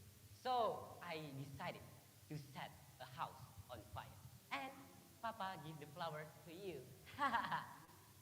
Suddenly, Rudy was shot from behind. And it was a bodyguard that had blocked them earlier. Shh, Ali, I'm here to help you. Don't be afraid. I already knew your older brother would mean be to you. So I decided to follow you. And I'm kind of like you too. The bodyguard face started to turning red. But again, the happy moment must be snatched away. Rudy was still alive, and he shot the bodyguard. Boom! The bodyguard was like covered with blood, and after that, Rudy was died too. No, bodyguard, don't tell me you die. But it's too late. The bodyguard was died, smiling. 1 year later. Look, Papa, the lotus has bloomed. I wish I could enjoy the beauty of this lotus with you, Papa. The end. Oh, such an interesting story, right? I hope I can meet them both again. But now, whose path that I will block now. Muhammad Tatar, and thank you.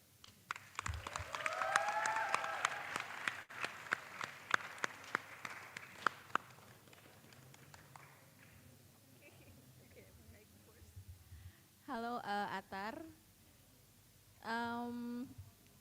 Very interesting story. Very surprising ending. A lot of blood and killings and so. Yeah.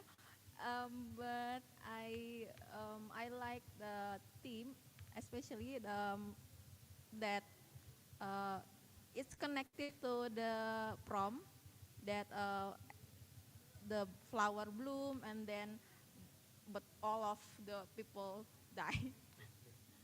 Okay. I like the entrance that you suddenly goes into the stage without warning, and then you go into your character and story. Congratulations, Atar. Thank you.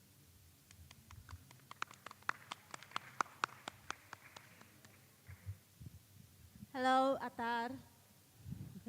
Yeah, so up to the point where the scene of gun shooting and everything starts, and then I remember, or you're the one who told the story about the most dangerous game. So I think you still have that residue of the plot of that short story with the gun shooting and everything.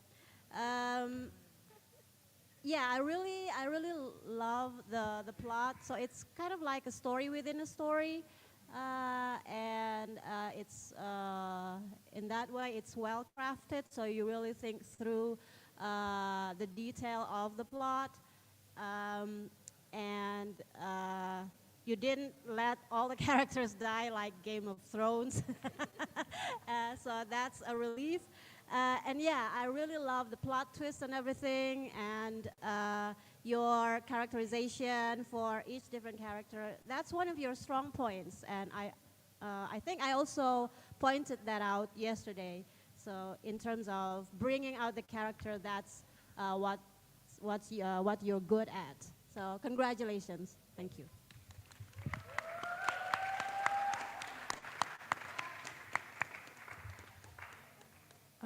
I'll keep it short. I love your entrance.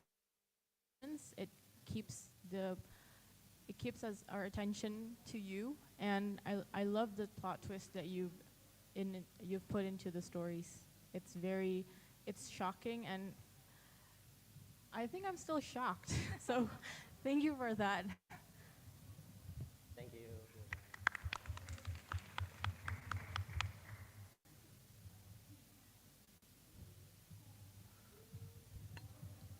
Thank you so much for the wonderful performance. And now, before we move on to the next agenda, which is the announcement of the winner of PEC 2022, we would like to announce that we will have a 5-minute break to stretch a little bit, to loosen the nerves. And please don't move from your seat, and be prepared. Thank you.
Ladies and gentlemen, may I have your attention, please? So we would like to invite all of you guys to gather here again because we would like to move on to the next agenda, which is the announcement for the winners of the essay competition. So we would like to invite all of you guys together here again for the adjudicators, the competitors, the contestants, and the audience to be here again. Thank you. Please have a comfortable seat because we would like to begin the announcement of the winners shortly. Thank you.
Once again, we would like to invite everyone that's still outside of the venue to be here and have a seat because the announcement for the essay competition's winner will begin shortly. And after that, we will move on to the next agenda as well, which is the announcement for other competitions. So we would like to be waiting for everyone to be here at our main venue. Thank you.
Good afternoon, ladies and gentlemen. In the next agenda, which is right now, we would like to begin the announcement for the winners of the essay competition. But before we announce the winners, the three winners of the essay competition, we would like to invite the judges to give comments on how they have come to this decision, on how they decide who are the three winners. Moreover, we would like to hear their considerations about the quality of the essay that deserve the appreciation of the judges and also the readers. So for the three judges of the essay competitions, we would like to hear that from you. Thank you.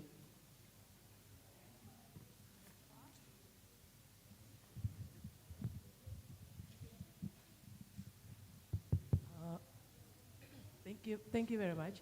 Well, actually, when I was giving scores, I wasn't really paying attention who gets the biggest score.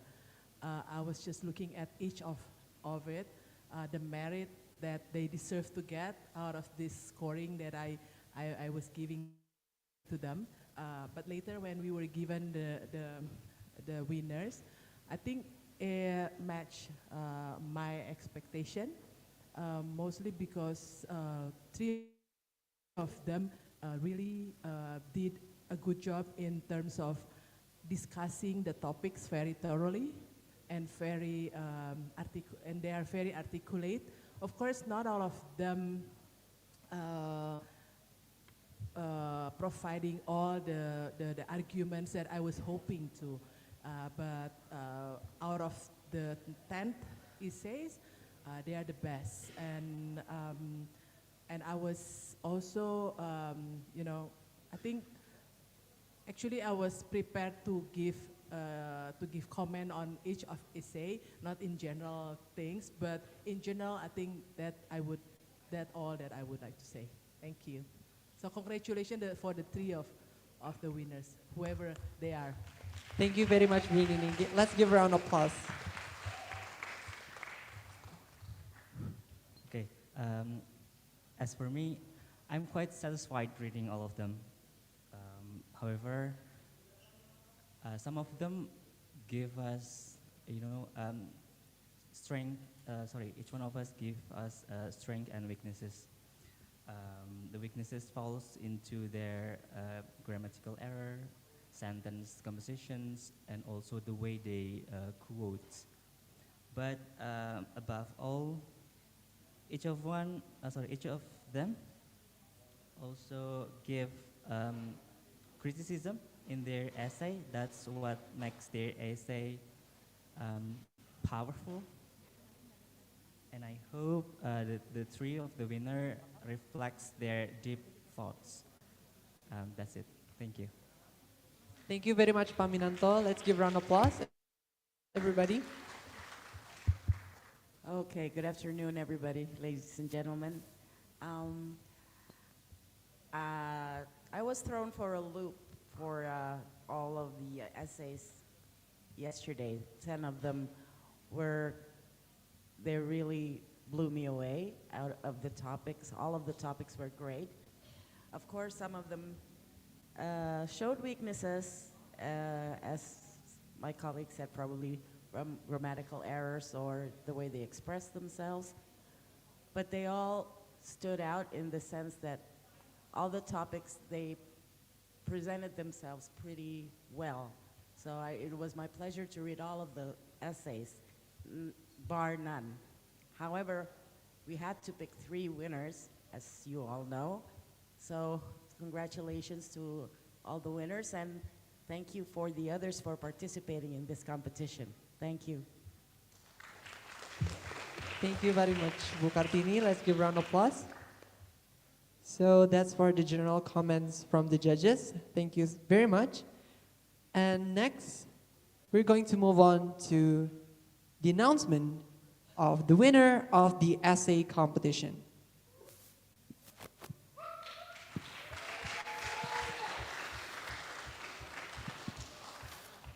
To note, the winners will perform the essay after I announce their names. So please be prepared and let's enjoy their performance. The third winner of the essay competition of Padjadjaran English Competition 2022 is Muhammad Alfian Sofahairi from UIN Syarif Hidayatullah, Jakarta.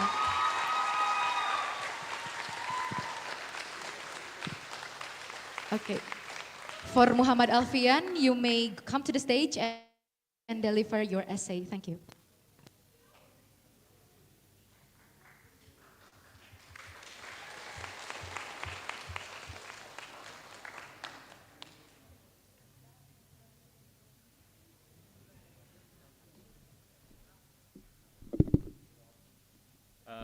Can I unwear my mask? Okay. COVID didn't exist anymore.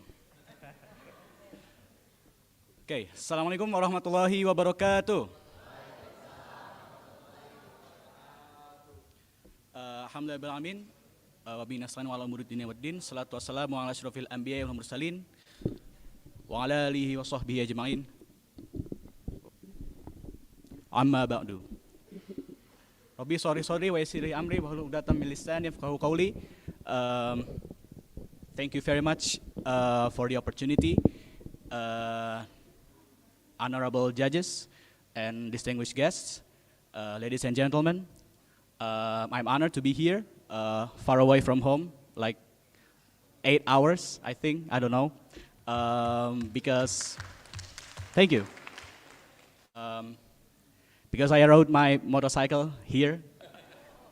It's very tiring, but I think the journey is worth it.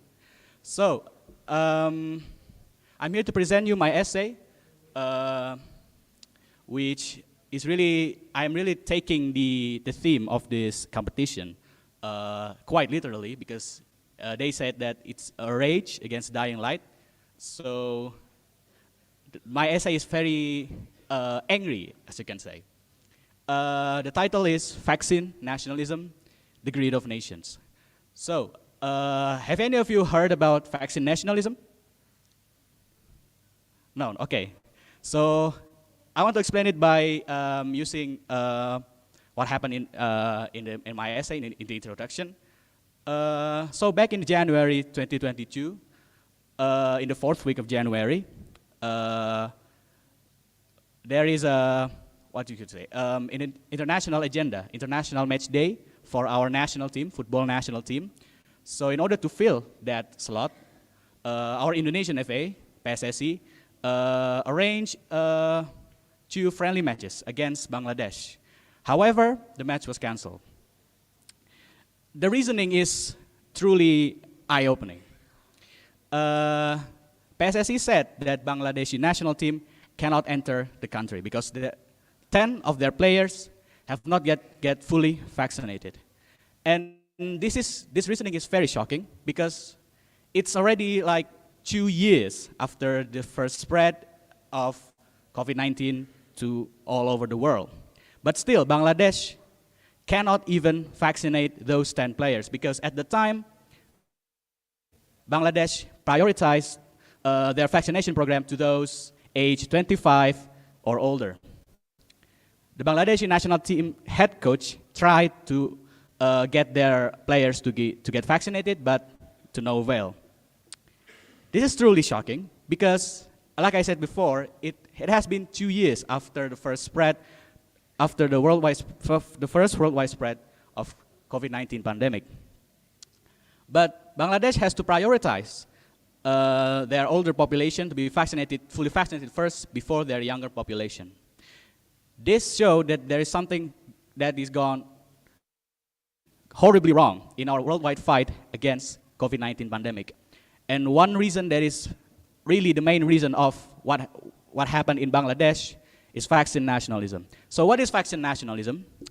Vaccine nationalism is an act by some nations to gain preferential access in the context of COVID-19 pandemic to gain access to COVID-19 vaccine.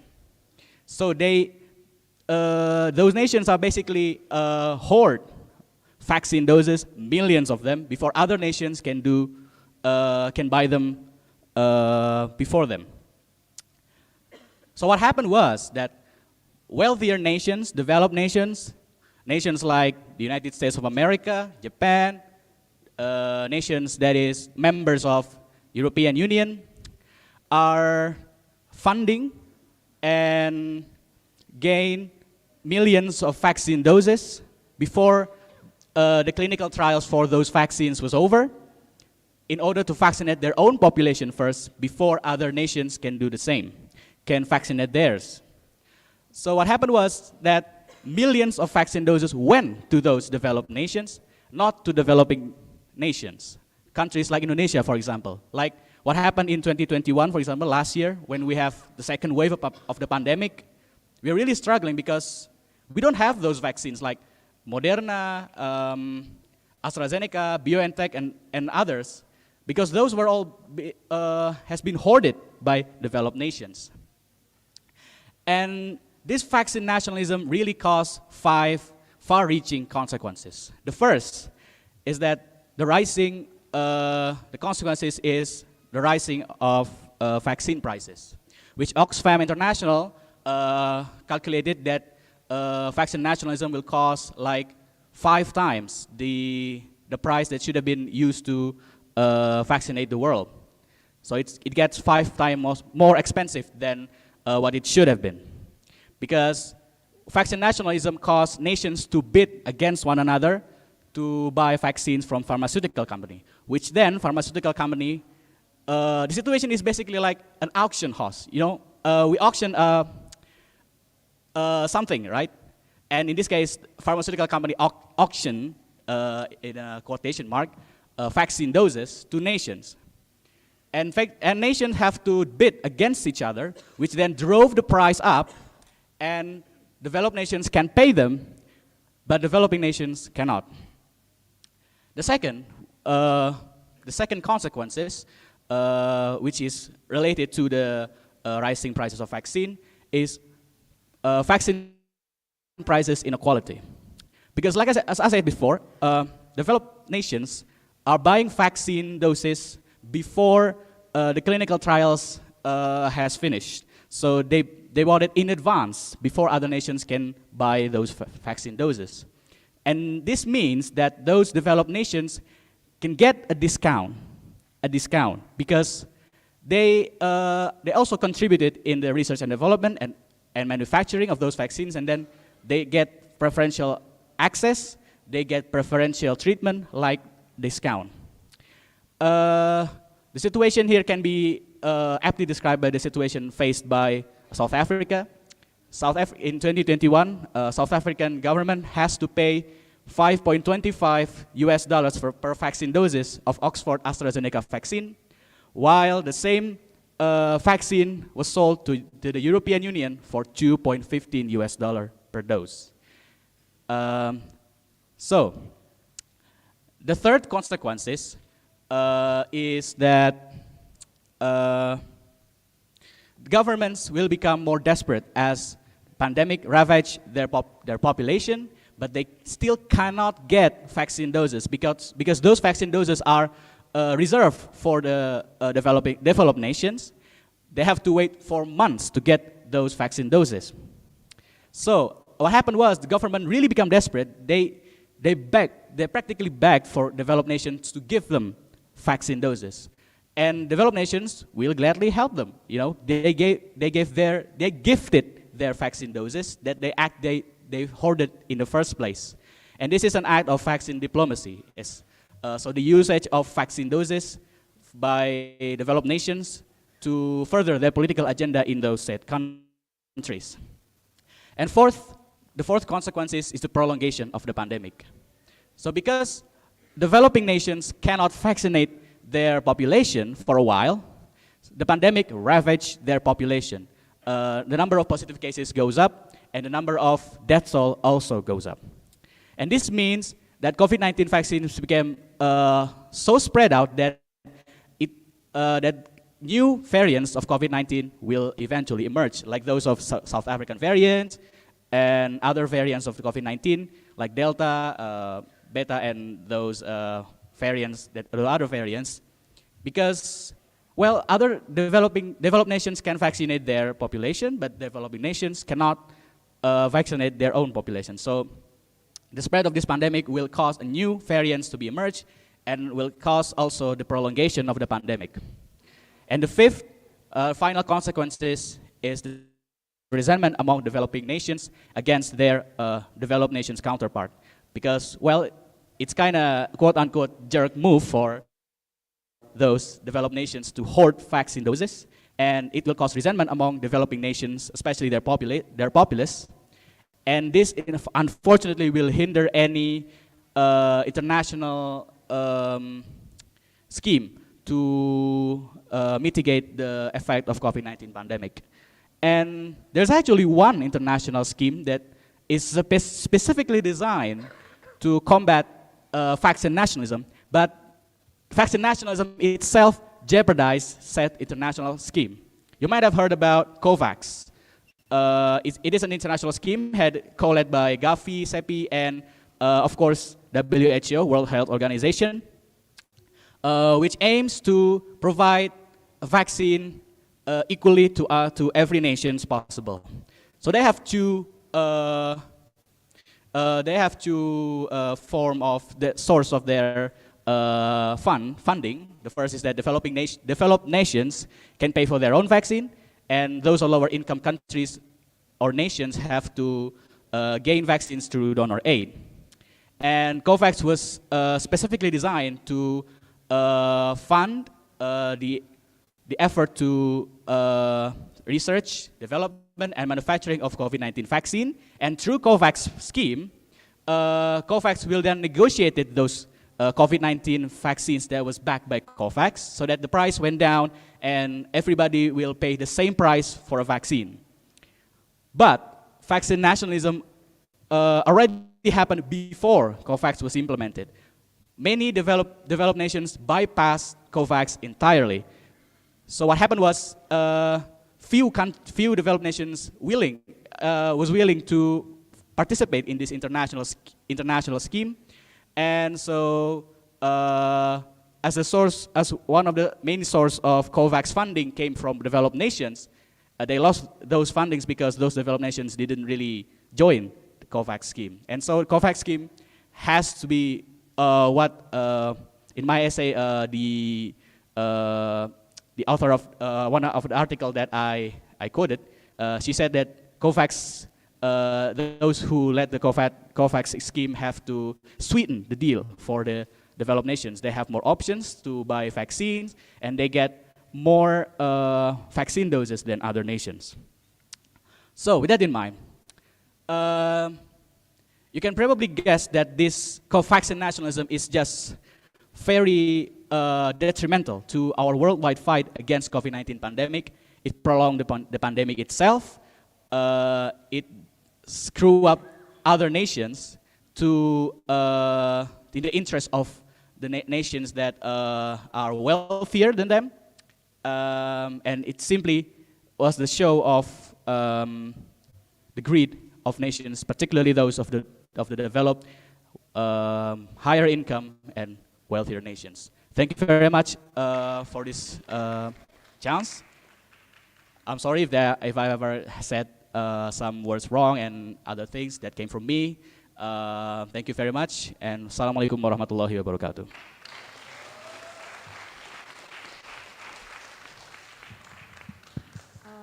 May I just a little bit? I know that I'm not supposed to give any comments, but for this I have to, because it relates to my work as a diplomat.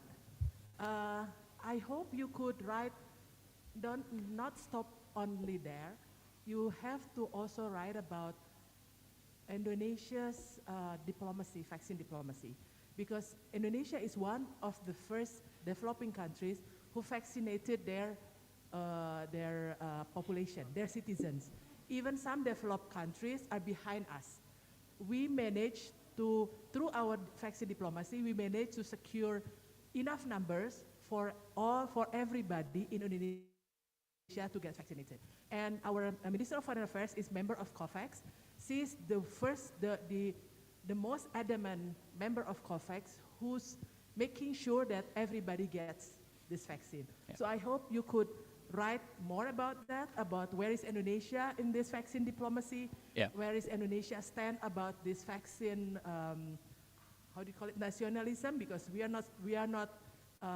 not supporting it at all. We are trying to fight it. And I hope you could also write about what is it? Indonesian point of view. Indonesian role in COVAX. In COVAX, okay. Thank you. Thank you, ma'am. Then. Okay, is there any more feedback or? Okay. Done. Okay. Thank you. Thank you very much for the judges' feedback, and also thank you for the great speech from our third winner of the essay competition, Muhammad Alfian Sofa Khairi. Next, moving on, for the second winner of the essay competition of Padjadjaran English Competition 2022 goes to Vicky Rilis from Universitas Jambi.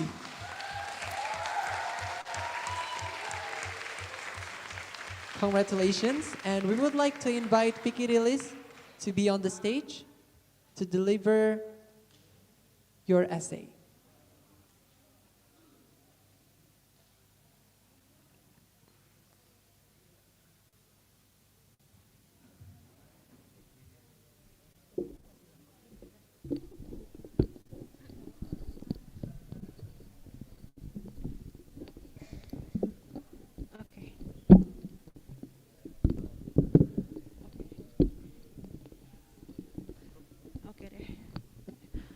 Hello? Okay. Okay, first of all, I wanted to say thank you for the judges and all of the audience that are here to listen to my essay.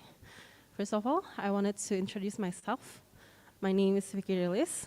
I'm a student majoring in psychology from Jambi University. The topic of my essay was about the key to defeat the dark times after COVID.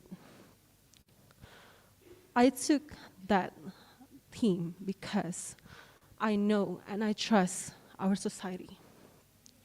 Indonesia is currently experiencing a crisis. A crisis is an unstable time when a decisive change should be done immediately. A change is a turning point for all of us to develop, to improve. And that is why I take this as a momentum for us to jump over and be better. As in history, we know that history repeats itself. And in history, the most powerful key to defeat a crisis is about the people, the unity of people, the solidarization from everyone involved. If we see our crisis from the Independence Day, it took us forever. It took us suffering. It took us to get robbed, to be forced in kerja paksa. So it took us a very long time, a very long suffering for us to be able to unite as Indonesia. And later in the pandemic, we have seen how people unite in this society. Collectively, there were billions of money that were being donated in the forms of food, of groceries and masks. This shows that we are never alone in a crisis, and we will help each other. Our citizens, they care for each other. They will help each other. And as I was saying this, I also received donations as a form of mask when the price was skyrocketing. I also was able to donate my experience as a medical assistant when the jobs for nurses were so low, and I was able to help as a nurse. Although it's in a small clinic, I was able to help a lot of people.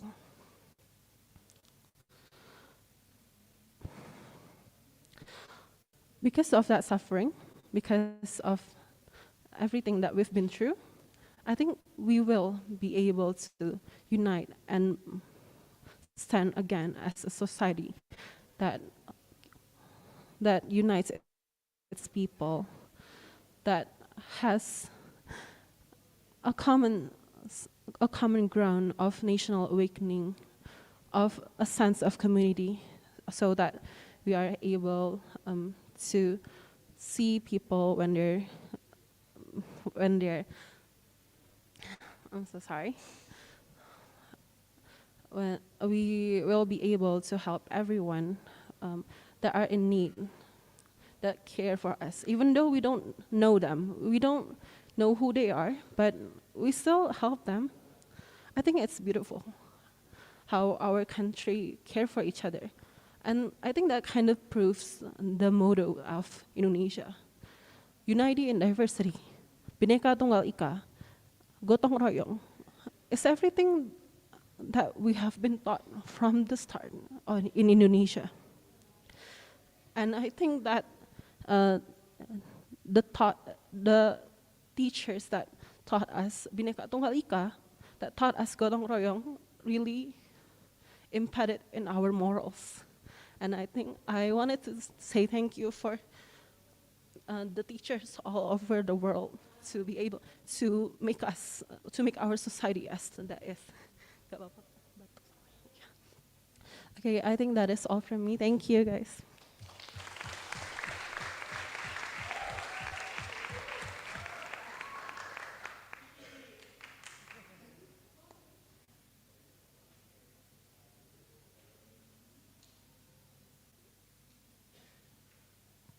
Thank you very much for Vicky Rilis after delivering her essay. Now, Alifa. Moving on, we will now announce the first winner of the essay competition. The first winner of the essay competition of Padjadjaran English Competition 2022 goes to Patrick Stephen from Universitas Katolik Parahyangan.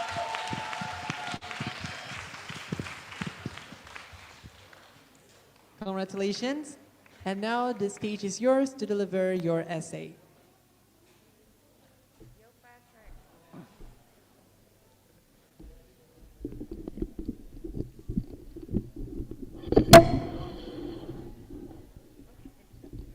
Thank you.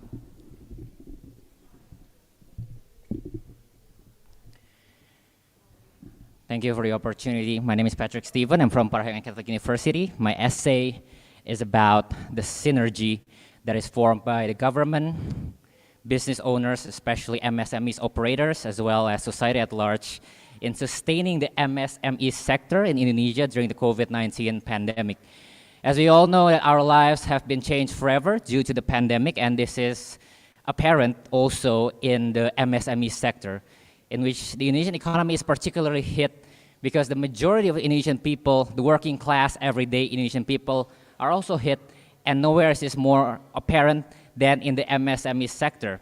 As we know, more than 50% MSMEs reported decreased sales, and a lot more reported issues with distribution, with financing, as well as how to get capital funding as well. Now, this is such a big issue because, like I said, the MSME sector is at the very backbone of the Indonesian economy, and so when it gets hit, basically the whole economy also gets hit. And so in order to recover it, in order to recover the whole sector of the MSMEs, we need to form a synergy. It's not a one party, it's not a homework that can only be done by one or two parties. It has to be done by all parties. And by that, I mean the government, the MSME business operators themselves, as well as society at large. That includes you and me. Now, in terms of the government, it has at least launched 5 efforts to help the MSME sector recover and rise back from the ashes. The first thing it has done is provide social aid, such as the pre-employment card, a lot of direct payments as well. The second thing that the government has done to help the MSME sector is actually provide trainings so that they can bounce back and they can help themselves out of the crisis that they're in due to the pandemic. The third thing is about the tax incentives, the policies, the government policies that are adjusted specifically to help these MSMEs lift up their burdens, their own burdens as a result of the pandemic, that allows them to get loans, to recover their credit ratings from the banks. And this is very much appreciated by these MSMEs because it is very important because, like I said, they have troubles with acquiring funds in this difficult time. The third thing that it has done, it's got something to do basically with expanding the capital funding that they can acquire, and this also includes having startup incubators be made available for them. Any MSMEs who has got powers, wills to innovate can apply to get this funding so that they may expand, so that they may innovate, and by innovating, hopefully they can get through the pandemic well. And so it comes to the second point, ladies and gentlemen, and that is how the MSME sectors themselves can actually help themselves out, pulling themselves out of the crisis made by the pandemic.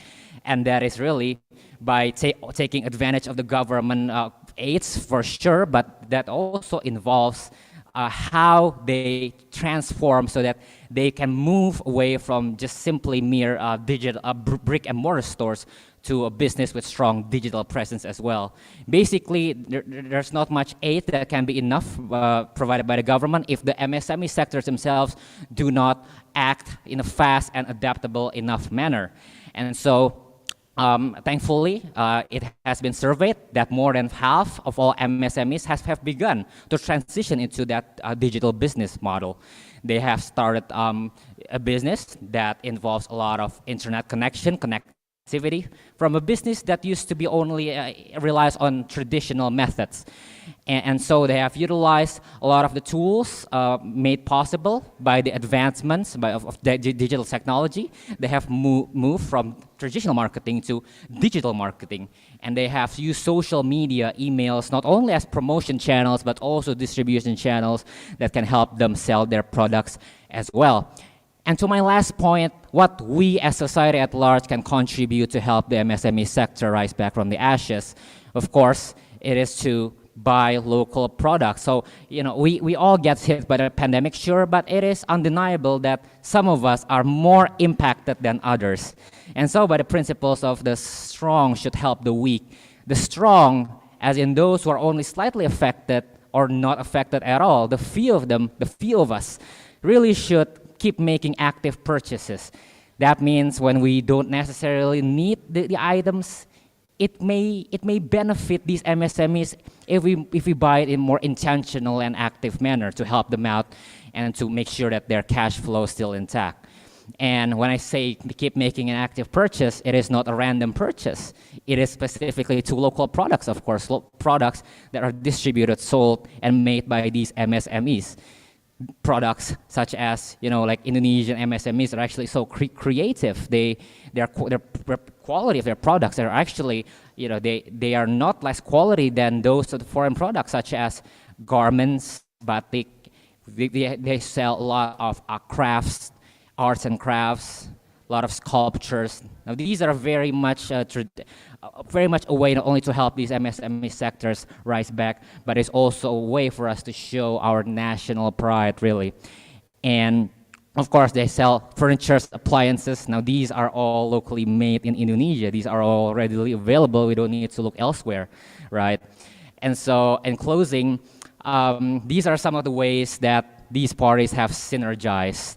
And to those of us who have yet to take part in this synergy, despite, yes, we are seeing good signs that we are coming out of the pandemic, but until we can safely say that it is an endemic and things can start to go back to normal, like 100%, then we should all continue this synergy and keep building on it so that we are ready for the next obstacles ahead, which will be there, but we will be ready for them. Thank you all very much.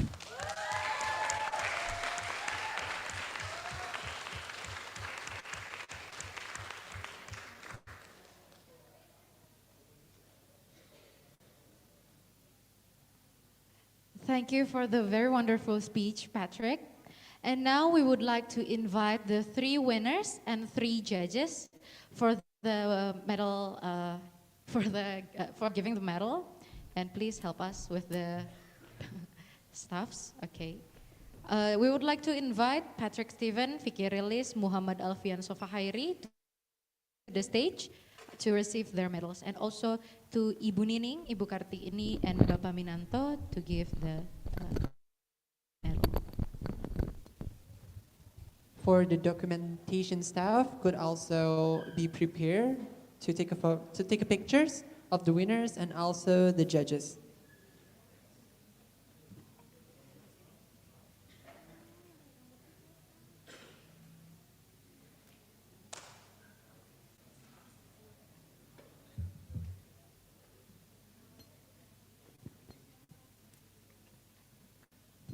So here are the winner of the speech competition for Padjadjaran English competition 2022.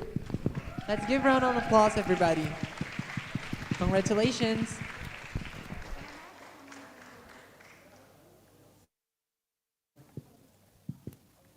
Please, to Ibu Nining, can you give the medal to Patrick Steven as the first winner of the essay competition?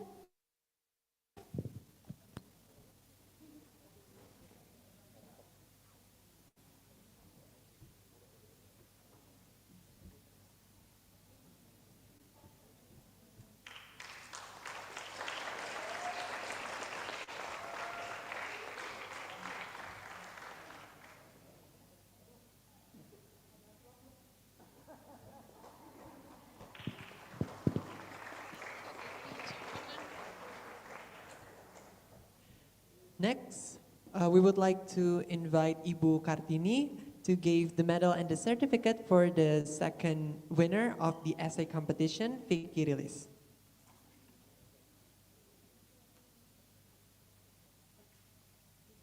Okay, congratulations, Vicky Rilis from Universitas Jambi to achieve the second winner of the essay competition at Padjadjaran English Competition 2022.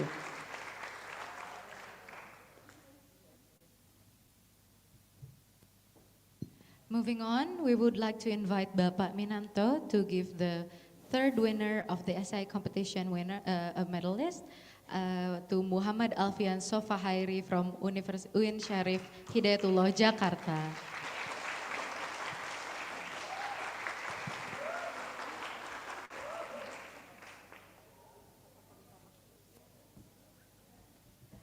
Now, we will now take a group picture. So please squeeze yourselves. We're really sorry for the stage. Okay. Okay. Yeah. Okay.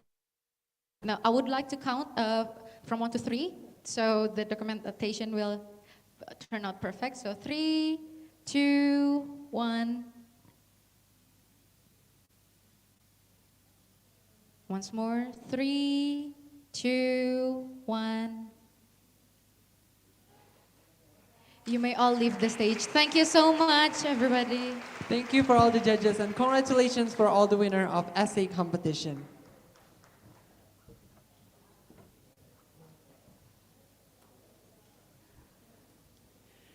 Next up, Alifa. I'm pretty nervous to announce this competition's winner also. So for the next agenda, we will be announced shortly the winners of the speech competition. But before we move on to the names of the winners, I would like to invite the judge of the speech competition to give a comment on how they have come to this decision, and also their consideration about the quality of the speech that deserves the appreciation of the judge. I would like to invite the judge of the speech competition. Please, you may enter the stage.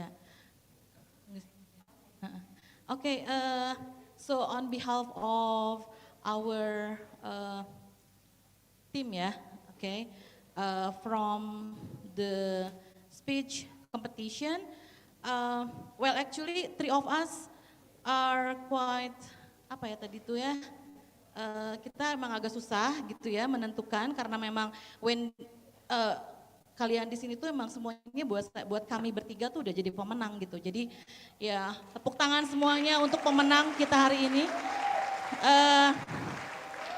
Jadi tak perlu diragukan lagi.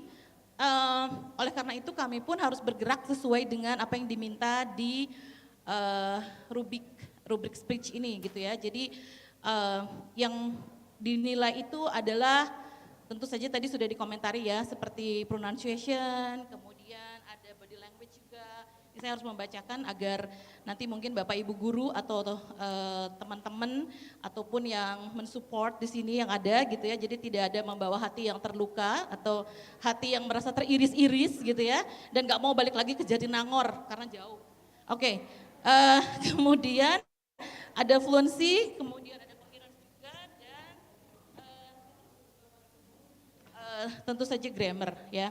Dan ada satu hal yang kami highlight ya, bahwa as a speech yang memang kalian bawakan, kemudian sebagai seorang yang berpidato, itu semuanya tak diragukan.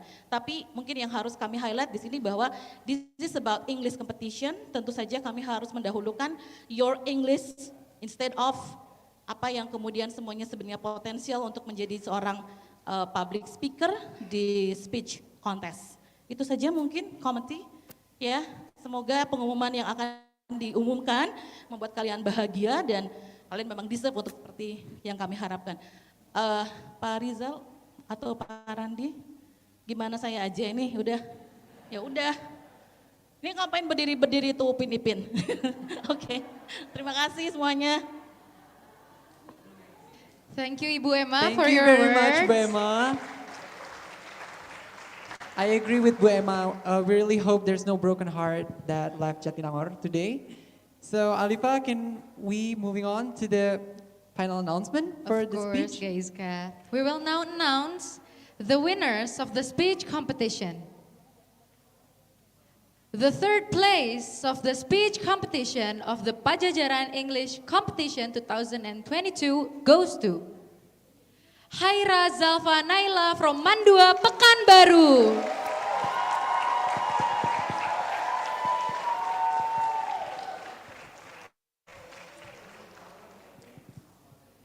For the second winner of the speech competition of Padjadjaran English Competition 2022 goes to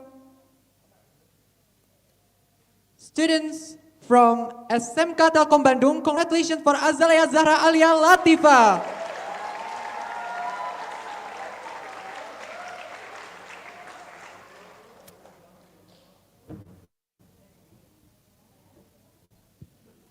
For the first place for the first winner of the speech competition of Padjadjaran English Competition 2022 goes to Ulfaira Rania Rizwin from Al Ma'ruf Jakarta Islamic Senior High School.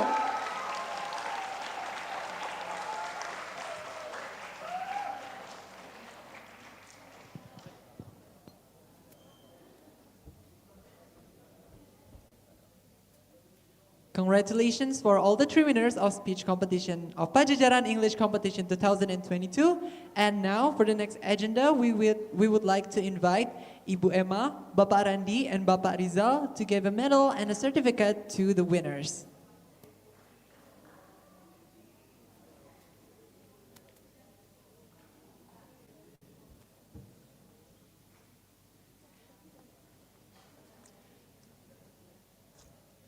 So for the first, yeah.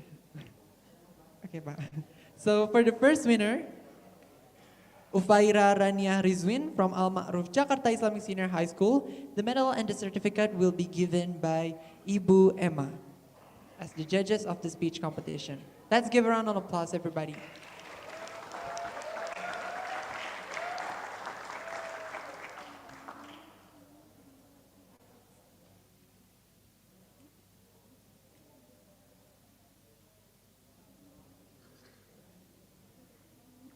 Congratulations. And now we would take a picture. Udah. Okay. For the second winner, we would like to invite Bapak Randi to give the medal to and certificate to Azalia Zahra Alia Latifa from SMK Telkom Bandung.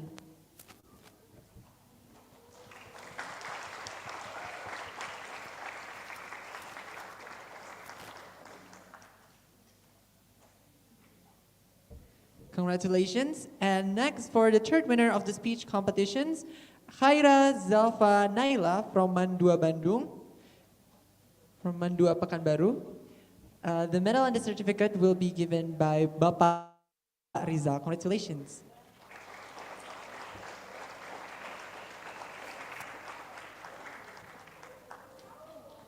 Thank you, Pak Rizal. We will now have a group picture for the speech competition. So please, I would like to invite the judges to take a group picture.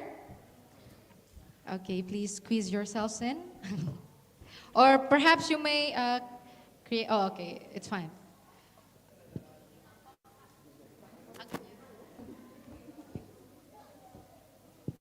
Okay, so I will count from 3, 2, 1. Okay, 3, 2, 1. Once more, 3, 2, 1. Thank you to all the winners and the judges.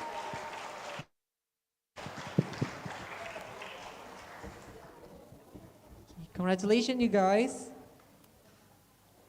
Okay, so that's for the speech competition. I have struggled to find you, Alipa. So Okay, that's I'm for sorry. speech competitions. Congratulations for all the 3 winners. Next, we will move on to the varsity level of the Padjadjaran English Competition 2022. We will now announce the winners of the poetry reading competition. So Alifa, in the backstage, I heard that the judges for the poetry reading has a difficulties to pick the winners of the poetry reading. So there will be a surprise later in the announcement, so you guys have to get ready for it. So for the third winner, Before we list the winners, we would like to invite Ibu Kenny to give the comments on how they come to this decision. Ibu Kenny, you are welcome. I'm inviting my fellow judges for poetry reading to come with me on stage. So yeah, first of all, we would like to send our highest gratitude to all competitors and the finalists we see today. It has been really challenging for us to decide, despite we do have the judging criteria, but we saw you beyond what was written and what was said on the stage. We saw great potential and also honesty, and we would like to, it was challenging enough for us to decide the finalists, and then you added more spice to what you did yesterday. So at the end of the day, we did not punch each other to decide who got to, stand with us here. But I would like to say thank you for all finalists for bringing your personality and your intellectuality onto the stage from your personal space into this communal experience. And we would also like to say thank you for being bold, but also humble at the same time. And whatever, I think the competition, not all of us is fond of competition, but it really did gave us the experience to see talents and for you to push yourself to the limit. And I hope you all agree with the rather unconventional result that we have come up with. It's been a very tight competition, and so you know that everybody's points are very close to one another, so it's been really tough for us. And each of you brought something new to the table, which is something very different from last year's judging because I'm a judge for 2 years in a row, and but this has been like a very colorful and a very positive way, in a very colorful competition. So the results will be also colorful. It's going to be different and unconventional compared to all the other contests we had in this year's Padjadjaran English competition. So yeah, so there's going to be a surprise. And we are pushing the committee to, somehow publish your writing because it is worth it. Yeah, we encourage, because you wrote your own poems, and we encourage you to publish your poem because I think it's not only your performance, but also your writing deserves more recognition.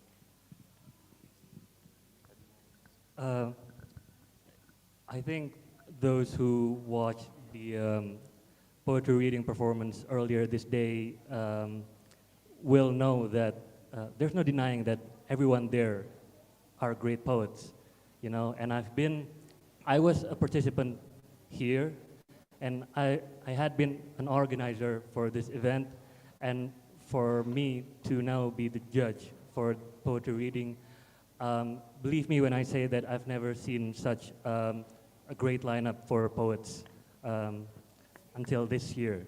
So can I get a round of applause for that? So my hope is that we're gonna give a surprise style of winners. And we're still not spoiling it. Right, and please, those who are not picked for the winners, please don't fret because I'm pushing the organizers to also publish your writings because I want to see it, I want to read it again. And thank you guys for being here, and I hope the poems that you've read brings much joy to you all. So thank you. Thank you very much.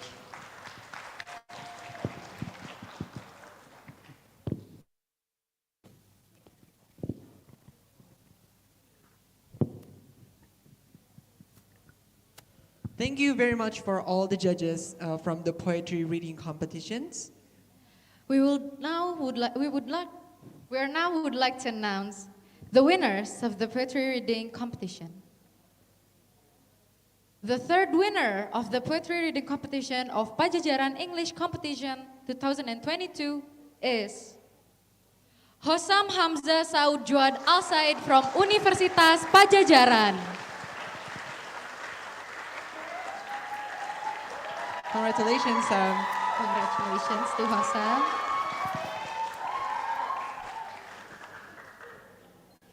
Next up, for the second winner of the poetry reading competition at Padjadjaran English Competition 2022 are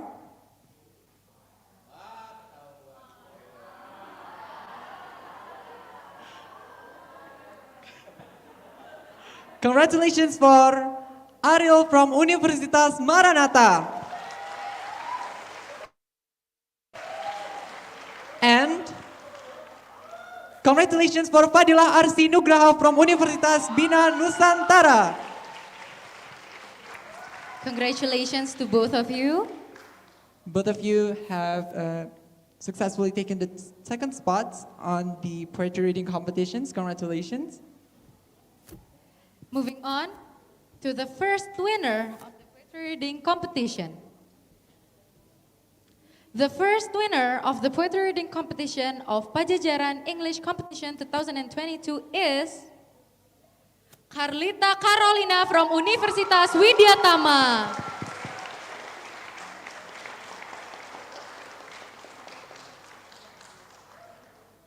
Congratulations to Carlita. And we would like also to invite the judges for the poetry reading, which are also, congratulations for Carlita Carolina for winning the best poem in poetry reading in Padjadjaran English Competition 2022. Now we would like to invite all the judges for Bukeni, Pasandia, and Pak Radi to come to the stage and give the winners the medals and the certificates.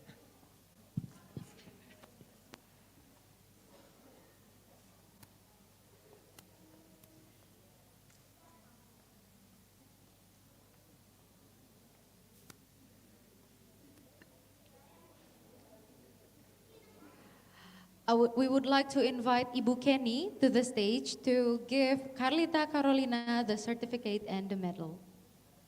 Congratulations to Carlita Carolina Please give round of applause, everyone. for winning the first place and the best poem of the poetry reading competition. Please take a picture. Okay.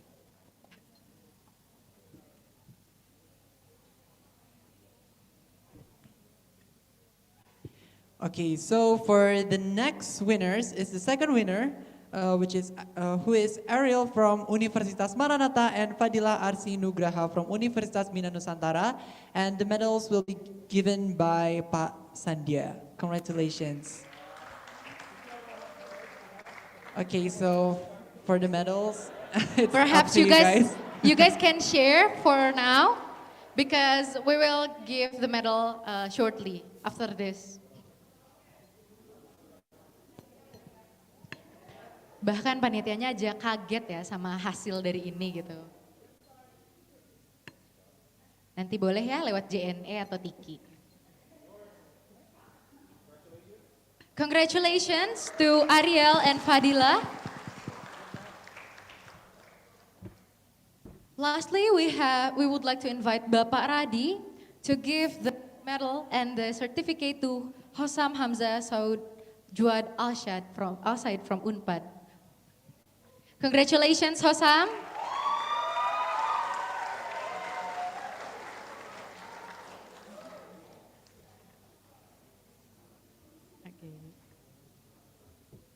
We would like to take a group picture. So for the judges, you may come back to the stage.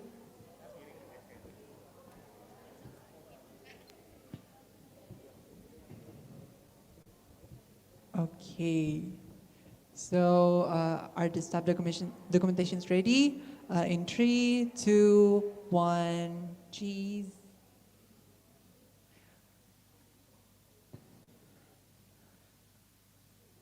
Three, two, one. Okay, thank you. Thank you very much for all the judges, and also congratulations for all the winners of the poetry competitions at Padjadjaran English Competition 2022.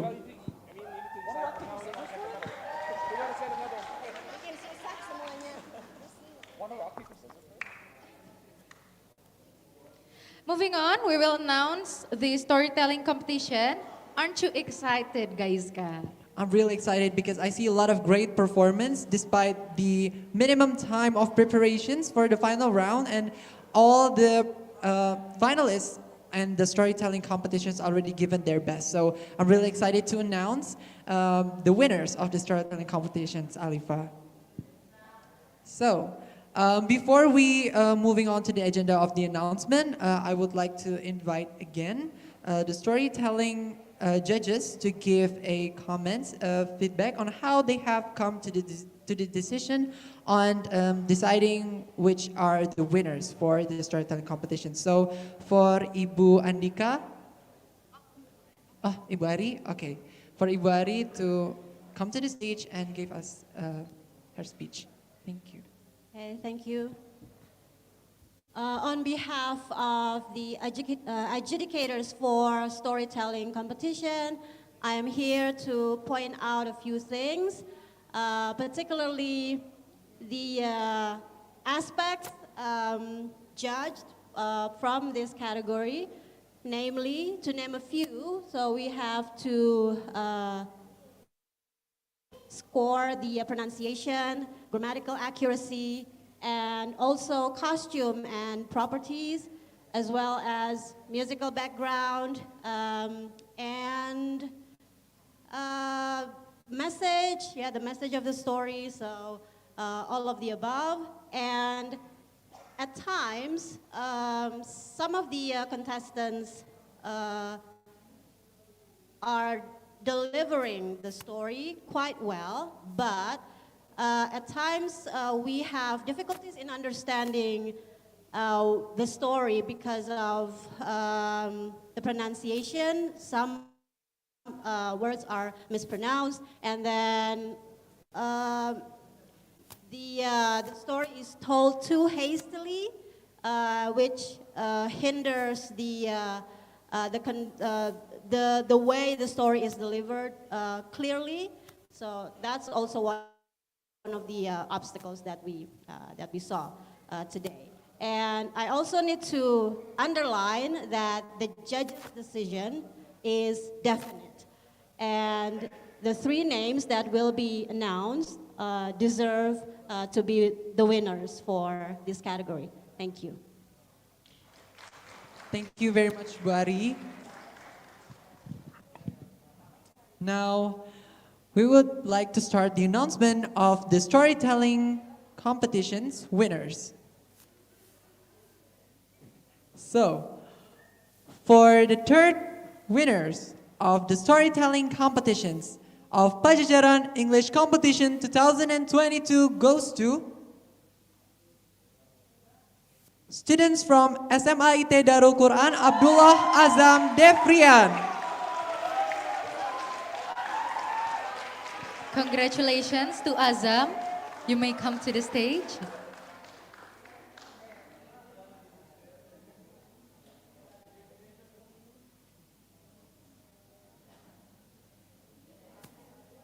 Congratulations to Azam. Moving on, we are going to announce the second winner of the storytelling competition. The second place of the storytelling competition of Padjadjaran English Competition 2022 goes to Adia Haira Meisha from Mandua, Kota Pekanbaru.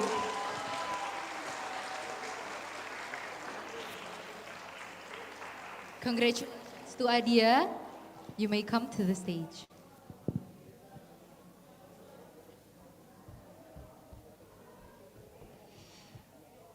Okay, so are you guys nervous for us to announce the first winner of the storytelling competitions of Padjadjaran English Competition 2022? So, the first winners is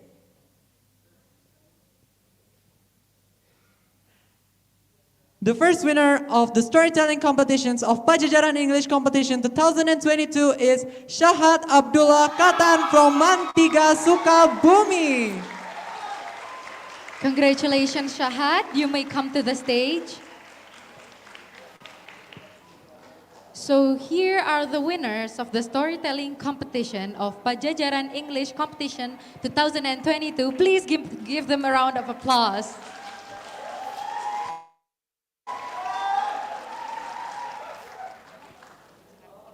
Also, we would like to invite all the judges of the storytelling competitions for Bu Ari, Bu Andika, dan Bu Nadira for giving the medals and the certificates for all the three winners.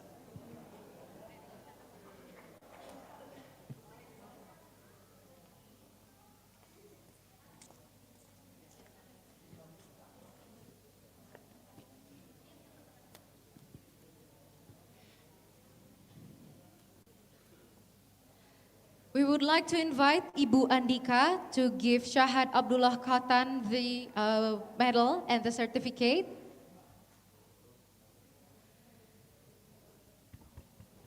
Please give them a round of applause.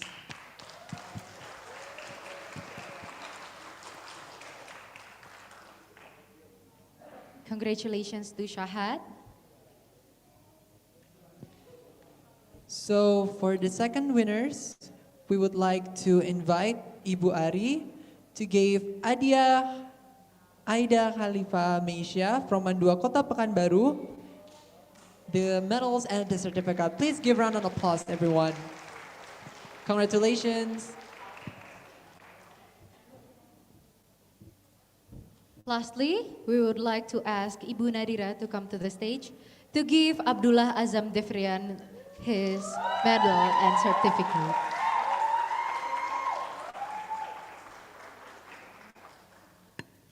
Thank you. We are now going to have a group photo shoot, so to the judges, please come to the stage.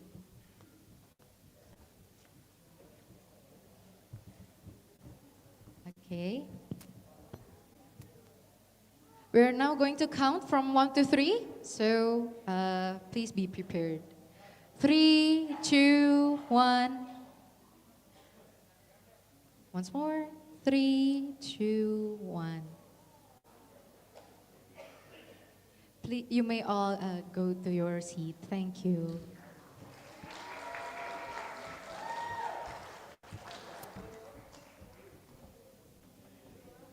Ladies and gentlemen, so that's it for the announcement of the winners of the Padjadjaran English Competition 2022. But guys, I think we have another agenda for today's festivities. So okay, but before I want to say the warmest congratulations for all the winners and also all the contestants and the finalists that are already competing and also give their best performance because as we all heard before in the opening of the first day of Padjadjaran English competitions, we are all the winners because we are already really brave to be here, to be performed here. So congratulations for all of you guys. exactly, guys. Please give all of us a round of applause, everybody. Okay, Alifa, so what is the next surprise agenda for us today? Okay, so to close our Padjadjaran English Competition 2022, we would like everyone to please sit down because the event has not ended yet. Guys, I told everybody that there will be an open mic session for the people who are not. Wow, that is so interesting, Alifa. Of course, guys. So everybody, please. Ladies and gentlemen, may I have your attention, please? Ladies and gentlemen, may I have your attention, please? Yeah, since since all of our agenda haven't finished yet, because we already have our next agenda, which is the open mic for the finalists that are already prepared their materials but aren't able to perform it on stage in the final round. We would like to invite anybody who is willing to give their performance in the open mic session. Is there anyone who wants to volunteer? perform to show their best, or should we call the winners? That would be too surprising, yeah. Yeah. Okay, so ladies and gentlemen, may I have your attention, please? Please go back to your seat because the event has not ended yet. Because we are going to celebrate the event.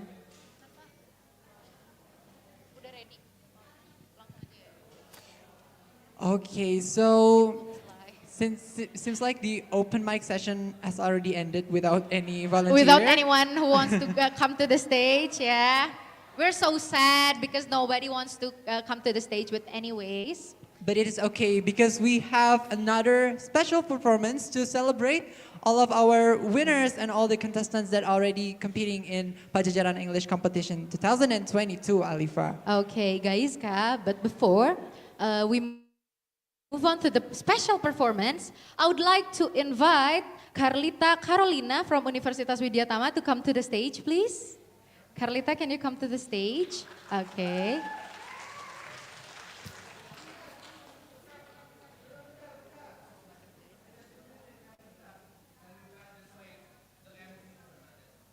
Oh, okay. So we have another brief, yeah. Iya. Sorry? Oh, not yet.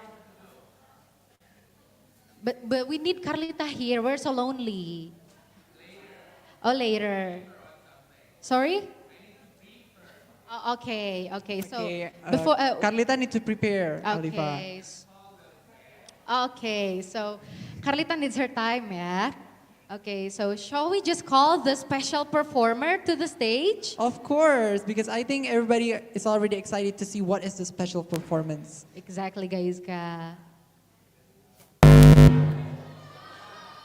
Kaget ya. Kaget ya kita. Seems like the surprise performance is already surprising us already. Okay. We would like to invite Kak Swina to the stage. Please everybody give her a round of applause. For Kaswina and friends. Okay. Guys, Kak, I think they are still preparing or they're coming to the stage. Okay, please, for Kak Swina and her friends, we would like to invite you to the stage. Hi, Hello, good Kak afternoon, Swina. Kak Swina. Good afternoon. Okay. Mereka jadi sedih karena dipanggilnya cuma Swina doang katanya. Mohon maaf kita nggak dapat brief ya. Kita jujur aja ya karena acaranya sudah selesai gitu. Kita tidak dapat brief. Okay. Would you like to introduce yourself and what are you going to perform and your friends perhaps to the stage? Please. Bisa pakai bahasa Indonesia aja kan? Boleh, silahkan kakak jika berkenan. Halo. Soalnya ada dua, jadi aku bilangnya dua. Oke. Oke. Saya Swina, terus nanti ada teman saya juga, Fatal. Mana Fatal? Ada Fatal. Ini batas suci ya? Iya, batas suci.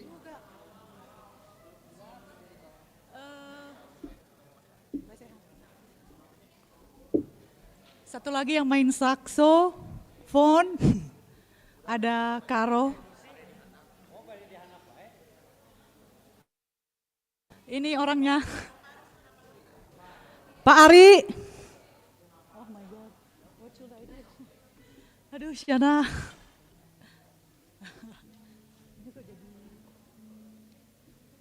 Oke.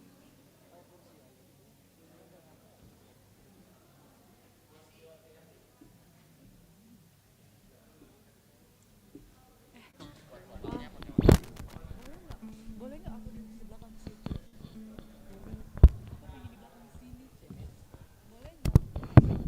Boleh nggak saya di belakang situ? Di atas situ. Di sini. Atau di atas paling jauh sana boleh nggak? Oke.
Cek.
bodies of sand.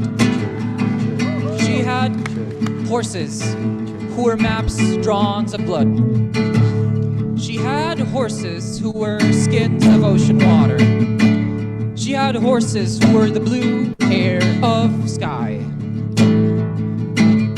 She had horses who were fur and teeth.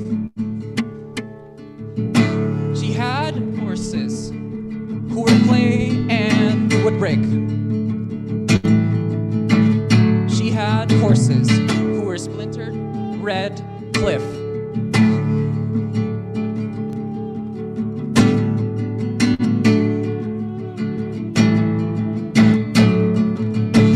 She had some horses. She had horses with eyes of trains. She had horses with full round thighs.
She had horses who liked creek stomp dance songs.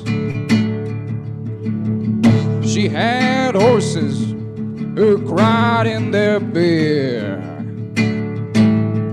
She had horses who spit at male queens, who made them afraid of themselves. She had horses who said they weren't afraid.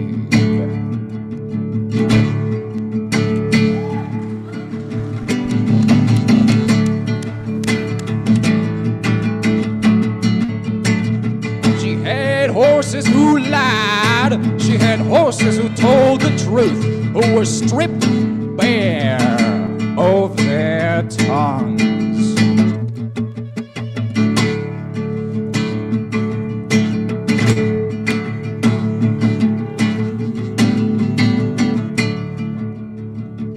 She had some horses.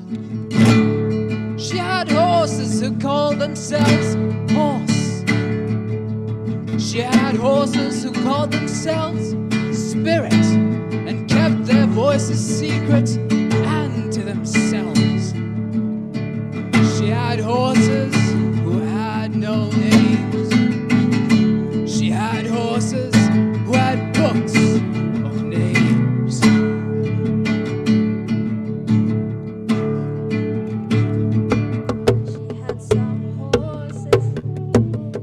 She had horses who got down on their knees for any savior. She had horses who thought the high price had saved them. She had horses who tried to save her, who climbed in her bed at night and prayed.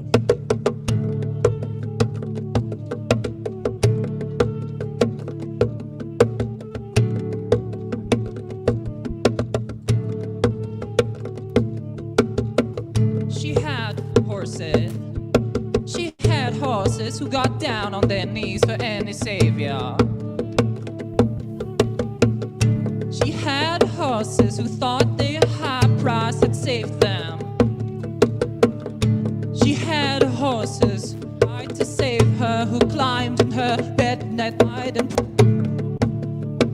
the mic is on. Oh, okay, it's on again. She had some horses, she had some horses she loved, she had some horses she hated. Those were the same horses.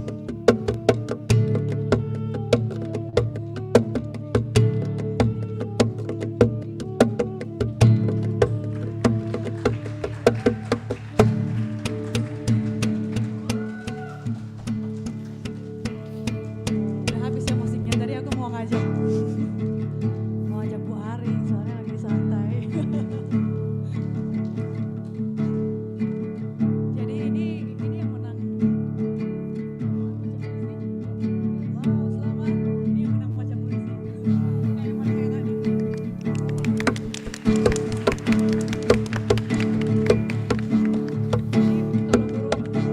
Kalau baca puisi ada yang ngajarin nggak? Nope. Gimana kalau kita dengar Pak Ari mau baca puisi?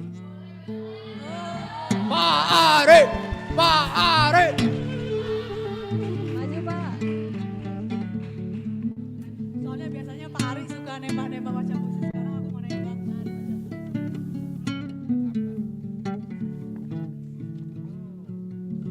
Teruak dong.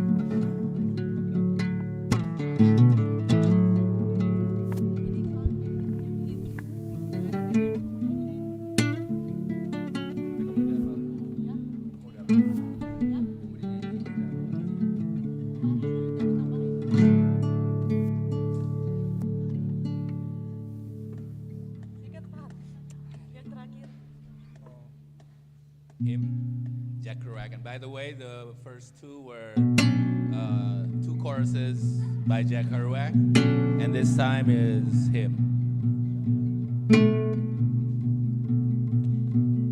And when you showed me the Brooklyn Bridge in the morning, and when you showed me the Brooklyn Bridge in the morning, oh God, slipping on ice in the street twice. And the people slipping on the ice in the street twice. Two different people came over going to work, so earnest and trifle, clutching their pitiful morning daily news, slip on the ice and fall, both inside 3 minutes, and I cried. And I cried. I cried. And when you showed me the broken bridge in the morning, oh God, that's when you taught me tears. Ah, God, in the morning, thee. And when you showed me broken bridge in the morning, oh God, that's when you taught me tears. Oh God, in the morning, oh thee. And when you showed me the broken bridge in the morning, oh God, that's when you taught me tears. Oh God, in the morning, oh thee and me leaning on the lamppost, wiping eyes, eyes. Nobody knows I'd cried or would have cared anyway.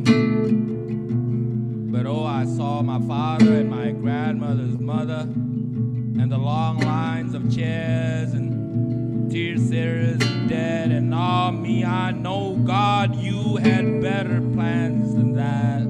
And when you showed me the Brooklyn Bridge in the morning, oh God, that's when you taught me tears, oh God, in the morning, oh thee.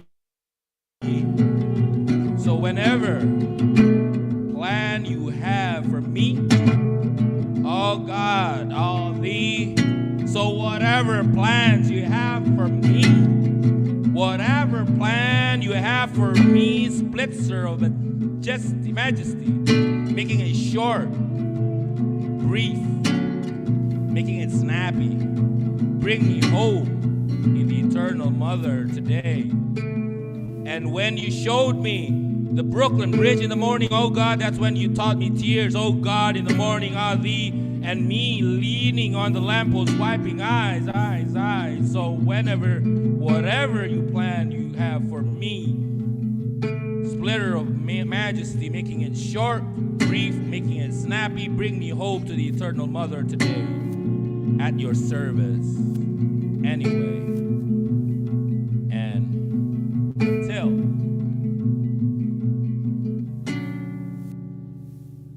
there's nothing after that.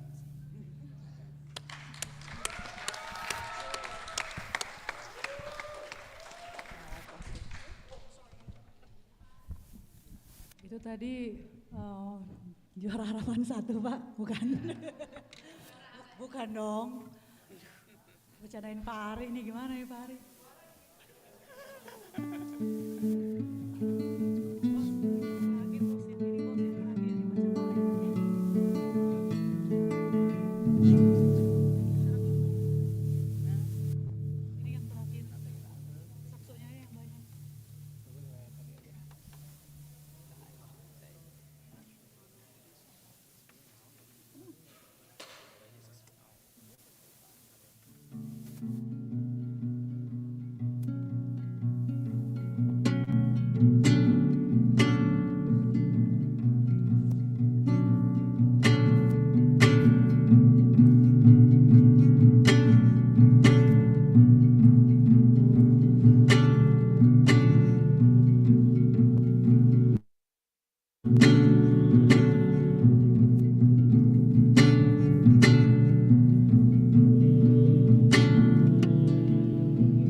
your service anyway. At your service anyway. At your service anyway. At your service anyway. At your service anyway. At your service anyway. At your service anyway. At your service Sent away. Sent away. At your service Sent away. At your service Sent away. Sent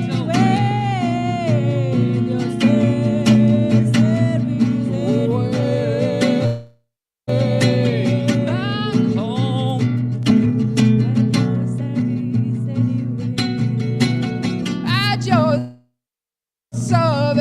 anyway.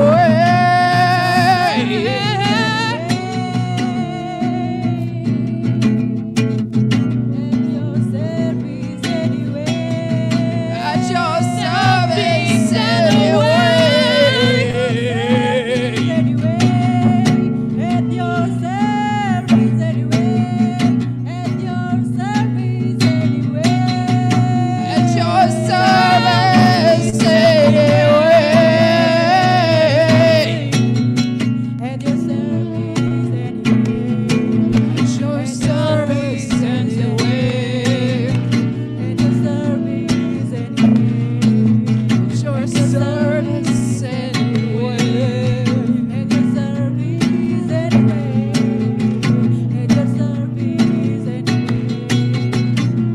anyway.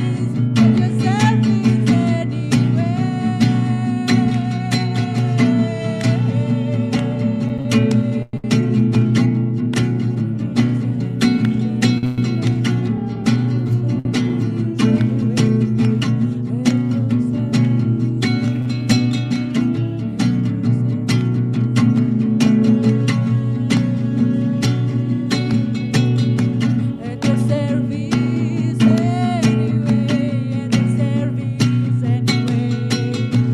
your service At your service anyway. At your service anyway. At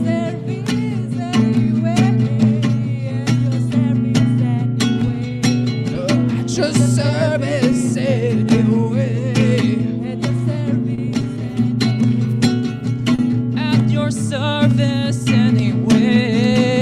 At your service anyway. At your service anyway.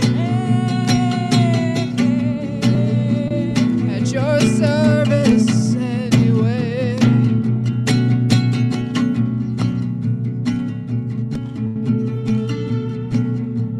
At your service anyway. At your service anyway. Service anyway. At your service anyway.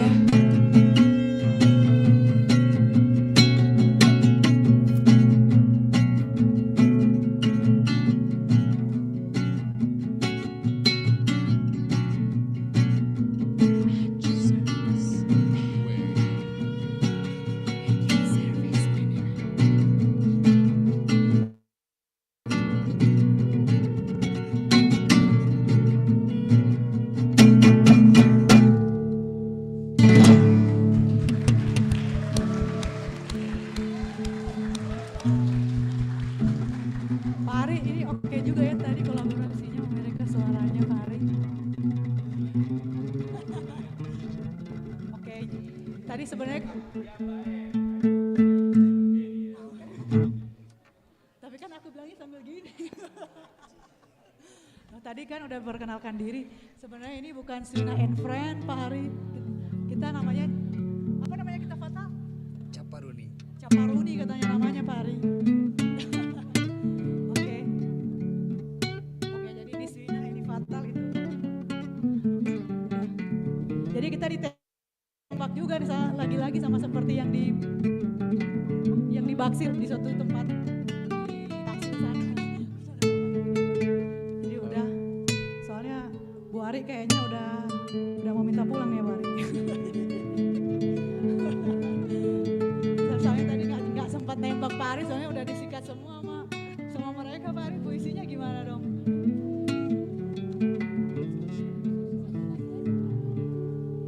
Oh, satu lagi aja katanya buat Bu Ari, gimana dong? Pak Ari, satu lagi aja katanya penutup Bu Ari. Yang stand.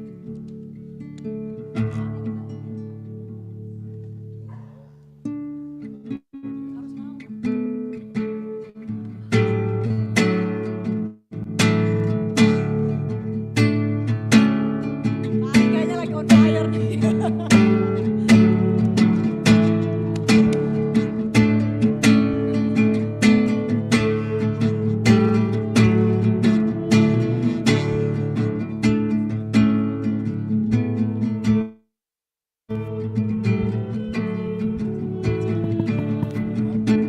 Ruth Foreman said,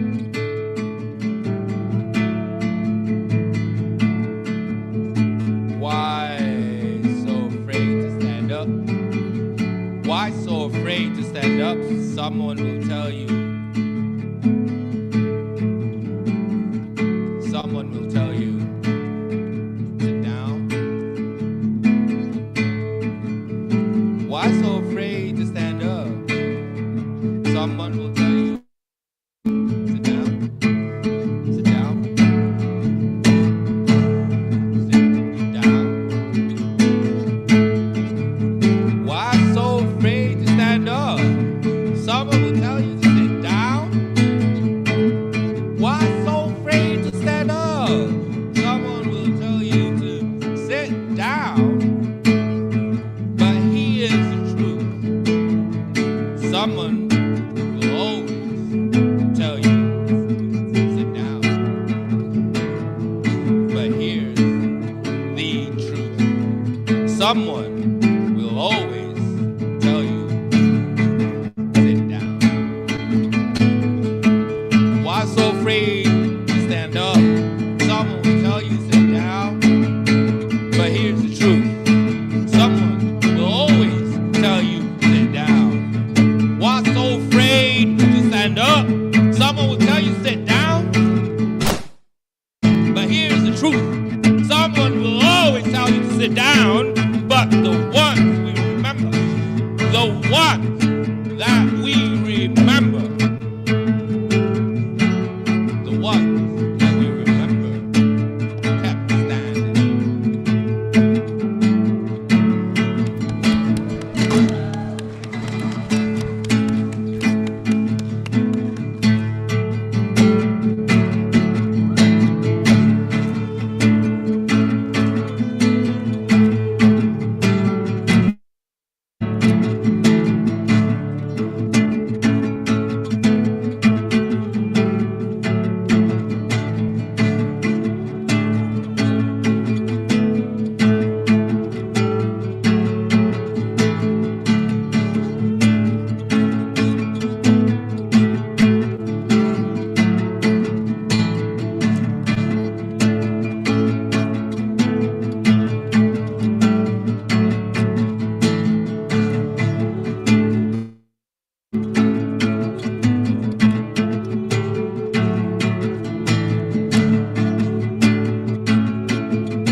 Terima kasih.